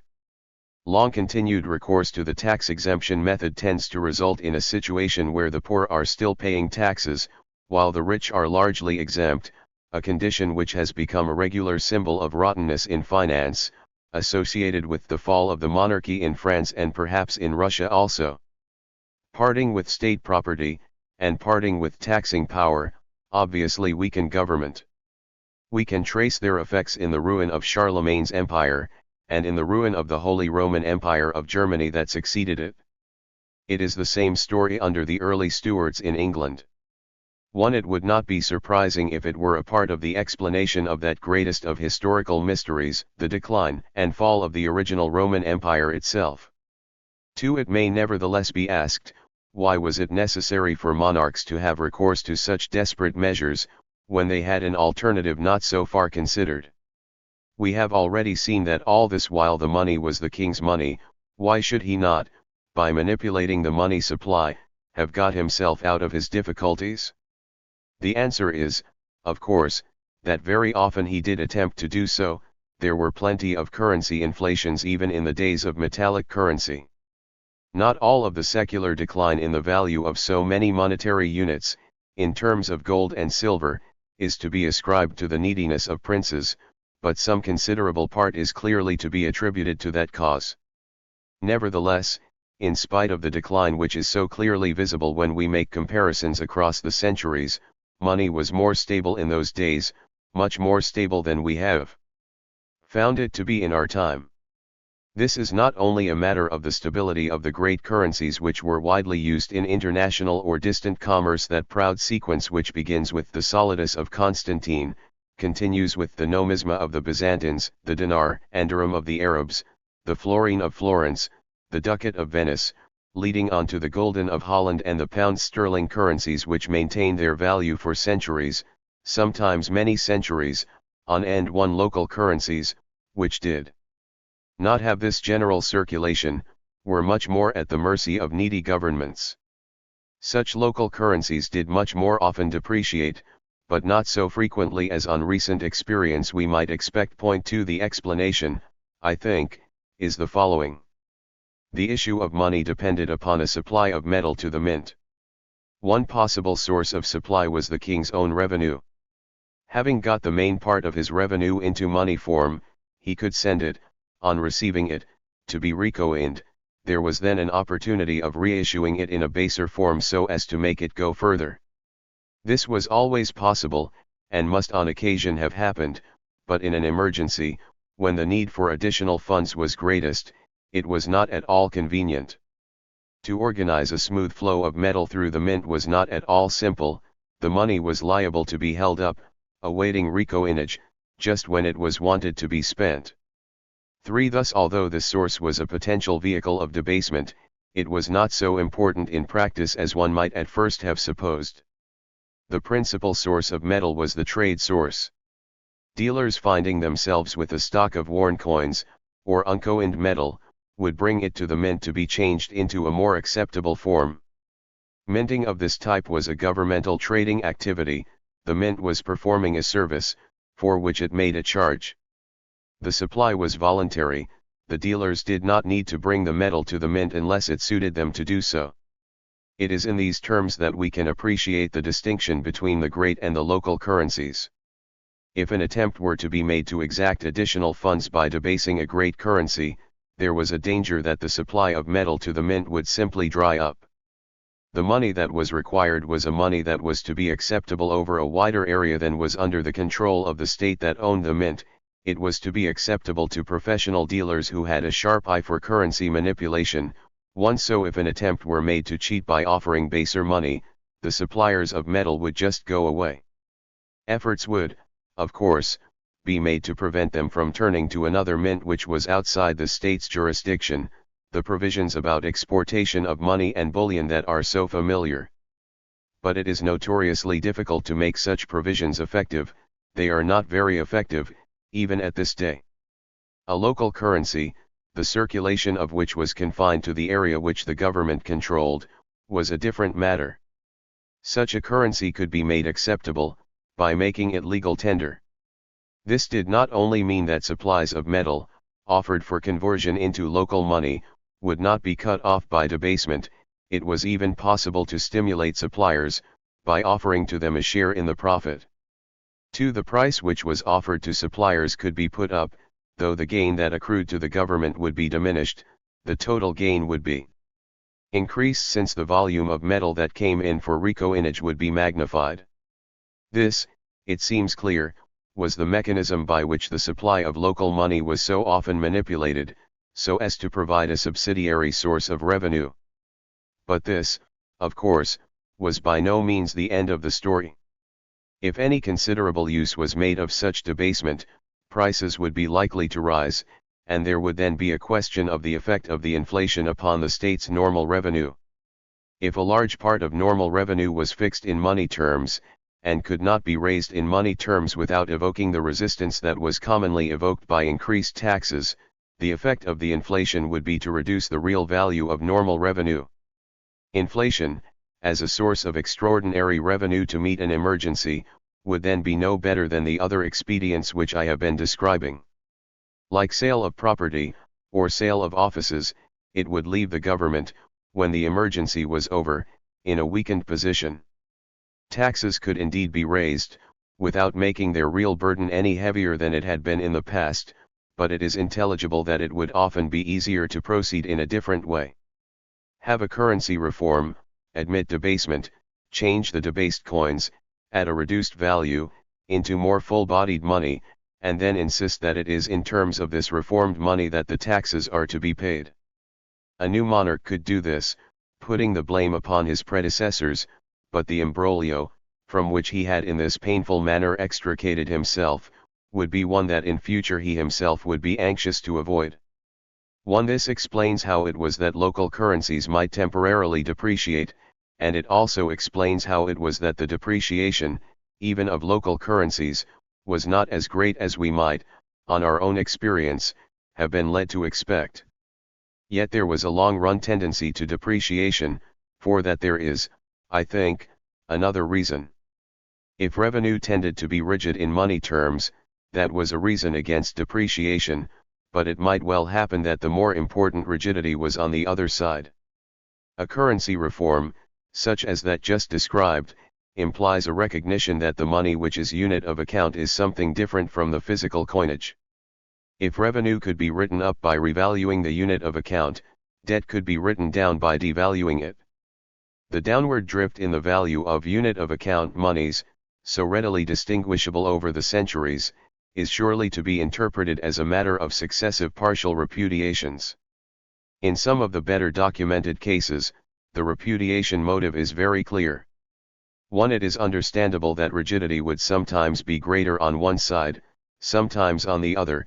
When the rigidity was greater on the expenditure side, there would be a tendency for the value of money to slip, but when it was greater on the revenue side, there would be a period of considerable stability. 2. I have taken all this trouble to enlarge upon the financial weakness of the typical middle phase government, and its causes, partly because it seems to me to explain a wide range of historical phenomena which are otherwise hard to understand, and partly because it throws a striking light upon what has happened afterwards. The financial position of modern governments, vis-a-vis the rest of the economy over which they are set, is immensely stronger, but the strengthening has come about in various ways which need to be distinguished, though they interact. Some go back a fairly long way, being consequences of the development of credit, the beginnings of which I associated with the city-states of the Renaissance. Some are very much more recent. I begin with a minor improvement in the technique of government borrowing, which had a considerable effect upon the creditworthiness of governments, or rather, as we shall see, of some governments. As long as government only borrowed in the simplest way, promising to repay the principal in a year or two and then, only too obviously, wanting to reborrow for another short period what it was unable to repay, the improbability of its being able to raise from its tax revenue the considerable addition, which would be needed to liquidate the loan in the end, was a serious deterrent to lenders. If, on the other hand, the repayment could be spread over a longer period, a moderate amortization being added to annual interest, the burden became more manageable, and the promise of repayment became more credible. But the credibility of the undertaking would still depend upon the prospect of faith being kept over a long period of time, extending into decades, and it can be appreciated that there would be governments which had need to borrow, but were unable to offer a high probability of such continuity. Royal governments, which depended upon the personality of the ruler, were always liable to a sharp change of course upon succession. Even when son succeeded father, he might be bitterly opposed to his father's policies, and might have little respect for the debts which, in pursuit of those policies, his father had incurred. Republican governments were actually better placed, since they were less dependent upon the mortal individual. We do in fact find that it was Republican governments which first made considerable use of borrowing upon annuity. To the sharp rise in the credit of the British government must surely be attributed, among other influences, to the fact that the Constitution of 1689, once it was firmly established, gave to the British monarchy the continuity, and therefore the long-term credit, of a republic. A more generally potent influence, however, was the rise of banking. There are three distinct stages in the evolution of banking, of which the first, in which the bank is no more than a financial intermediary, has already been mentioned. Three people lend to the banker, altogether he pays a lower rate of interest than that which he charges because they do not have the knowledge, which he has acquired in building up his business, by which they can find for themselves such safe and profitable investments as he is finding. Now it might be thought that mere intermediation of this kind would have no effect upon government borrowing, for the need of the government to borrow would be obvious, and would need no expert to find it out. But that is not so. Even at this stage the appearance of the intermediary makes quite a difference. I have explained that the difficulty of enforcing claims against the state was liable to make the state's credit less good than that of merchants, against whom claims could readily be enforced. The bank is from this point of view quite fully within the regular legal system. Loans to the bank are regular commercial loans that fall within the ordinary law. The bank, in lending to the government, does not itself have this protection, but the fact that it can go bankrupt, and would be liable to go bankrupt if the state just defaulted on it, proves in fact to be a protection of a sort. The failure of a bank, on which it has become accustomed to rely, is a danger that it may be fair to reckon that government will be unwilling to face. It was in this way that the formation of the Bank of England, and of the other great corporations which played an analogous part in 18th century England, operated as a further means of improving the government's credit. This, however, was no more than a first step. The second stage of banking evolution comes when the banker realizes that it is safe for him, or usually safe for him, to accept money on deposit, subject to withdrawal on demand or at short notice. Though he is exposed to the danger of a run, means that are more or less effective can be taken to guard against it. It is often represented that this reliance upon the insurance principle is the essence of banking. But banks do not have to accept deposits, it is the middleman function which is really primary. The importance of this second stage is largely that it leads to the third, which nevertheless is logically distinguishable from it. This is the point at which deposits in banks, withdrawable deposits, are made transferable, either by check, which is an instruction to a bank to transfer an existing deposit, or by note, which is in effect a check payable to bearer, having the guarantee of the bank behind it, without reference to the depositor against whose deposit it was originally issued. This is vital, for it is at this point that the bank becomes able to create what is in effect money. When it makes a loan, it does not have to hand out the old hard money, all it does is to exchange claims against the obligation of the borrower, to repay by some fixed date. It provides an obligation of its own, which is transferable upon demand, and for that reason has a money quality. The money which it lends is money that it itself creates. Now the consequence of this, not perceived at first, but in our time become abundantly evident, is that the control of the state over the money supply, which for long ages was so imperfect, has become complete. It is not just a matter of the introduction of paper money, so much cheaper to produce than the old metallic money, for paper money, issued by the state, in the unsuitable environment we have hitherto been considering, would not have worked. It is the channel of money creation that is provided by the banking system which makes the difference. There is no longer a danger of the state's defaulting, on debt expressed in its own currency, since it is always possible for it to borrow from the banking system. The banks are not able to refuse to lend, since they can always create money to finance their loans. The power that thus passes into the hands of the state is very great, but by itself it is not unlimited. I need not enlarge upon that, for this is the point in our story when we come to the age of Keynes, that new dispensation under which since 1936 we know that we have been living. The lesson that Keynes taught was of the existence of the power that I have just described. It already existed, and Keynes had only to urge that it should be taken up. But sometimes he gives the impression that he thought it had always existed, and that, I feel sure, is not right. It did already exist when he was writing, but it had not existed for so very long. It is not in the nature of things, it is a consequence of the development of modern banking. It is another of the ways in which contemporary economies have passed from what I have been calling the middle phase into a characteristically modern phase. Taken by itself, the monetary power is one that can only too easily be misused, or overused. The inflation which results from its overuse can be carried to extreme lengths under the new dispensation, such as in the old days of predominantly metallic currency was hardly possible. If it is temperately used, it can be a means of control; overused, it is a threat to control. If the state had no economic power except this monetary power, it would not be able to dominate the mercantile economy, as it has come to dominate it.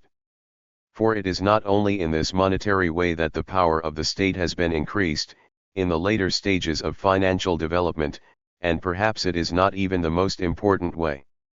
The mercantile economy can escape from purely monetary inflation, by adjusting itself to it. It can do its calculations on the assumption of continued inflation, so that after all not much is changed in real terms. Besides, it is still no more than the local money that the state is manipulating. There is an international money, the lineal successor of the florin and the ducat of former ages, which remains out of reach. From the beginning of the present century, governments have refused to coin that money, and have thus restricted its circulation. They have endeavored to canalize its use into transactions between themselves, or between the central banks that represent them. Yet so long as there are transactions which cross the boundaries of the jurisdictions of particular states, the national money is not enough. There is always a need for international money, in some form or other. The balance of payments is the point of clash between the national money, which the state now controls, and the international money which by itself it cannot.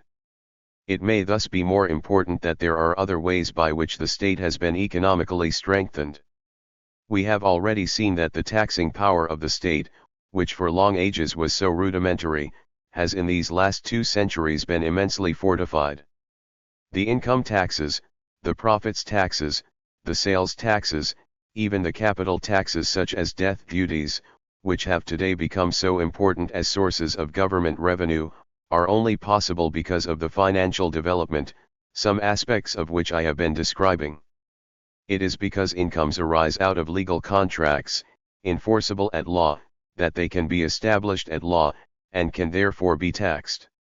It is because profits nowadays, the great bulk of profits are the profits of companies, which are complicated legal entities, operating under closely prescribed legal provisions, that profits are taxable, indeed so readily taxable. It is because so large a part of property is now in the form of transferable securities, with easily established market prices, that capital taxes, of any degree of efficiency, are feasible at all. In all of these ways the taxing power of the state has been fortified by mercantile development, as is evident, in our own day, by the difficulty experienced by many underdeveloped countries in generating a tax revenue that is adequate for their purposes. Their difficulty is not just one of poverty, it is also due to the fact that so much of the wealth that some of their people do possess is out of their government's reach. These things interact, for it is also important that these modern taxes, being so much more closely geared to current transactions than those which were the only possible taxes in the middle phase, have a quite different response to inflation. A progressive income tax, in particular, actually raises more real revenue on an unchanged tax formula, when there is a rise in prices and money incomes, unlike the old taxes, based upon assessments that were sticky in money terms, which raised less. The backlash on normal revenue, which, in the old conditions made inflation a danger to government, is therefore removed. This is surely a major reason why modern governments take inflation so calmly. If they have a strong tax administration, they can afford to do so. But this cannot be the only cause of modern inflationism, as is made evident by the South American example. The tax administrations of such countries as Argentina and Brazil are clearly unable to cope with the inflation that they practice. There does indeed remain, in addition to the monetary and fiscal matters on which I have discoursed at length, the pure point of administrative efficiency. It is impossible to have a strong administration, a large and inquisitive administration, unless it can be paid for. The state must be able to pay, since otherwise it cannot have the officials through whom to rule. But the amount of control that can be purchased for a given expenditure may be large or may be small. There can be no doubt that in the modern phase it has been very sharply increased. The change that has ensued is so important, and so potent, that we cannot get on without naming it. I shall call it the administrative revolution. It is partly a matter of organization, direct improvements in the application of the division of labor, but it is partly a matter of the application of capital equipment. Modern governments, one would guess, overuse the aeroplane, but where would they be without the telephone and the typewriter? The contribution of the computer to this mechanization of government is only beginning to be seen. It is already the case that it would be easier to govern New Zealand from London than it was to govern Scotland from London in the 18th century. All this can be said, it will be noticed, without uttering a word about socialism or about laissez-faire. Nor was it necessary to make distinctions about political structure, about the ways in which those who rule are selected, or select themselves. Continuity, as we have seen, is important, but if continuity is achieved, it does not matter how it is achieved. I am not, of course, saying that these political matters are unimportant. They affect the way in which power is used, but they do not have much to do with the generation of the power itself. It is perfectly possible that a government may have power which it prefers not to use. It remains true that it cannot use a power which, in the state of society in which it is operating, it does not possess. So far then, only so far, the story which I have been elaborating falls into shape. The mercantile economy, in its first phase, was an escape from political authority except in so far as it made its own political authority. Then, in the middle phase, when it came formally back under the traditional political authority, that authority was not strong enough to control it. It might destroy, but it could not control. In the modern phase, into which we have now passed, that is changed. Largely because of the internal evolution of the mercantile economy, control over it has become immensely easier. This is so, whatever is the political structure, and whatever are the ends of the controllers. Their powers will serve them alike for war or peace, for the solving of social problems or for smothering them. 7. The mercantilization of agriculture. I had better begin this chapter by reminding the reader why it is only now, at this rather late stage in my inquiry, that I come to the factors of production, land and labor, and to the forms of production, agriculture and industry. No one questions that land and labor are the foundations upon which any economy, however organized, must be based, and that some kind of food production, and some kind of non-food production, are characteristics of almost any economy. These things are as true of the market economy as of any other. It remains the case that the market, as a form of organization, is the creation of traders and subsequently financiers, not of farmers or of artisans. The commodity markets and the financial markets are the places where the market system is at home. When it proceeds to the formation of factor markets, land and labor markets, it is penetrating, or colonizing, relatively refractory territory. This was territory where its principles did not fit, or could only with difficulty be made to fit. Thus there was a struggle, which begins very early, and continues into our own day. I begin with agriculture. There was a pre-existing agricultural system, the lord and peasant system. I think we must call it one, the principal variant of the command-customary system, considered in its agricultural aspect. This was very ancient, and was very strong. It was strong because it met a real need. Lord and peasant were necessary to each other, and the land, the same land, was necessary to both. The peasant was necessary to the lord, since it was from a share in the peasant's produce that he derived his support, and there was a corresponding way in which the lord was necessary to the peasant. Whatever the burden that was laid upon him, he got something in return, and what he got in return was vital. What he got was protection. Merchants, as we have seen, met their needs for protection by congregating in towns, but though the peasant might get some personal protection by forming villages, he could not in that way protect his crops. The growing of crops takes time. There is an interval, at least of months, between the input of labor, or some of the input of labor, and the appearance of the disposable or consumable product that results from it. During that interval, and especially towards the end of that interval, the farmer who is on his own is in an exposed position. He cannot, by himself, protect the fruits of his labor, he cannot protect them adequately against raiders, or against thieves. Someone, somehow, must be found to give him that protection. Why, it may however be asked, should the need not be met by cooperation among the peasants themselves? Sometimes this may be the answer, but most generally it is not an efficient answer. For here, as in other matters, there is an advantage in division of labor. Some nucleus, at least, of a standing army makes defense more effective.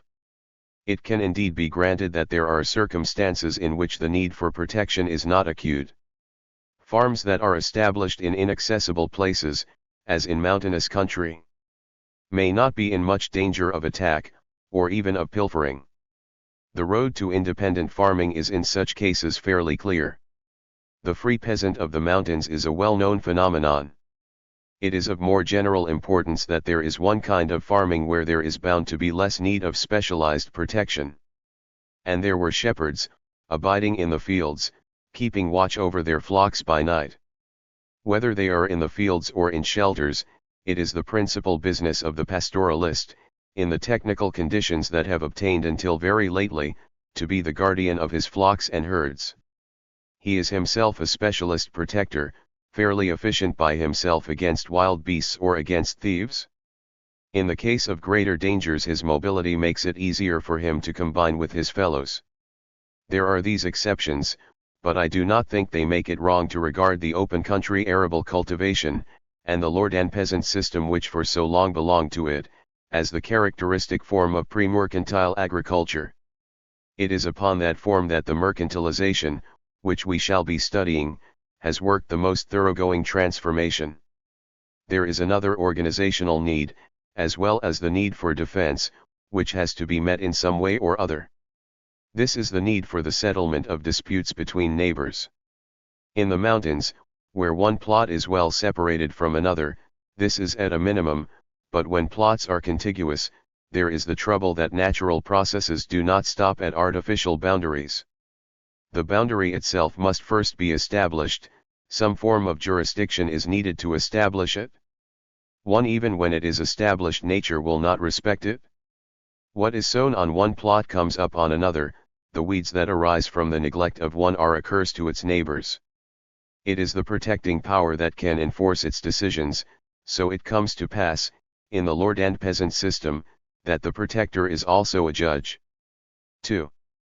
Now it will, of course, be said that justice and defense are functions of the state. We take it for granted nowadays that the state will perform them. But the appearance of a government that is strong enough to perform them adequately is not a thing which happens automatically. To look for the adequate performance of these functions from the governments of our middle phase, weak both financially and administratively, would usually have been impossible. No more is needed to explain the persistence of a lord and peasant system over many centuries, in many places almost up to modern times. It did not only persist, it recreated itself, under suitable conditions, when there had been a move away from it. There had been room under the Roman peace, in some places at least, for a free peasantry, but as the empire declined the formerly free peasants commended themselves to a lord. It was necessary for them to find a protector. When the empire failed, some local chief had to do. The impact of the market on the lord and peasant system takes place in two stages, which must be distinguished. In the first stage there is commercial penetration only, in the second, which is the more important, there is financial penetration as well. On the stage of commercial penetration I have little to add to what has been said in previous chapters. It may well begin by the peasant himself doing a little trading with peddlers, and on country markets, but we shall expect that it will be the trading of the Lord himself, through his servants, which will be more important as an agent of change. As we have seen, he is enabled by trading to turn his revenue into a form which is more acceptable to him than that in which it appears when it is simply a share in what is produced, on their own fields, by his own peasants. And it will be still easier for him to do this when he can get his revenue into a money form. But in order that the peasants' dues should be paid in money, they have got to get money. So it is to the Lord's interest, once that point is reached, to encourage his peasants to sell their produce to traders for money, some of which they will no doubt spend themselves, while the rest is paid over to the Lord. At the commercial stage, that is all that need happen, but it is worth observing, before passing on, that the motive for this first movement towards the market is the same as that which leads, in not very different circumstances, in the opposite direction. There is another way in which the Lord may get his revenue in a more acceptable form than that which comes to him as a share in what is produced on the peasants' holdings. This is to reserve a part of the land for cultivation in a manner which is more closely under his own control. What is to be produced on this land he can more exactly determine, and he has a better chance of getting the produce when he wants it, not just at the times when it is customary or conventional for the peasants to bring it in. Land, however, needs labor to work it. There will be no labor to work the Lord's land unless the peasants pay a part of their dues in direct services. A lord and peasant system that moves in this direction would generally be regarded as moving towards a more complete condition of serfdom, while the alternative route, of encouraging the peasant to produce for the market, looks relatively liberating. The two may nevertheless intertwine. It is perfectly possible that marketable produce may be more easily and efficiently produced upon the Lord's land, where the peasants work under supervision, than upon the land of the peasants. The opening of the market will then increase the advantage of more direct farming. He will move, so far as he can, in the direction of exacting his revenue in the form of labor services, getting his money income by the sale of his own produce to the market, not in the form of money dues paid to him by his peasants. It must nevertheless be insisted that nothing has yet happened, on either of these routes, to upset the foundation of the lord and peasant system. Lord and peasant remain necessary to one another, and the land is necessary to both. But it is becoming appropriate to think of their relation in terms of exchange, though if we allow ourselves to think of it in that way, the only type of exchange which fits is that of simple exchange without competition, or bilateral monopoly. Under bilateral monopoly, the textbooks tell us, the terms of exchange are indeterminate, which means that they are settled, so we are given to understand, by the will of the stronger. One must suppose that in this application the lord is the stronger. There is no question that the peasant is at a bargaining disadvantage. But what this means, so far, should not be exaggerated. The lord, by exercising pressure, can move the bargaining in his favor. He can do so at any time, but if he is to continue to make extra extortions, the pressure must be kept up. If it is relaxed, the peasants will slip back into giving no more than they think to be customary. That is their defense, their passive resistance. It is probable that the lord is in a stronger position, more able to increase his revenue when he desires, by using pressure, when he has taken either of the steps we have been considering, than he was when he simply relied upon a share in the produce of the peasant's holding. For a share in produce is not easy to assess, easiest when there is concentration upon a single crop, much harder as soon as there is diversification. So long as he keeps to his customary proportion, he can rely upon the peasants policing one another, for if one of them holds back, the others will feel that he is cheating them. But if he tries to raise his claim, all will consider themselves entitled to cheat. A money payment is more easily enforceable, and so is the exaction of so many days' direct labor. These are the first steps, yet when they have been taken, the lord and peasant system is still, in its essentials, intact. Land and peasant, and lord, are still tied together. Even when the peasant has established some connection with the market, he remains tied to the soil, and it is of equal importance that the soil is tied to him. There is, as yet, no land ownership. The lord has rights in the land, and the peasant has rights in the land, but that is all. It is of much concern to them what these rights are, but it does not need to be made clear to any outsider. The rights are established by custom. It is to custom that an appeal will be made whenever they are challenged. It will, of course, happen now and then that an estate changes hands by inheritance on the death of a particular lord, or as an endowment to a royal servant or religious foundation. The rights of lordship, whatever they are, will then pass to the new possessor. It will be up to him to find out, by experience, just what the rights are with which he has been endowed. There is as yet no market in land. It is only occasionally, and with difficulty, that land can be sold. One would guess that before it is sold, or at all often sold, it will be pledged. When financial development has gone far enough for it to be possible to raise loans, the lords of estates will find it easier to borrow if they can use their lands as security for borrowing.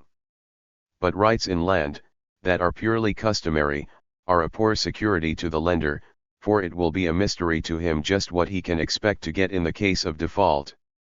The land will be a better security if the rights of lordship are set down in black and white, in terms that men of business, and lawyers, can understand. Thus there is at this point an incentive for the lord to get his rights defined not only at the moment when he seeks to pledge his land, but as soon as he begins to contemplate the possibility that he may want to do so at some time or other. It is not possible to define the rights of the lord without defining the rights of the peasant also. But it is very intelligible that an arrangement that is made by the lord, with the aid of lawyers, looking not at the needs of the peasant but at those of a potential lender or potential buyer, should be an arrangement in which the interests of the peasant are inclined to be overlooked. There must be a tendency that way to convert the lord's rights into something which is more or less in line with the concept of property as understood by the merchant. But if the land is made the lord's property, in that sense, how are the rights of the peasant to find a place? Even previously, as we have seen, the peasant was at a bargaining disadvantage, but now, when matters that concern him intimately are being settled over his head, his disadvantage is intensified. He is almost bound to lose some of his former rights, but it is of immense importance that he may lose them, in different conditions, in significantly different ways. Whoever is to be the owner of the land, someone must cultivate it. Land which cannot be cultivated would be valueless, even in the strictest market sense. A prospect of securing the labor that is needed for cultivation, in some way or other, is an element in the value that is set upon the land. Thus it makes a great deal of difference to the process we are considering whether it takes place in conditions when labor to till the land is relatively plentiful, or in conditions when labor is scarce. 2. When the cultivation of land has been fully mercantilized, labor shortage or abundance will simply reflect itself in the level of rents, but the point when that happens is one which we have not yet reached. The question before us is the effect of relative scarcity of labor upon the mercantilization process. Even when labor is abundant, there is still a question that has to be faced by the potential purchaser of land: how is he to draw an income from the land which he acquires, or may acquire? It will clearly be simpler for him when the dues of the peasants, upon the estates to be acquired, have been converted into money rents. But how is he to enforce the payment of those rents? He will look for a sanction, and the only sanction that is available to him, and that he can understand, is dispossession.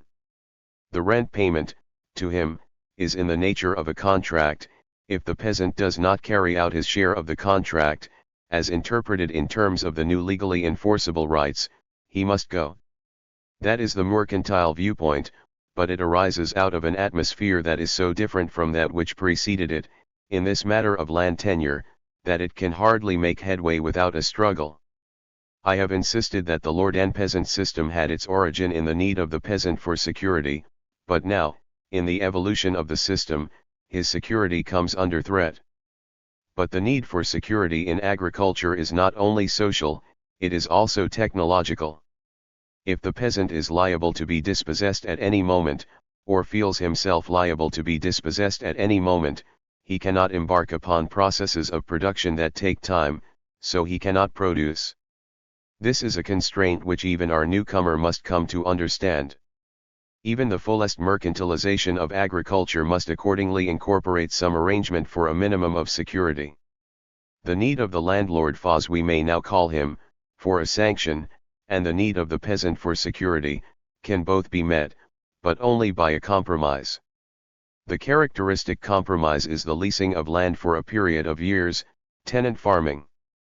Perpetual tenancy, with no more than the right of eviction on non-payment of rent, would be an attractive alternative from the point of view of the tenant, but it is less attractive to the landlord, and in the conditions of labor abundance, which we are still supposing, it is unlikely that the peasant will have the bargaining power to secure it. The landlord cannot draw his rent without giving some security, but he does not have to give more than is strictly necessary.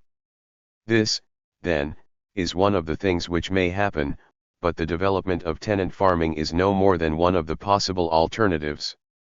It may well be more attractive, still in conditions of labor abundance, to develop the arrangement of farming under the supervision of an overseer or bailiff, direct farming on what, even under the old system, was the lord's own land. This is an important alternative, even here, but it is still more important under the other condition, of labor scarcity, to which I now come. Labor scarcity, here, is scarcity relatively to land.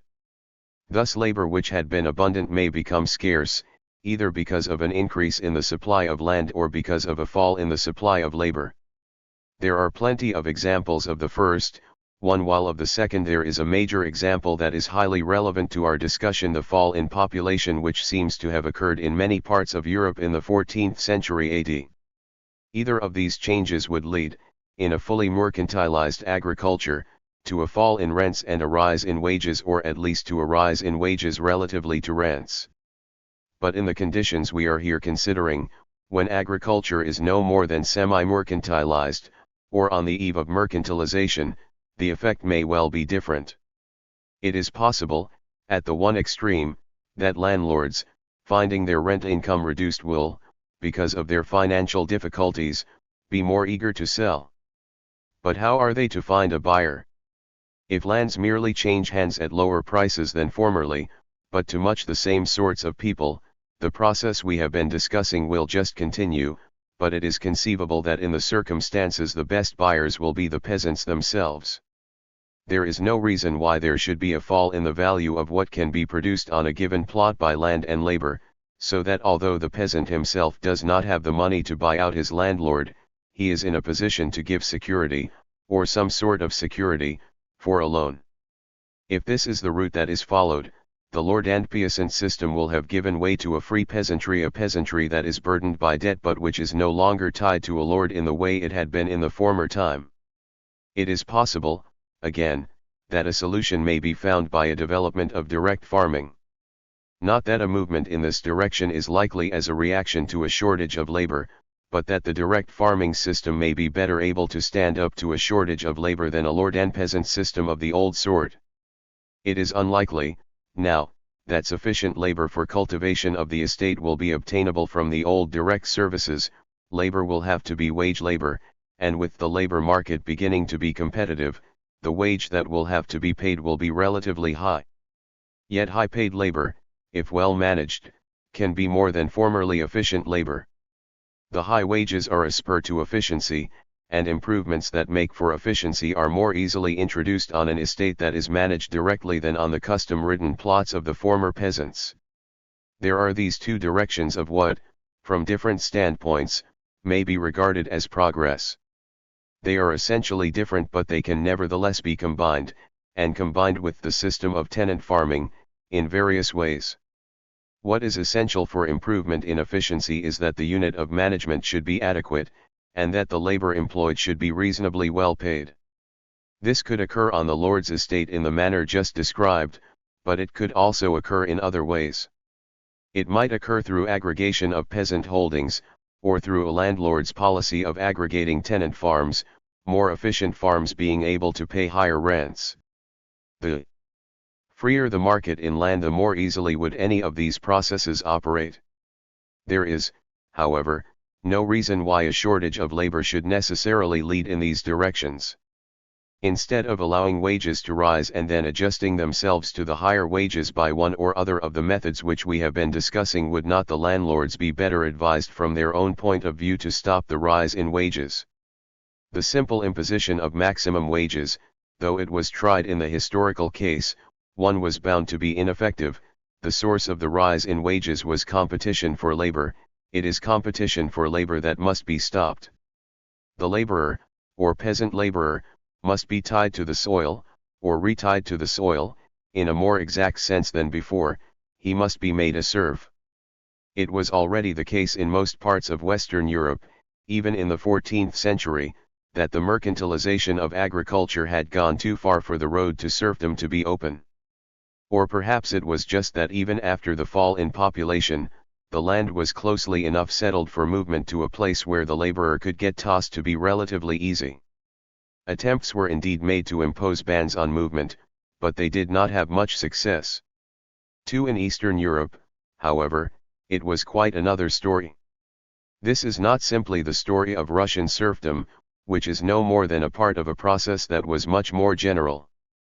There was a general movement in the same direction, not only in Russia but in Central Europe and in Poland and in Eastern Germany. It is indeed the East German case which is the best documented, so that the sequence of events is most clearly discernible. Eastern Germany, Germany east of the Elbe, had in the 12th and 13th centuries been a colonial area into which labor was being drawn from the Rhineland and even from the Low Countries. The German nobility, or their agents, acted as entrepreneurs or land developers, offering favorable terms to attract peasants who, in the first place, became tenant farmers paying rents that were no more than a reasonable return on the costs of development and earning the money to pay those rents by exporting a part of their produce. While the expansion continued, these favorable conditions persisted, but in the contraction which followed it, they broke down. With the fall in the population of Europe, the new lands became extra-marginal.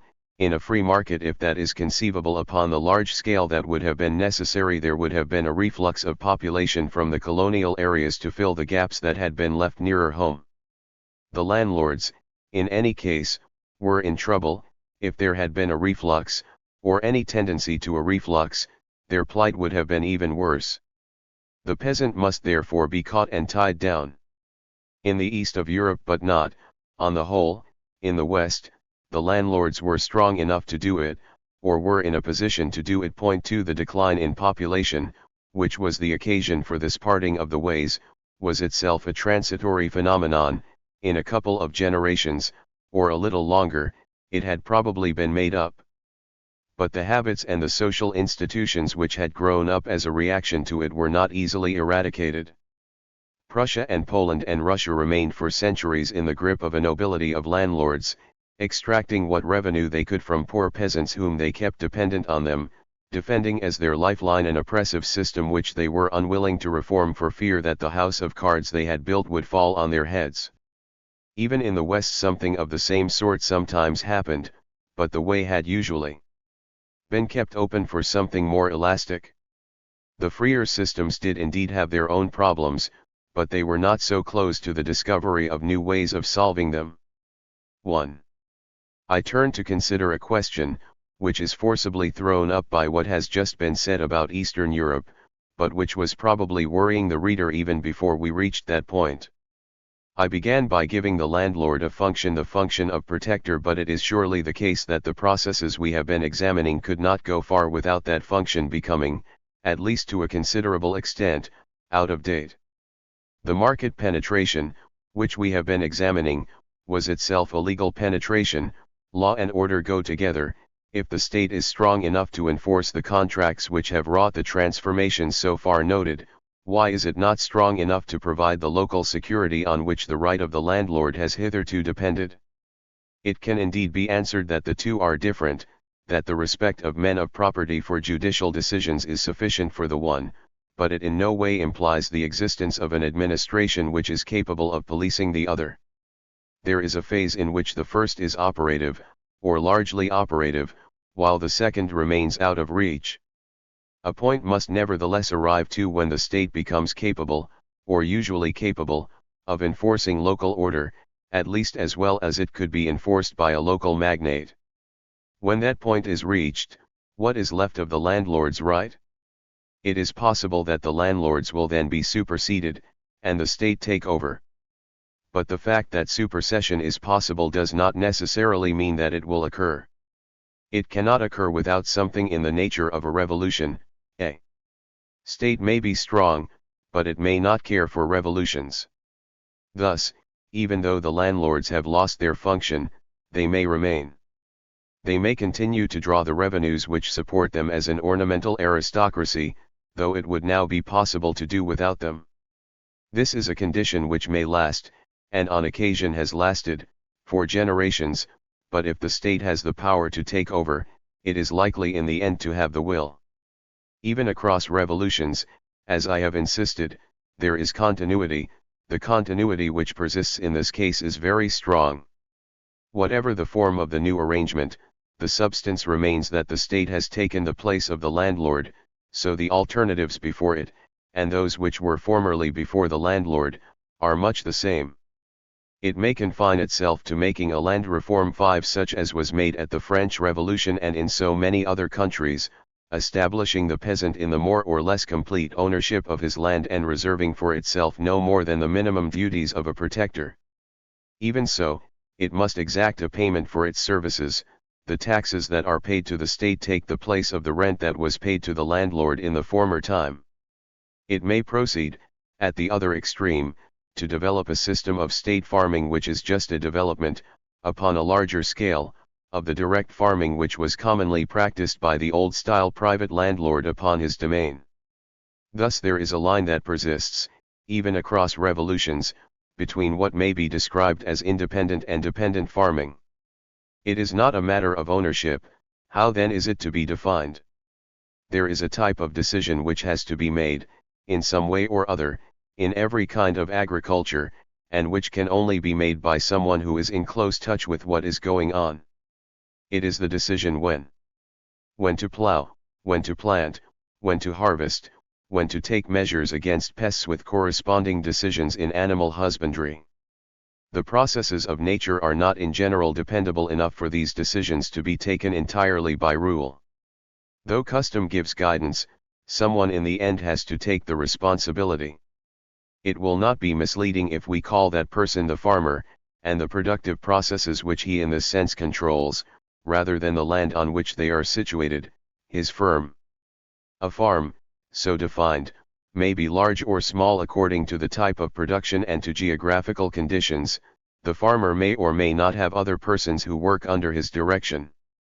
The question of his independence or dependence is not concerned with these matters.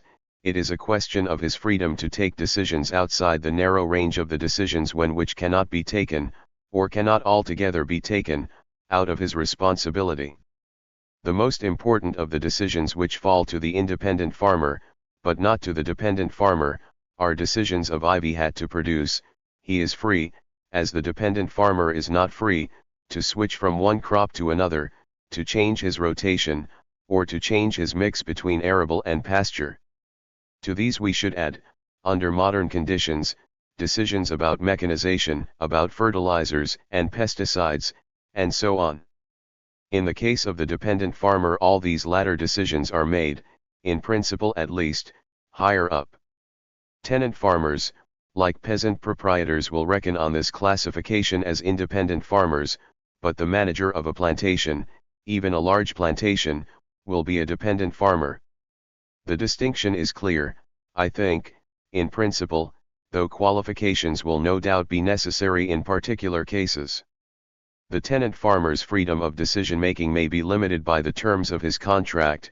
Even the freedom of the farmer owner is limited, and may be considerably limited, by the law of the land. The plantation manager may have a considerable degree of freedom delegated to him. But we can grant these qualifications and still maintain that in general the distinction holds. The independent farmer, if he has any external payments to make, must produce for the market. He must sell to the market more than he buys from it, by the amount of his external payments. The dependent farmer does not have this market dependence, since the decision of what he is to produce is made for him. It is the maker of that decision who must have the disposal of the produce. The separation of responsibility for the disposal of the product from responsibility for the when decisions which cannot be separated from the farmer is a defect of dependent farming. It is a defect which is more important in some conditions than in others, and it may well be outweighed by countervailing advantages. But in itself it is a defect, for the day-to-day administration of a farm, involving continual adjustment to uncontrollable or not easily controllable natural processes, is an activity which is not easy for an outsider to oversee. Independent farming's combination of responsibility for the day-to-day decisions, and for the longer-term decisions, and for the disposal of the product, is a merit. It is a merit which often outweighs the considerable disadvantages which must be set against it. 1. For when the farm is defined as I have just defined it, there must be a limit to its size. The limit is more constricting in some sorts of agriculture than in others, but it always exists. Under independent farming the limit to the size of the farm is a limit to the size of the enterprise. Under dependent farming the individual farm is no more than a part of the enterprise of which it is a member.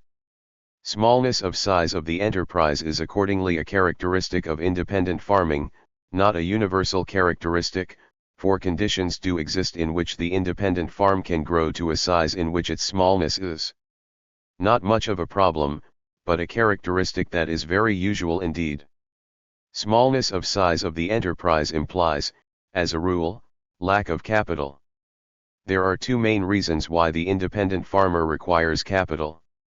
1, which is nowadays so important, is in order that he should be able to invest in farm machinery and to make other costly improvements.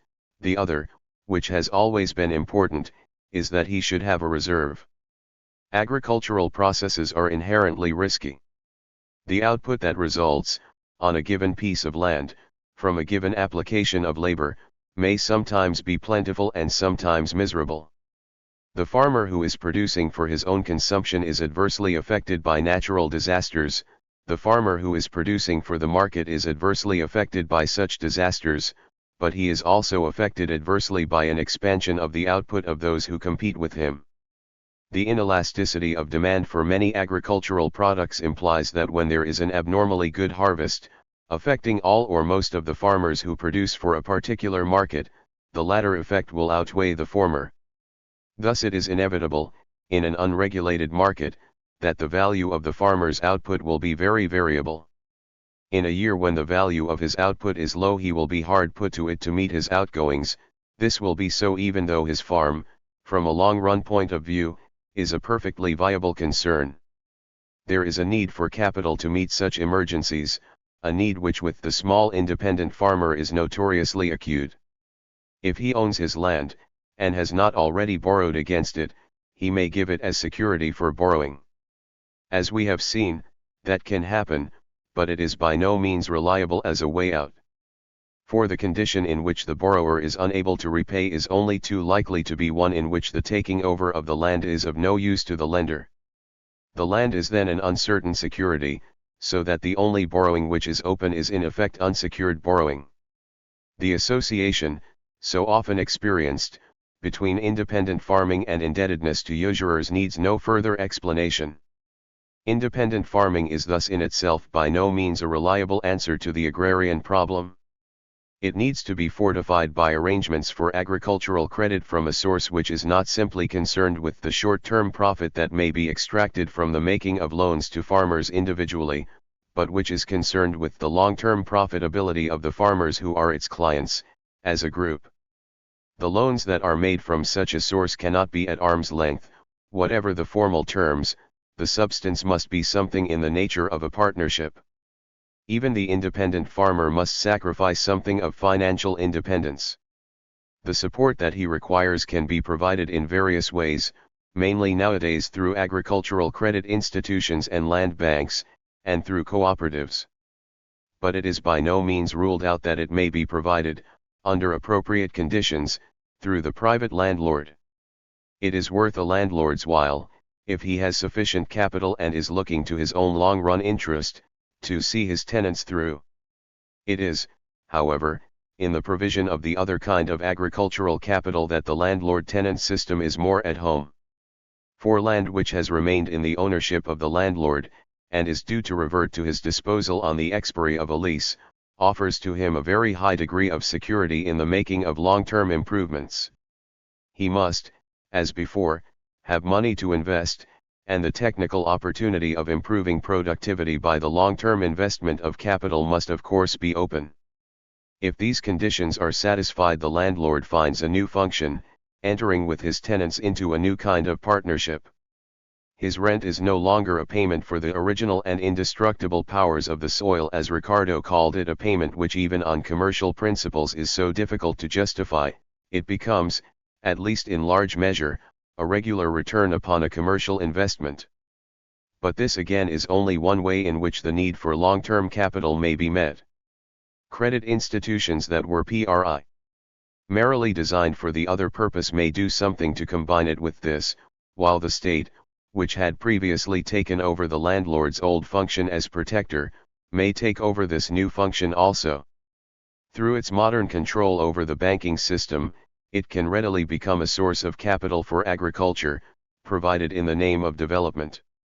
To have the state as partner, or provider of capital, to have it also as protector, not only in the old sense, but exercising monopoly powers on his behalf so as to protect him from the fluctuations of the market, when these services are provided for him, the problems of the independent farmer, which have vexed him for so long, may appear to be solved. Yet how much, then, is left of his independence? It is by his political weight that he has attained this favored position, and that could prove to be a wasting asset. It is notorious that the technical improvements which have transformed the agriculture of so many countries in this century are diminishing the proportion of the population that is engaged in agriculture. What had been the chief of all economic occupations, is becoming a single industry like the rest. A further consequence of these same improvements has been a great increase in the size of the unit that can conveniently be managed by the single farmer. So the farmer is less of a small man than used to be the case, and is tending to be in less need of special assistance in obtaining capital. Yet another consequence is an increase in the relative advantage of dependent farming, large estates becoming easier to manage. The general drift of all these changes is for agriculture to become less unlike other industries than it has been in history, almost up to the present. That the state will continue to play a part in the organization of agriculture, in some way or other, cannot be doubted, but its agricultural policy may well come to be more like its policy towards other industries. It will then appear that you cannot give everyone privileges against everyone else. 8. The labor market. To regard the formation of a labor market as AC penetration analogous to the penetration of the market system into agriculture, may seem at first sight to be a little far-fetched. I had better explain what I mean by it. Labor, in the sense I am using it in this chapter, is not just work. Each of the classes of people, whose activities we have been surveying, has its work. The peasant has his work, the administrator has his work, the merchant has his work, even the landlord, so long as he retains a positive function, has his work. The characteristic of the laborer, or worker in the narrower sense to which we have come, is that he works for someone else. He is a servant. The mercantile economy has never been able to dispense with servants. But the relation of master and servant is not, and never has been, a normal mercantile relation. As we should now be ready to recognize, it is much older than the mercantile economy. It is a piece of a command system. That is where it belongs. It has never been at home in a mercantile system. It is the command system which is naturally hierarchical, which runs in terms of the relation of leader to follower, lord to vassal, master to servant, a relation based partly on force, but partly also upon its own variety of ethical sentiment, loyalty on the one side, responsibility on the other. The mercantile system is not hierarchical, buyer and seller are on a level. Why should one be master and one servant? The master-servant relation does not fit. In the pre-mercantile economy the servant had a clear place. Not an exalted place, nor one in which he was safe from oppression, but one in which it was possible for him, at least in quiet times, to live a continuous life, consistent with his social needs, especially those concerned with the long process of upbringing children, a status which laid heavy obligations upon him, but in which he had some protection from his fellows, and even from his lord, to set on the other side. The position is very different when labor is mercantilized, when labor has become an article of trade. Their souls of men are bought and sold. And milk-fed infancy for gold. And youth to slaughter-houses led. And beauty for a bit of bread won. These are feelings that must not be suppressed, they belong to the issue. There are two ways in which labor may be an article of trade. Either the laborer may be sold outright, which is slavery, or his services only may be hired, which is wage payment. The former may be regarded as a direct adaptation of the master-servant relation of the command economy to mercantile conditions. It is only too obvious that in the translation that old relation is likely to lose what virtues it had. For there is no reason, on mercantile principles, why the slave should not be resold. If he is liable to be resold, the stability of the relation is likely to be lost. The latter, it will certainly be claimed, is the more thoroughly mercantile arrangement, but the most perfectly mercantilized labor market is the market for casual labor, where the servant may be thrown off, and the master may be deserted, at almost any moment. If the labor market is formed in the image of a commodity market, that is what it is like. A market for wage labor is not necessarily of this character, or not entirely of this character, but this is the direction in which mercantilization, as such, tends to move it. I shall proceed, in this chapter, to examine both kinds of labor market. Each is of the greatest historical importance, and we shall find, when we consider them together, that they throw light on each other. In the early days of the mercantile economy, as in ancient Greece, it was mainly the method of slavery that was used, later it has been mainly the other. It is easy to see why it was that mercantile labor began as slavery. When the mercantile economy was growing up, on the edge of its customary predecessor, the easiest way for the merchant to get servants was to buy slaves from some neighboring lord or chieftain, who had prisoners of war to dispose of, or who could be induced, by a money payment, to go out and get them. They had to be brought from their homes to a new place. Temporary hiring meant bearing the cost of returning them. It was easier to buy them outright. Even within the institution of slavery, it is necessary to make distinctions. The catching of slaves has always been a brutal business, it must always be so, from the nature of the case. But in the treatment of the slave, once he has passed into the hands of the owner, who is to make use of him, there are many varieties. A principal use of slaves, almost everywhere, has been in domestic service. This has, on the whole, the reputation of being a mild form of slavery. It may be of no great importance to the servants of a household that they are legally slaves. Since their master has to live with them, he will have a quieter life if he is considerate of them, winning their loyalty and even their affection. This can be, and over the long ages and many countries in which slaves have been employed as domestic servants, a fairly harmonious relation of this character may well have been established more often than not. Harmony, however, implies no more than that the slave is treated no worse than he, or she, expects to be treated. When the customary moral standards are low, that may not mean much. In our early mercantile economy, merchants would be buying slaves in order to get servants, and when once a supply of slaves had been established, they would be ready to sell slaves, to whoever would buy them at a price which would give a profit. Landowners as well as merchants would be buying slaves. The large landowner, who could rely for service upon his peasants and their children, might have little demand for the imported article, but if slaves were cheap enough there would be a demand for them much lower down the scale. In ancient Athens, We are told by Professor Andrews, a single family tilling a small plot of land would normally own slaves. A slave or two, belonging to a small man, whether employed in domestic service or in agriculture, could as before be treated very much as a part of the family, so this again could be a mild form of slavery. More strictly mercantile, and in the ancient world of quite special importance, is the employment of slaves in shops and workshops. The trader or independent craftsman wore kinji alongside the slaves who are his assistants, and who are his property. This again is a personal relationship, and must often have been made more tolerable by the personal association. But the workshop would often be a sweatshop, for it is hard for the trader not to drive his assistants as he drives himself. If he does so, he is a tyrant. Each of these forms of small-scale slavery has its dark side, but in each of them a possibility is open that is not quite so dark. For while the slave is in personal contact with his master, he retains his individuality. Because he retains his individuality, it is not excluded that he may earn what is in effect promotion, he may acquire responsibility. Even the domestic slave may be set over other slaves. The farm laborer slave may find himself, on the death or illness of his master, in effective charge of the farm. The shop or workshop assistant may be entrusted with responsibilities of many kinds.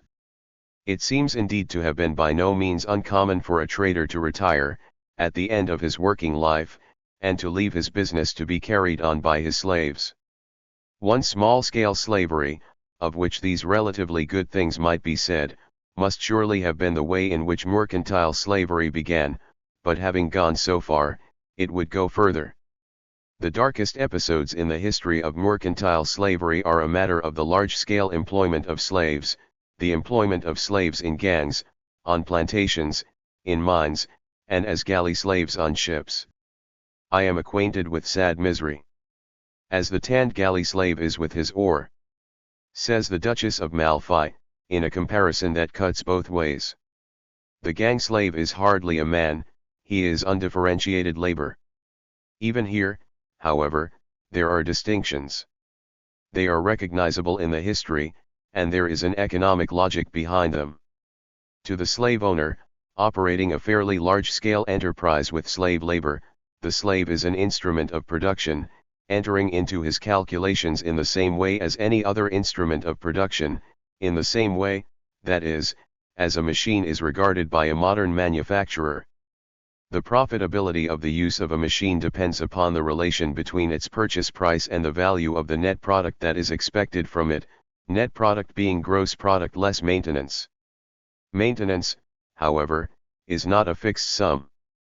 There is always a choice between investing capital in the maintenance of the future productivity of existing assets, and investing it buying new ones, or putting it aside to buy new ones at an earlier date than would have been necessary if the other course had been followed.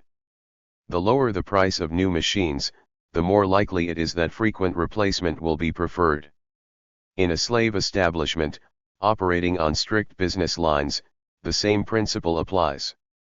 When slaves are cheap and easily obtainable, it will pay to keep the sums invested in their maintenance to a minimum, but when slaves are harder to get and more expensive, so that the loss of a slave, or his inability to work, is a serious matter, it will be profitable to undertake expenditure to diminish the risk of its occurrence.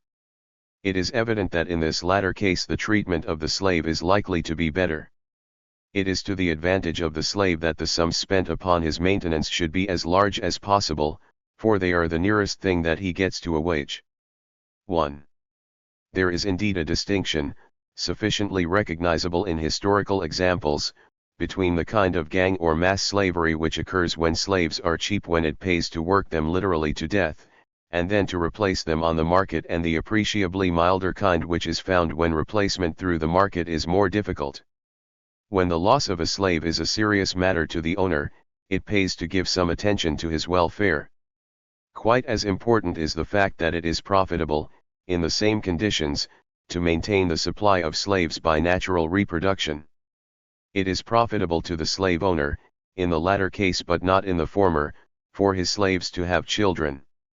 One can therefore appreciate the force of the contention, often advanced by economists, that the abolition of the slave trade was more important, for the welfare of existing slaves, than the abolition of slavery itself. It is not simply that the slave trade, and the slave catching which it was bound to involve, was so ghastly. As a shark and dogfish wait under an Atlantic isle for the Negro ship, whose freight is the theme of their debate. Shelley's unforgettable summary of 100 indictments. 1. The loss of slaves on the Middle Passage was an inefficiency in the slave trade, but the more efficient the trade became, the lower would be the supply price of new slaves, and the worse the condition of the former slaves was likely to be. Only when the slave trade was cut off could the value of the slave rise above the floor which it set. Only then would the condition of the slave be substantially improved. There is indeed some evidence that the condition of the slave, after the abolition of the trade, but before emancipation, one was moving towards something at first sight not unlike the condition of the peasant in a lord and peasant system. The domestic economy of the estate slaves in Jamaica, just before emancipation, has been described in the following terms, 2. But my author continues, and it is this which marks the difference. Because they were so generally liable to be sold or transferred from one estate to another, slaves can have had little inducement to invest their money in goods which they could not easily carry with them if the occasion arose. The peasant, in a typical lord and peasant system, was liable to be sold, but only when the land to which he was attached was sold with him. Thus what was sold was not so much the peasant himself as the rights of lordship over him. The mark of commercial slavery, even at its best, is the possibility of individual resale. There is a world of difference between a system in which slaves can be sold individually, without reference to family attachments, or to any other social linkages which they may have formed, and one in which it is only the village, the whole social complex and the land that is attached to it which can be sold as a unit. The former is a social evil that is much greater than the latter. It is not only that the peasant can build up a protection from custom, which in the case of the slave must be largely absent. It is also that the slave, being subject to individual resale, though he may beget children, is inhibited from entering into a stable parental relation with them.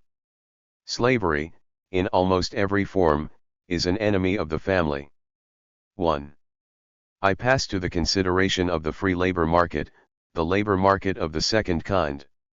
We may best approach it by inquiring how it is that the one has given place to the other. We must, for this purpose, go back beyond the abolition of Negro slavery.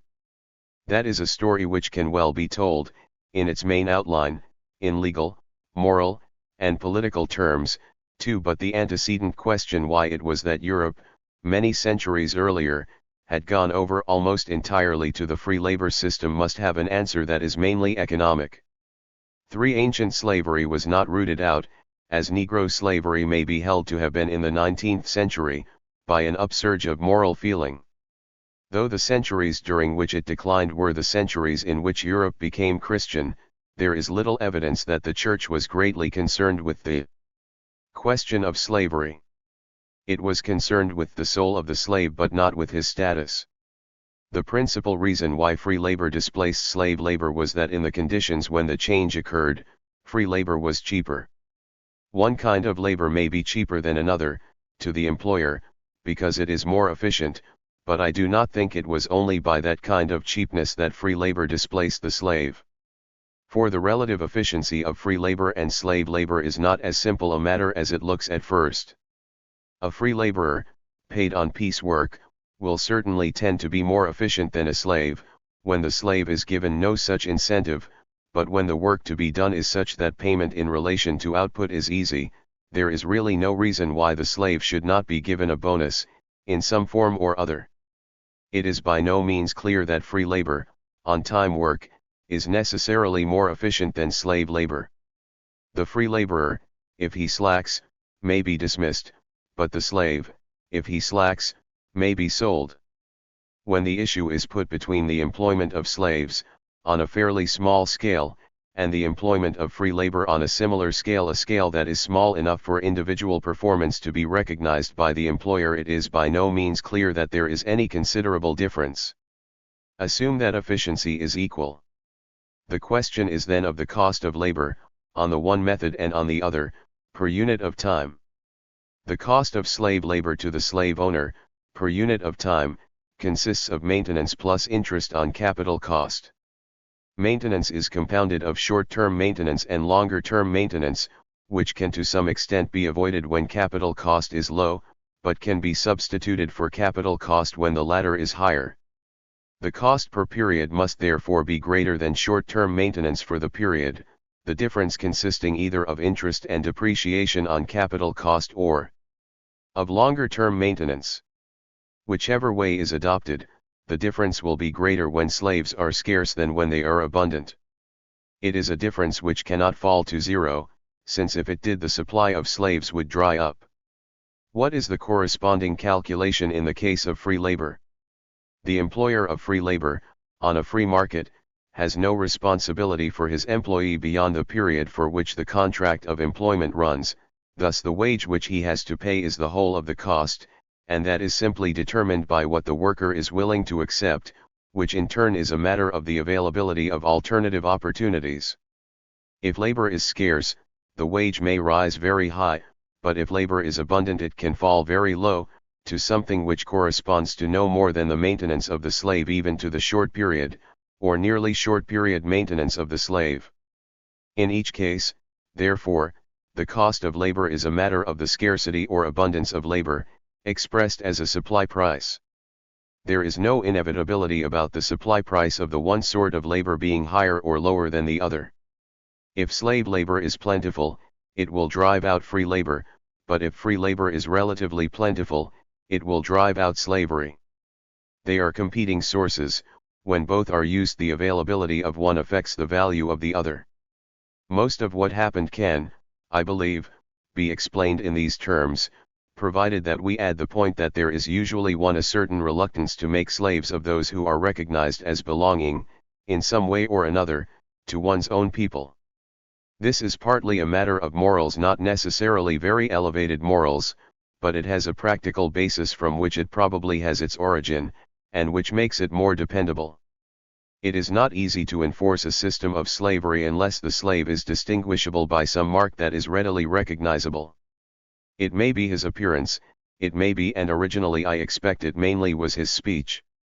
Greeks, as late as the time of the Peloponnesian War, had no compunction about enslaving Greeks, but the variety of dialects made Greeks from different parts rather readily recognizable. Romans, a couple of centuries later, had no compunction about enslaving Greeks, or any other of the peoples who had come into their power. It does indeed seem likely that it was in the 2nd century BC, when Rome was conquering the Mediterranean lands, that the greatest multitudes of slaves were thrown upon the market. One would certainly guess that it would have been at the stage that the value of the slave was lowest, his condition worst, and the destructive force of his competition, upon what remained of the free market, at its maximum. All the indications are that this was a time of great social stress. One afterwards, however, in the quieter times which followed the settlements by Caesar and Augustus, though slavery persisted, the sources from which such multitudes of slaves could be collected are less easy to perceive. We should therefore expect both that the condition of the slaves would be improved, and that the labor force would come to consist to a larger extent of free labor and less of slaves. This is only a hypothesis, but it would make sense. Roman legislation begins, even before the empire is Christianized, to give the slave some rudimentary protection. Law can hardly do more than enforce good current practice. The presumption is that standards were in fact improving. And though Christianity did not suppress slavery, it did encourage the view that Christians should not be taken and made slaves. The range of the people who were one's own people in the sense above described was accordingly widened. Slavery did not disappear. Slaves are still provided for in the Code of Justinian. There was slavey trading and slave raiding in Western Europe for centuries after that. But it was mainly directed against non-Christian and semi-Christian peoples, and there were not many such who were open to be raided. Anglo-Saxons won, and Germans until they were Christianized, Slavs until they too were Christianized, but who else? The main potential source of slaves, to the south and east, was blocked by the military power of Islam. 2. Thus it was that at the time of the economic expansion of the early Middle Ages slaves were scarce and expensive. If a source of free labor could be found, it was likely to undercut. And that, I suggest, is what happened. The mercantile economy of Western Europe, in the Middle Ages, was insulated from a source of slaves, and by the time that the sea route to Africa was opened up, in the 15th century, the free labor system was established.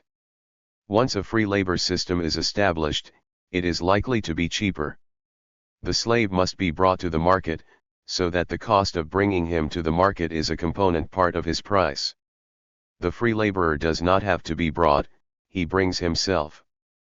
But why should he bring himself if the earnings that he gets for his trouble are so low that he can undercut the slave? Surely the answer is that sometimes they are not so low. The mercantile economy offers opportunities for rising. The movement from the country to the town is motivated by the possibility, held out by the town, of considerable or even dazzling advancement, an opportunity held out to all, though in fact it is only a few of those who move who will achieve it.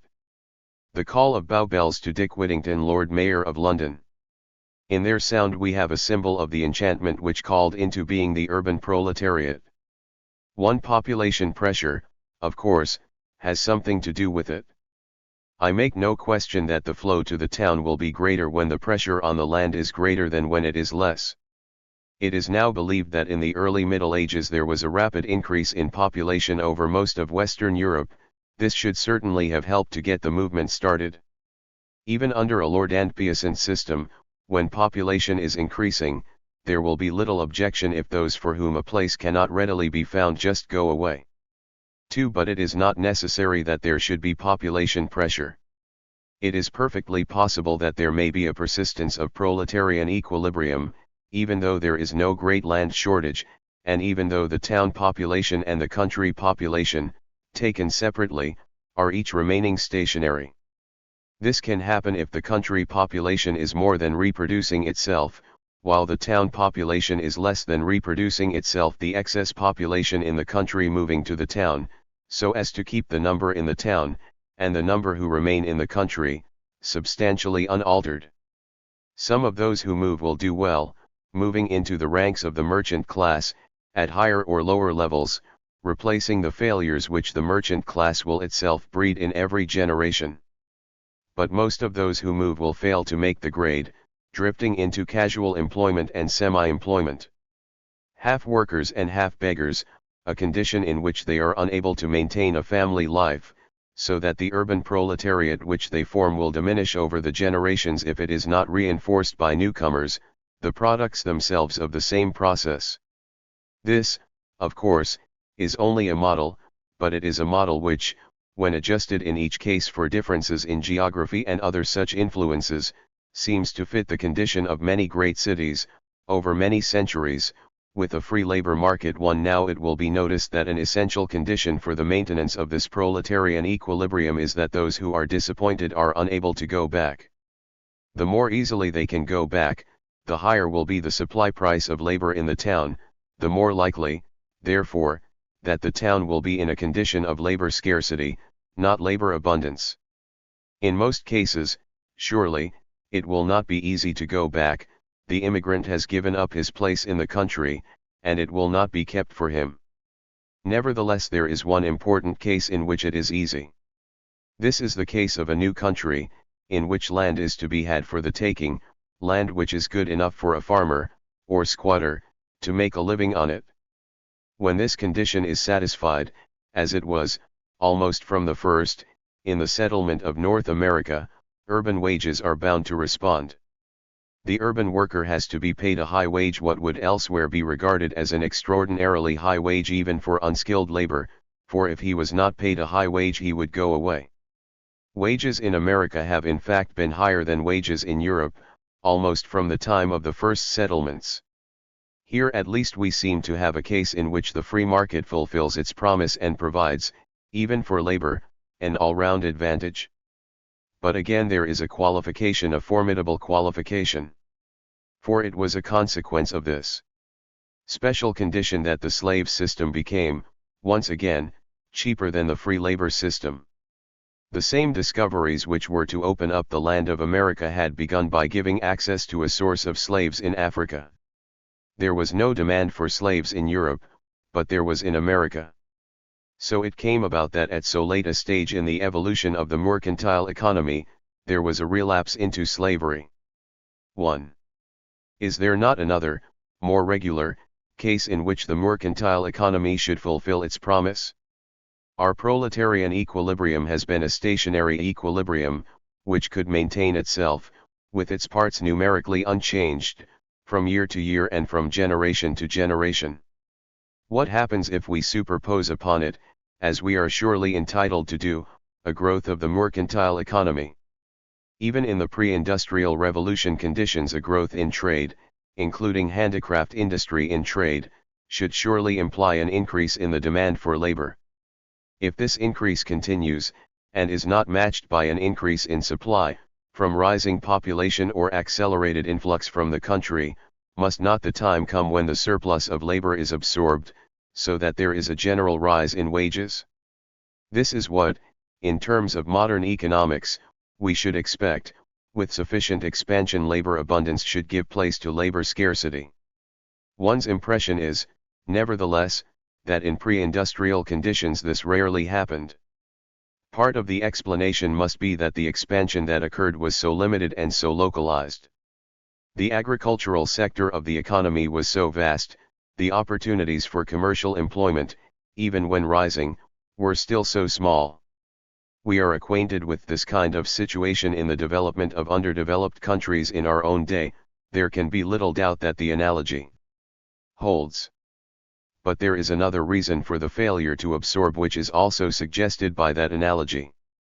We should not allow ourselves to think of the labor force, in the town, as being homogeneous. It is inevitable, in a free labor market, that some kinds of labor should be scarcer than others, and that the scarcer labor should command higher wages. But not only higher wages, for the undependability and unpredictability of a labor market which approaches the character of a commodity market bear hard on the worker. As soon as he can afford it, he will be willing to sacrifice something in wages for the sake of security. Thus the higher grades of labor will have more security, more regular employment, as well as higher wages. There are highest grades, where the employee can make himself individually so valuable to his employer that he can be sure to have work found for him even if at the moment he should not be so urgently wanted, and there are middle grades, which by organization can win for themselves some measure of security. The lowest grades, whom I am calling the urban proletariat, have neither security nor high wages. Most of the labor that comes in is bound to be, from the point of view of urban employment, low-grade labor. But a general expansion of demand, from whatever source it comes, is likely to be spread, in proportions that will vary from one occasion to another, over all grades. If it were the case that movement from one grade to another were easy, employment could expand in each grade by movement up the scale. There would then be room, if only at the bottom, for the low-grade labor to be absorbed. But in fact the grades impose obstacles to movement, obstacles which can be worn down, but which are very resistant. A general increase in the demand for labor will therefore exhaust itself, in part, in a relative rise of wages in the higher grades or in the taking by those grades of some equivalent advantage. This does indeed give an incentive for the substitution of higher grade labor by lower grade labor, and some of that there may well be.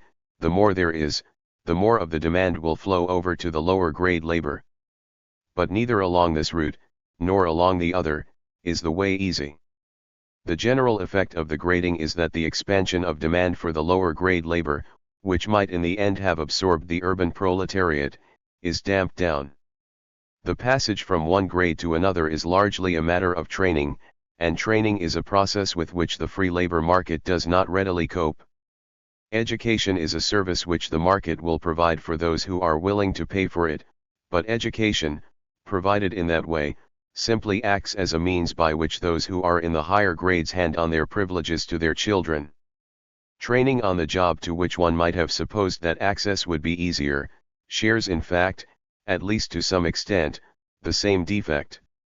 On the principles of the free market, the trainee is drawing an advantage for which he should pay, or, what comes to the same thing, he should be willing to accept a wage which is less than the wage he could get elsewhere without getting this advantage. But this, when unskilled wages are low, he cannot do. He requires to borrow in order to pay for productive investment in his capacity, but he does not have the credit with which to borrow. In the contract of apprenticeship, the imperfect solution to this dilemma which has been widely adopted, he borrows from his employer, giving himself into bondage as the only security he can offer. He is overpaid at the beginning of his time, and underpaid at the end. Thus it is to the interest of the employer to spread out the apprenticeship in order to have a longer period in which to recoup himself, thus in effect charging a high, even a usurious, rate of interest. The apprentice who is bound to his master in this manner is in a position not entirely different from that of the slave who is to be given his liberty at a fixed date, only if his master expects to want to keep him, and to be able to keep him when his time is up, is he safe from exploitation. Contracts of apprenticeship in which the main advantage accrues to the employer, leaving very little to the apprentice who has been trained, are only too familiar. They are what is likely to occur when the contract is simply treated as a means of buying and selling labor, having no element of social responsibility in it. In the more respectable systems of apprenticeship, there is indeed such an element, but it is more easily aroused when master and apprentice have some social linkage in common. And that is likely to mean that the apprenticeship system, like the education system, is acting as a means of preserving the privileged position of the higher grades. How much of this has been altered, or is on the way to being altered, by the Industrial Revolution of the last 200 years, we shall see in the next chapter. 9. The Industrial Revolution. The Industrial Revolution is the rise of modern industry, not the rise of industry as such, but what is modern industry? What is the essential mark by which we are to distinguish it from ancient industry, the handicraft industry which is coeval with the market itself? Technologically, of course, there are various answers, some of them, as we go on, we shall find to be of help. But what we mainly need, for our purpose, is an economic answer. Handicraft industry, I have insisted, too, is barely distinguishable economically from trade. The artisan who produces for the market is a trader, he buys to sell again, so he must be a trader. What he sells is in a different form from what he buys, while the sales of the pure trader are physically in the same form, that is all the difference. As for mixing his labor with the materials on which he works, the trader also is mixing his labor in order to sell something which is of greater value than what he buys, or greater value because it is available at a place or at a time which is of more use to his customer. There is, in economic terms, an exact correspondence. Though philosophers have found it hard to admit the correspondence, in practical life it is admitted. The formal statement of the economic activities of a business is to be found in its accounts. There is complete continuity between the form of accounts which is appropriate for a firm that is engaged in manufacture, and that which is appropriate for a firm that is engaged in trade. Just the same items appear in both. It may indeed be said that in all those aspects of its activity which appear in its accounts, the manufacturing firm is treated, and treats itself, as a trader. There is, however, one respect in which the correspondence is nowadays less than complete. This, I am going to suggest, is a clue to the distinction between the two kinds of industry, for which we are looking. The capital of a merchant is, mainly, working or circulating capital that is turned over. A particular merchant may indeed employ some fixed capital, an office, a warehouse, a shop, or a ship, but these are no more than containers for the stock of goods on which his business centers. Any fixed capital that he uses is essentially peripheral. As long as industry remained at the handicraft stage, the position of the craftsman or artisan was not so very different. He did indeed have tools, but the tools which he used were not usually very valuable. The turnover of his materials was the center of his business. It is at the point when fixed capital moves, or begins to move, into the central position that the revolution occurs. In the days before modern industry, the only fixed capital goods that were being used, and which absorbed in their production any considerable quantity of resources, were buildings and vehicles. Buildings, however, were chiefly consumers' goods, not producers' goods, and vehicles, even if they were producers' goods, were ancillary to trade, not to manufacture. What happened in the Industrial Revolution, the late 18th century Industrial Revolution, is that the range of fixed capital goods that were used in production, otherwise than in trade, began noticeably to increase. It was not a single increase, that was over and done with in a single phase, the increase has continued. It is this, not simply an increase in capital accumulation, but an increase in the range and variety of the fixed capital goods in which investment was embodied, which I maintain to be the correct economic definition of the change we are considering. Industrialization, so defined, is a continuation of the process of mercantile development which we have examined in earlier chapters, and it is tempting to analyze it in similar terms. Northern Europe, where the revolution first occurred, was at the peak of a mercantile expansion, similar in many ways to those which we previously discussed in our analysis of the first phase, an expansion led first by Holland, then by England, nation-states, but nation-states that had much in common with the city-states that had led the previous expansions. Thus there was a trade network already in existence, in active existence.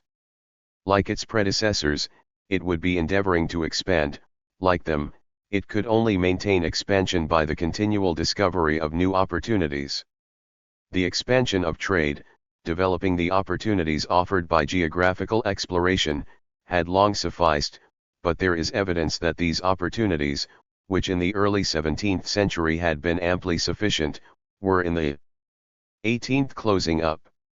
1. It may well be that the fundamental reason for this is that Europe was not well situated to be the center of a carrying trade between extra-European areas, the slave trade between Africa and America, and the opium trade between India and China, being exceptions that only too obviously prove the rule. Thus if trade were to continue to grow, it was necessary that Europe itself should provide the exports, which is what, in the 19th century, it so abundantly did.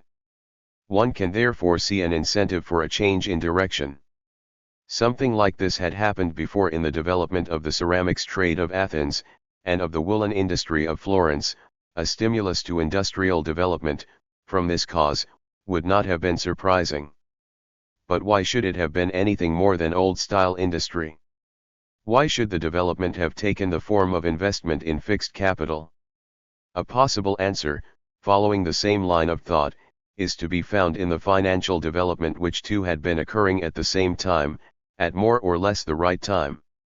It is not simply that rates of interest had fallen. What is more important is the greater availability of funds, of which the fall in interest was a symptom, but no more than a symptom. Circulating capital is continually turned over, it is continually coming back for reinvestment. But fixed capital is sunk, it is embodied in a particular form, from which it can only gradually, at the best, be released. In order that people should be willing, in an uncertain world, to sink large amounts of capital, they must either themselves be in possession of other resources, which they hold in a more liquid form, so that they can be quickly realized to meet emergencies, or they must be confident of being able to borrow, and that means borrowing from someone else who is able to borrow, or who has liquid funds. In the end, it is the availability of liquid funds which is crucial. This condition was satisfied in England by the first half of the 18th century. Already, then, there were financial markets, on which a variety of securities could readily be sold. The liquid asset was there, as it would not have been even a few years earlier. Part of what happened can probably be explained in these strictly economic terms, but they leave one dissatisfied. Surely there is something more. If one considers, not just the introduction of the early spinning machinery into the textile industries, but modern industry as a whole, the other element is at once apparent. It is not just the discovery of new sources of power. It is science. It has always been true that the economy grows by the exploitation of new opportunities for investment, opportunities that are revealed by a process of exploration, by advancement of knowledge, but while in the former phase the exploration was mainly geographical, in the latter it has been scientific exploration of the physical world in a much wider sense. It is science, especially physical science, which has opened up such seemingly illimitable prospects for industry. This is a connection which, as time has gone on, has become increasingly apparent. It is less obvious at the start, but one does not have to go far beyond the start before one finds it. Take the case, the very central case, of the steam engine. No one could look for a steam engine until he possessed some rudimentary knowledge of the relations of heat and pressure. Knowledge which in the 18th century was generally available, but had only been made available by the work of physicists about 1660. It was indeed 100 years after that before a steam engine, which realized more than a very small part of the potentialities of the invention, could be constructed. The obstacle was technical. How was an engine to be constructed which was strong enough to stand up to high pressures, and whose moving parts would fit? There were separate skills, already in existence, which went some way to meet these requirements. There were gunsmiths who dealt in resistance to pressures, and there were clockmakers and watchmakers who had mastered the art of making moving fitting parts. But how were these two exceedingly different techniques to be brought together? Almost everything which was right in the one was wrong in the other. It is not surprising that it took so long to do it, even after science had set the problem. Could it have been done, one wonders, if science had not been setting at the same time a whole range of other problems, which offered similar challenges to the technicians. The progress of science required scientific instruments, precision instruments of new kinds, which must have given a similar impulse to cross-fertilization. We note that James Watt, at the time when he made his invention of the condenser, that turning point in the evolution of the steam engine, was mathematical instrument maker to Glasgow University. This, however, was no more than the beginning. As time went on, the reliance upon the old crafts, or what remained of the old crafts, quite sensibly diminished. The first generation of machines were made by hand, with some assistance from water power. They were expensive, because of the scarcity of the highly skilled labor needed to construct them, and they were not very accurate, because of their continued reliance upon this human element. Cost was reduced, and accuracy improved. In the second generation the machines that were made by machines. This is well explained by the author of the chapter on machine tools in the History of Technology. 2. Machine tools make it possible to work metal objects of great size and to shape metals with an accuracy unattainable by hand. Moreover, the high speed of working with machine tools makes commercially practicable processes which, even if mechanically possible, cannot be performed economically by hand. The invention and development of machine tools was an essential part of the Industrial Revolution.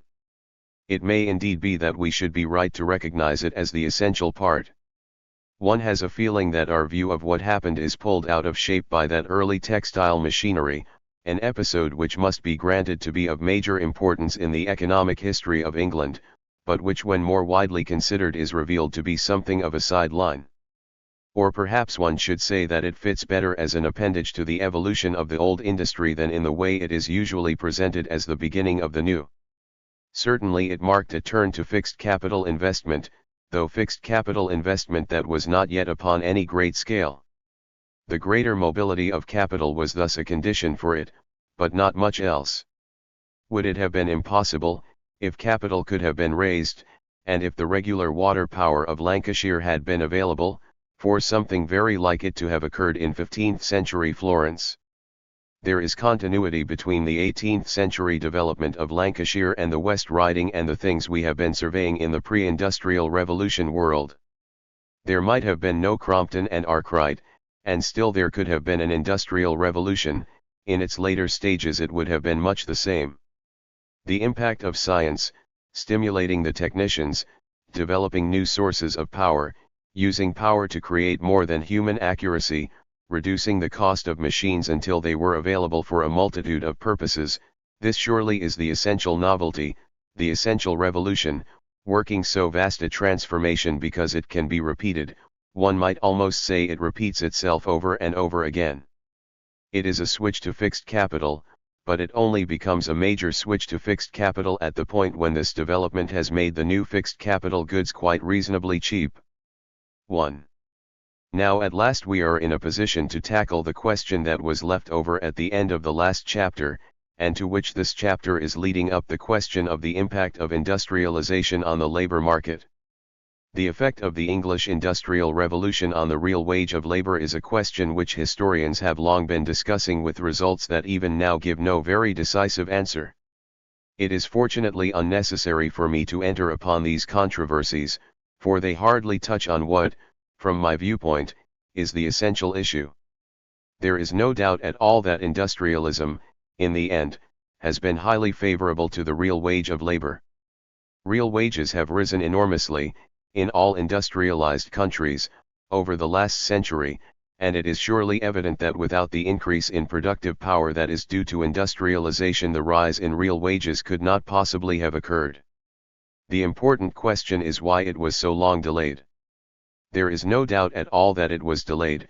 Whether there was a small rise, or an actual fall, in the general level of real wages in England between 1780 and 1840 leaves that issue untouched.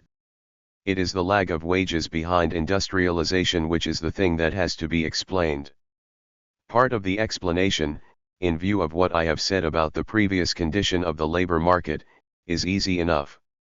If we start from a condition in which labor is in abundant supply, we should not expect to find that real wages would rise significantly until the surplus of labor had been removed.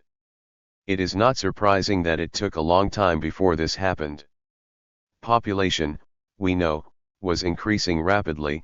There was little opportunity for the absorption of additional labor into agriculture, so the supply of labor to industry, and to other urban occupations, was increasing very rapidly indeed. The demand for labor had to grow, for some appreciable time, at a greater rate than this growth in supply, before the surplus of labor could be absorbed. Now what would be the effect of the new opportunities for fixed capital investment on the demand for labor? This is by no means a simple question, it is one to which economists have given divergent answers. I think it turns out that this is not surprising. There are several forces at work, sometimes one is dominant, sometimes another. There is, of course, no question at all that machines do, very often, displace labor.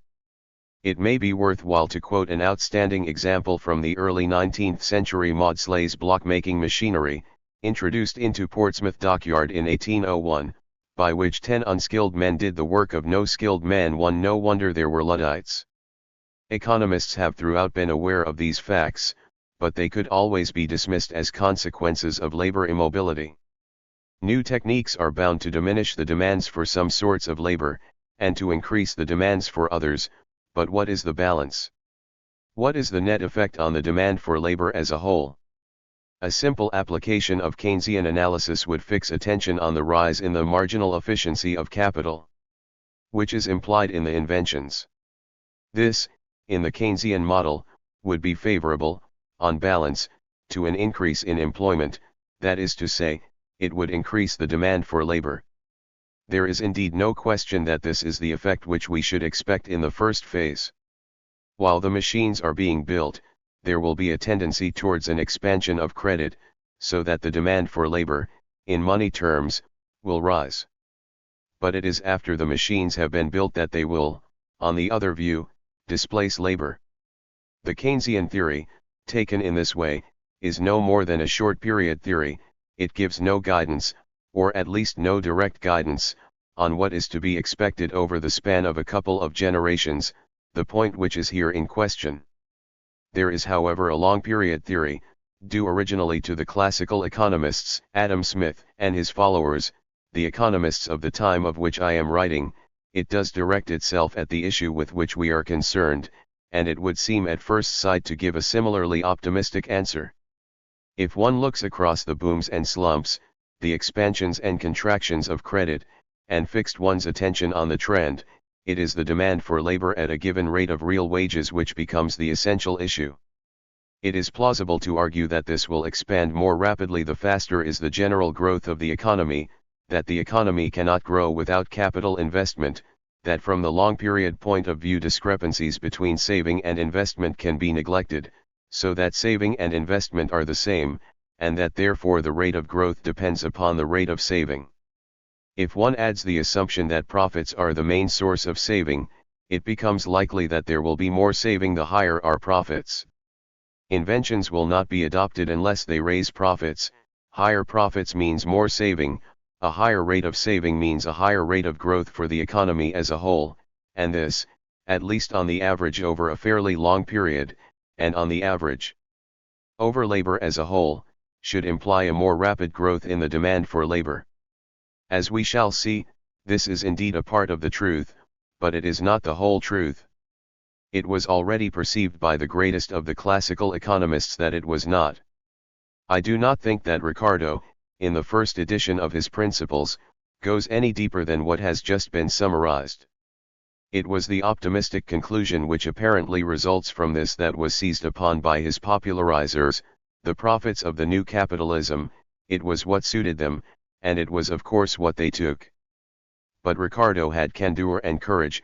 He followed his reasoning where it led him, not just where he wanted it to go.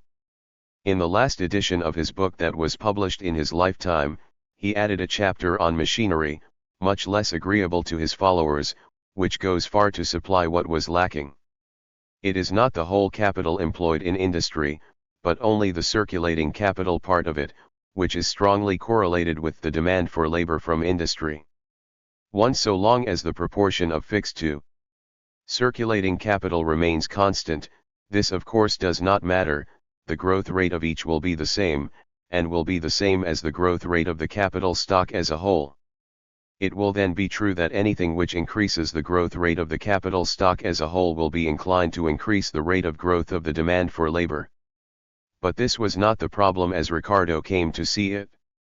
If there is a switch to fixed capital, and as a result of that the growth rate of the whole capital stock rises, there are two forces at work on the growth of circulating capital and they are pulling in opposite directions.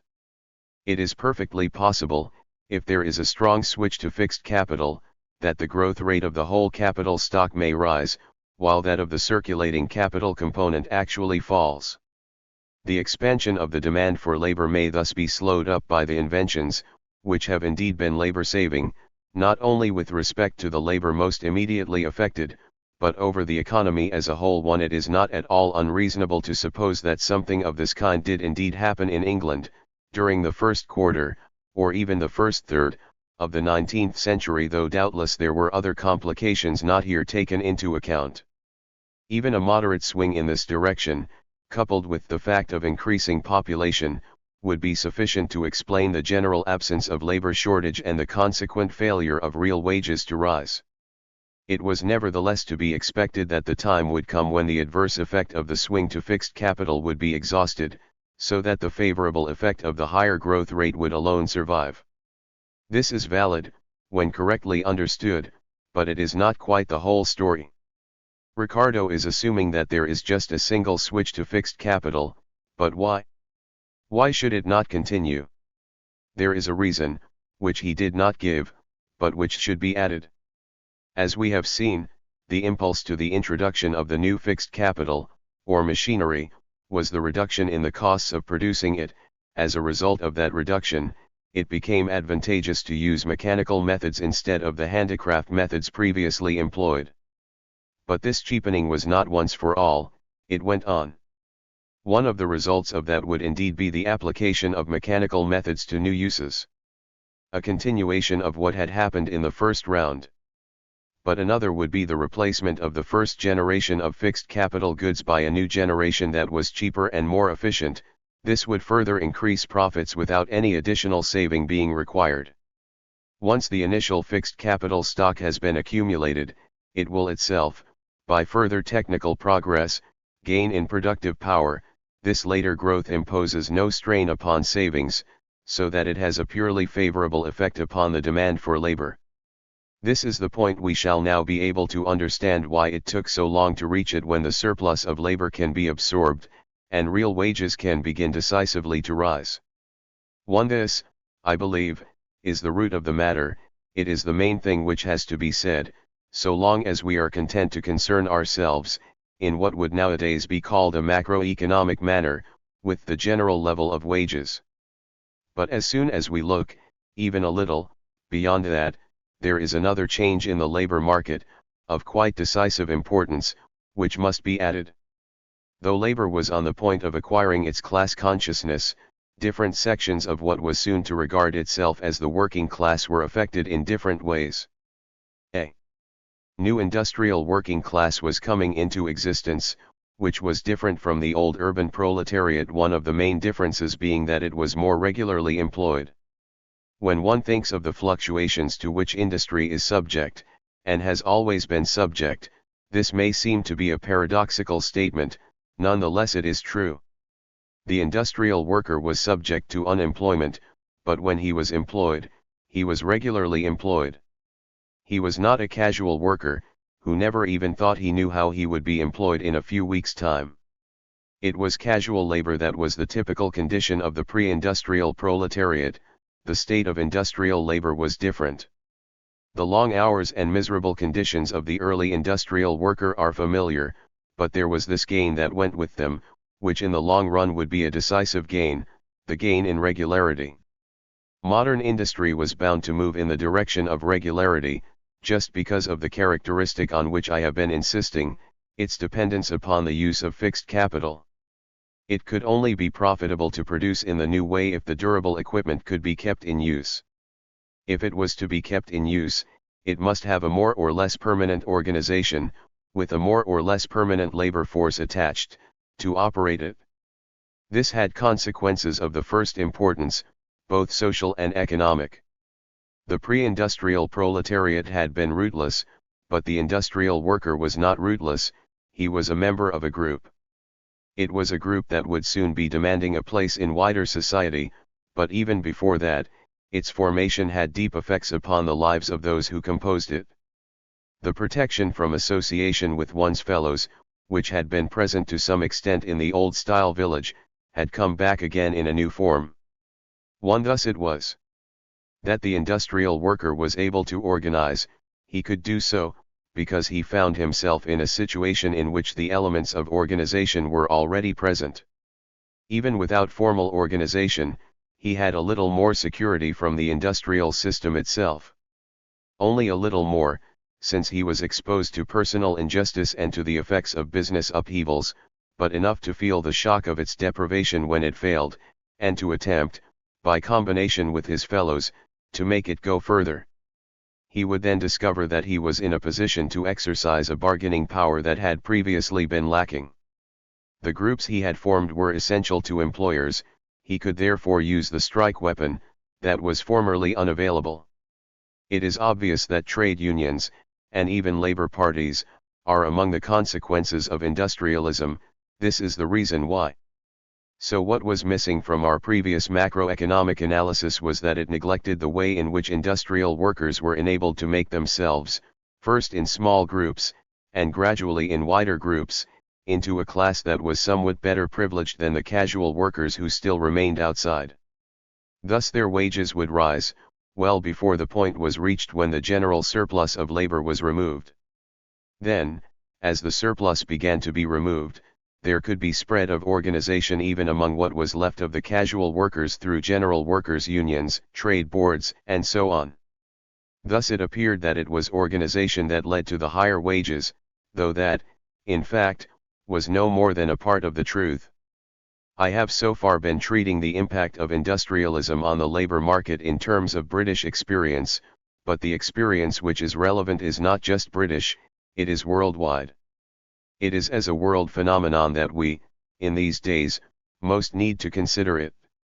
In Britain, the absorption of the proletariat into an industrial working class is substantially completed, and in most other advanced countries it is very nearly complete. But in the world as a whole it is not complete, and it often seems that it is not even making progress. Partly, of course, This is a matter of population pressure. Whatever may be the reason for the upsurge in population that began in Europe a century and more ago, that for the population explosion of our time is well understood. Malthus was right in holding that human population will increase quite rapidly, unless there is something to check it. One of the most powerful of the checks which operated in the past has been, in many countries, rather suddenly removed. Science has found it easy, and cheap, to suppress some of the most destructive and debilitating diseases.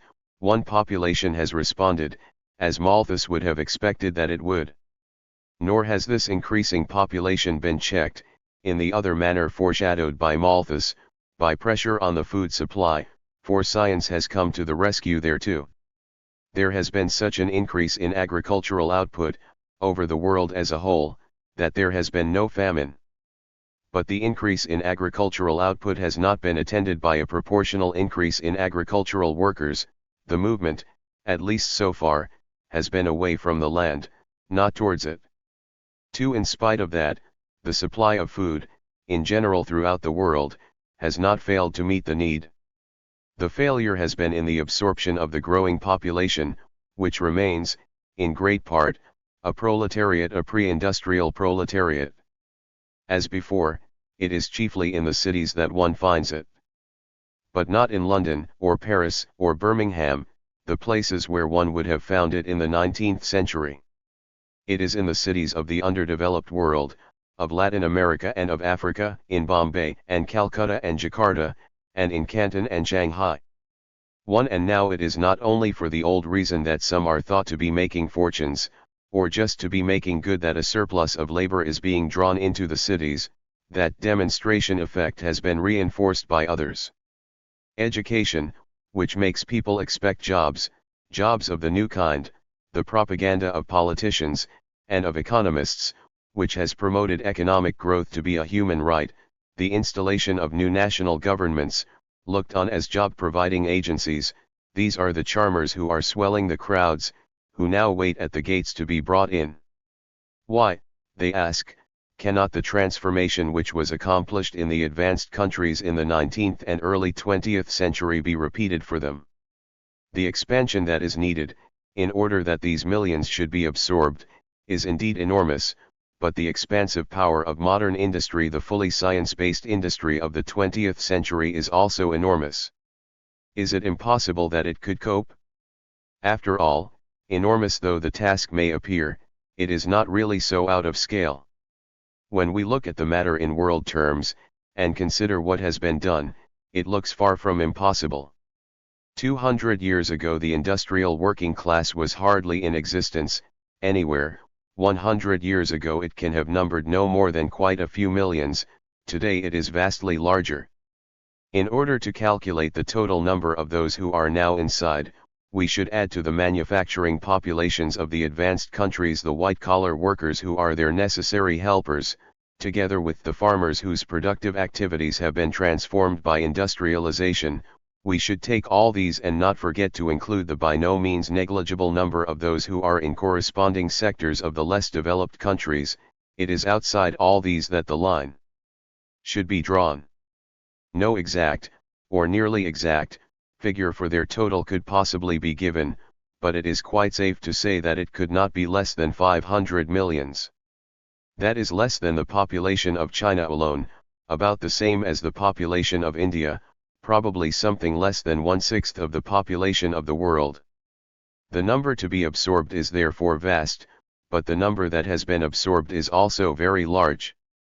The rate of expansion that is needed to absorb the remainder, if we allow a couple of generations in which to do it, is certainly no greater than that which has been achieved hitherto.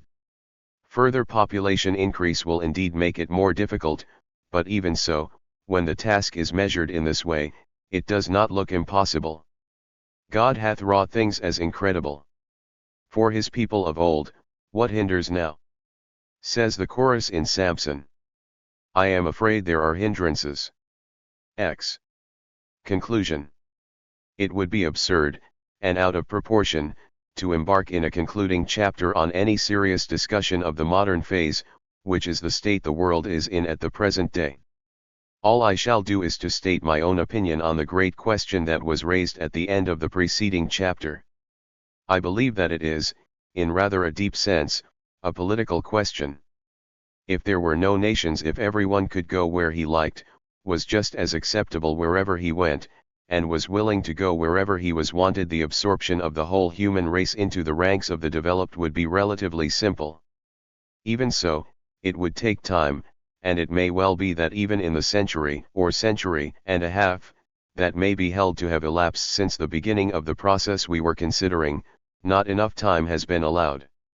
We have seen that until the absorption was completed, or within sight of completion, there would on this assumption be no general rise in real wages, so, even to the liberal and to the internationally minded, it is perhaps not so very agreeable an assumption after all.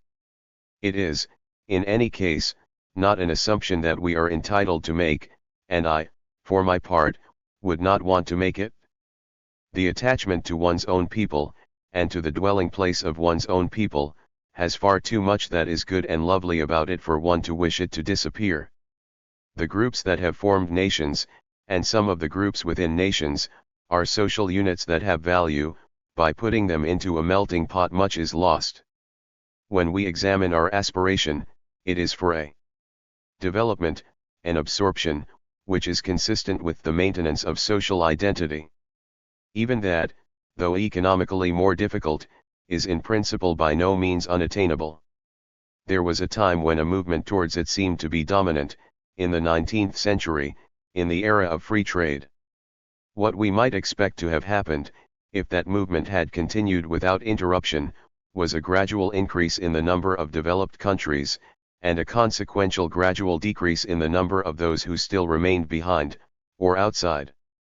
It would have been no more than a gradual movement, not fast enough, it may well be, to satisfy the expectations which it would have aroused, and it would have been subject to fluctuations, general fluctuations, and fluctuations affecting particular countries, which would have meant that every now and then the general direction would have seemed to be lost. Nevertheless, if we grant the continued advancement of science, and the accumulation of capital which would follow, if it were not prevented, the process should have continued and should have gone through. But notice what it implies. Though the formerly developed countries would not be made absolutely poorer by the spread of development, their relative position would have been damaged. England, at the beginning, was the workshop of the world. After the United States and Germany had come up, England was no more than a single industrialized country, like others. When, as must surely have happened next, Russia and Japan were the major new arrivals, it would have been the Germans and Americans who found themselves in a weaker political position. The expansion, or absorption, could not take place, in a world of nation-states, without political implications. The regulation of trade, for national purposes, has a history that extends over many years. It goes back, at least, to the so-called mercantilism of the 17th and 18th centuries. One mercantilism marks the discovery that economic growth can be used in the national interest, as a means to national objectives of all sorts, including the pursuit of influence over other nations, of prestige and of power. These are objectives, we must allow, which no government that is concerned with the maintenance of its own independence can entirely overlook. Yet this first mercantilism was a failure, and was succeeded, for a while, by the era of free trade. There were many reasons for that, ideological reasons, internal political pressures and so on. They are familiar enough, and I shall not enter into them. It was quite as important, I believe, that the old mercantilism was an administrative failure. Its proponents did not have the administration which were needed to see it through. When these things became available, the situation changed. The administrative revolution in government is a change unlike most of the transformations with which I have been concerned that can be precisely dated. Its crucial date is that of the First World War. Before the war, there had been developments that had foreshadowed it. The limited liability company and the beginnings of central banking are among the most significant. But it was during the war that governments discovered to their astonishment and sometimes to their dismay what power, what economic power, what power over their own peoples had come into their hands. Some, when the war was over, endeavored to forget it, only to be driven to resurrecting it, bit by bit, as the easiest way of coping with one after another of the emergencies, political and economic, which they encountered. Others, such as the explicitly revolutionary governments of Russia, and later China, coming into power in countries where the mercantile economy had not penetrated deeply, seized with avidity upon the opportunity which it presented to them. It was their doctrines which were responsible for their attitude towards it, but their ability to put their doctrines into practice depended on the administrative revolution which had there as elsewhere occurred. It was through the administrative revolution that they were enabled to recreate their classical bureaucracies in a modern form.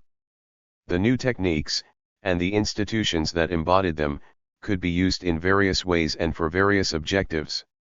They could be used in a new way, for the attainment of social objectives, welfare that had formerly been quite out of reach. But they could also be used in the old way, for the regulation of trade, and economic activity generally, in the national interest. In the days before the administrative revolution, the weapons that were available to governments for the execution of a policy of economic nationalism were primitive. Tariffs became established as the principal form of protection, because they were the principal instrument which at that stage was usable.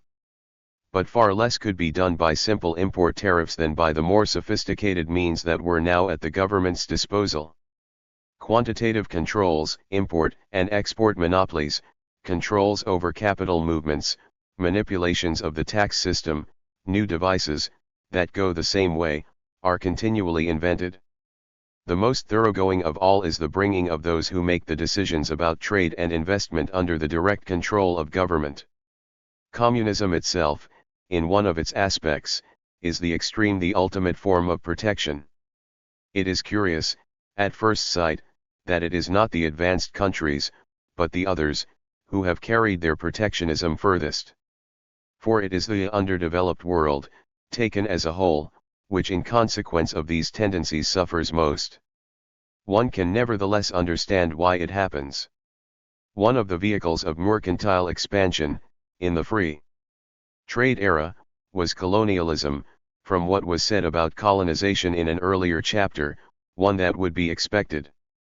Colonialism, when it went so far as the direct imposition of an alien rule, was an outrage on national sentiment, even when it did not go so far, contenting itself with concessions and extraterritorialities.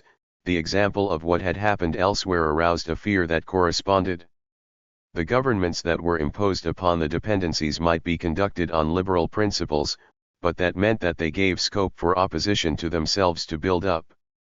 The governments that have succeeded them, being based upon a nationalism that had become articulate in opposition, are understandably nationalistic. They are hostile, on principle, to international capital. They insist on attempting to develop themselves from their own exiguous resources, supplemented by more or less politically motivated aid.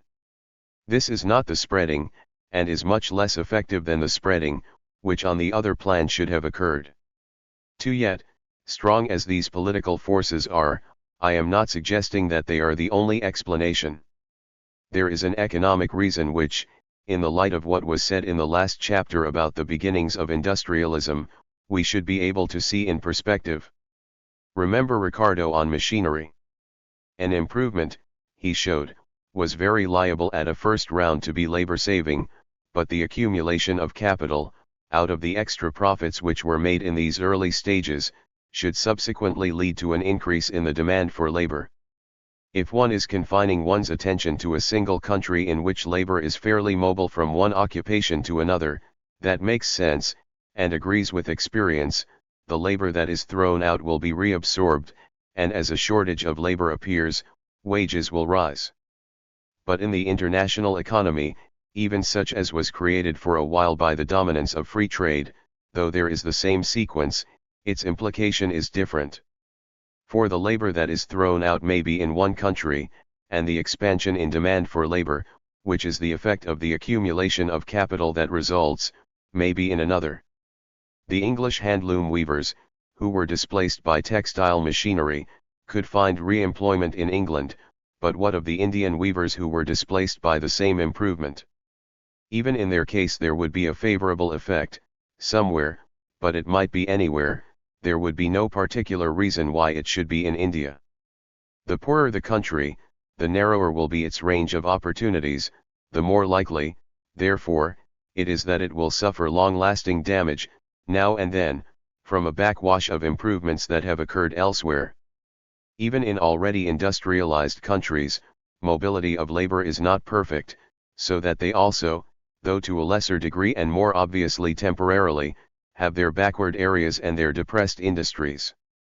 It is, also for them, a motive for protectionism.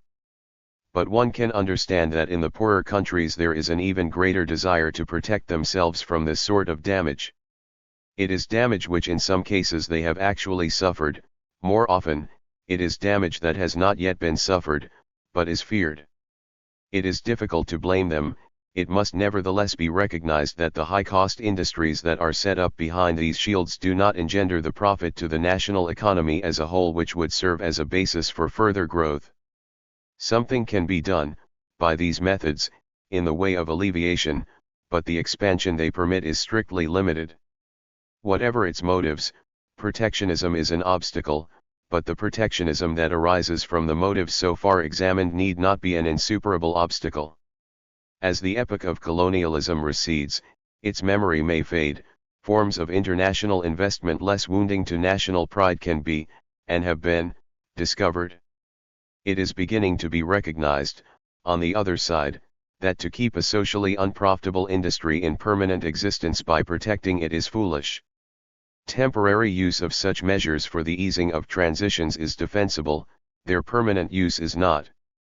Commercial agreements, though the forms that they take are often so impregnated with nationalism, can facilitate trade, and can therefore make openings for expansion internationally. So it is possible, perhaps probable, that along these roads the path may be cleared. Yet even so there remains a further danger. One must not allow oneself to be unduly influenced by the events of a single decade.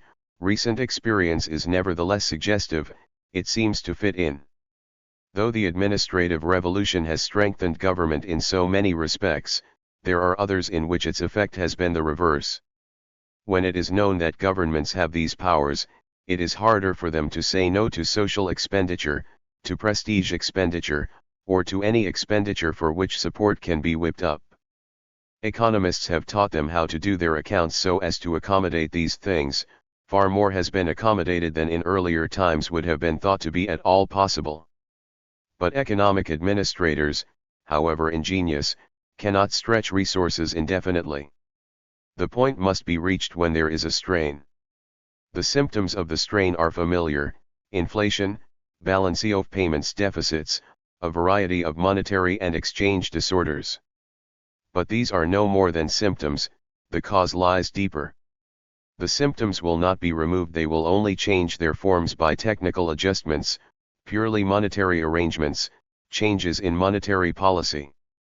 So long as the resources, of the richer countries, are kept under strain, what they have to spare for furthering the growth of the world economy, is bound to be restricted. Not much will happen. From clearing the ditches in the fields if the river, that might have irrigated the fields, is diverted. That will have to do. I think it will be agreed that I have covered, as promised, a vast field. I do not need to apologize for the fact, especially obvious towards the end, that much of it, has been covered very superficially. I am very prepared to believe that many of the examples I have chosen would not stand up to closer examination. I would, however, recall the statistical principle with which I began. On that principle, I should not be much disturbed if in a particular instance the reason for a change turned out to be different from that which I alleged. A particular bank, for instance, may have come up in a different way from that which I sketched, but that does not matter. My business has been with the general way in which banks have come up. So interpreted, I am hopeful that what I have been saying makes some sense. I said at the beginning that I should not be giving economic history a narrow interpretation. I hope that I have carried out that promise.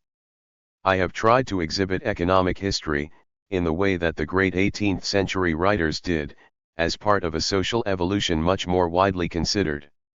I have tried to indicate the lines that connect the economic story with the things we ordinarily regard as falling outside it. But when one becomes conscious of these links, one realizes that recognition is not enough. There are threads that run from economics into other social fields, into politics, into religion, into science, and into technology. They develop there, and then run back into economics. These I have made little attempt to follow out, but I am in no way concerned to deny their existence. Appendix. Ricardo on machinery. Ricardo was fond of arithmetical examples, but he did not work one out for his chapter on machinery. This is probably one of the reasons why the important doctrine of that chapter has not received more attention. I have made much use of it in what I have said on the Industrial Revolution. It may be helpful if I try to construct an example myself. Let us begin with a stationary economy, but let us suppose that machines of a sort are already being used. One such machine takes 1 year to make, and lasts for 10 years. It takes 10 labor units to make it, and 10 to operate it in each of the 10 years of its life. It will then produce, each year, IOO units of product to be thought of as a consumption goods bundle. We are concerned with the demand for labor at a fixed rate of real wages, so we can keep the wage of a labor unit fixed in terms of the product. Suppose that it is 8 units of product. With these figures, there will be a surplus of product over wages. This is most simply regarded as consumption out of profits. It should nevertheless be remembered, if we allow ourselves to use that description, that the consumption out of profits may be public as well as private. And it should also be remembered that if some part of the wage is saved, or taken in taxes, consumption out of profits may be larger than the surplus with which we are concerned, the surplus of production over wages. The social accounts of our initially stationary economy could be set out in the following form. Employment of labor. Wage bill output of product. Operating 1,000 8,000 10,000. Constructing 100 800.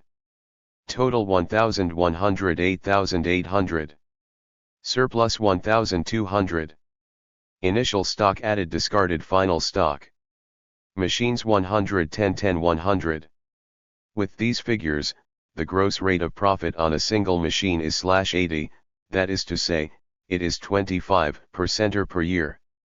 Now suppose that a new machine is introduced, which takes the same time to construct, lasts the same time, and produces the same annual product, but instead of 10 labor units, 15 are required to build it, while the number of labor units required to operate it is reduced from 10 to 8.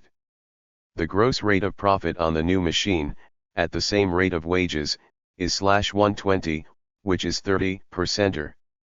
Since the time structure of the performance is the same, the net rate of return will be raised correspondingly. In pursuit of profit there should therefore be a change to the new technique. Suppose there is. What happens?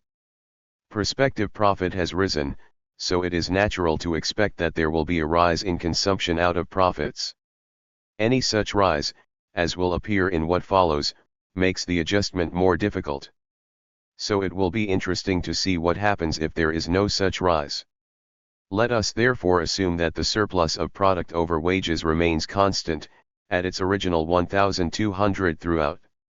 In the first year that the new technique is introduced, there can be no significant change in the running account as set out above.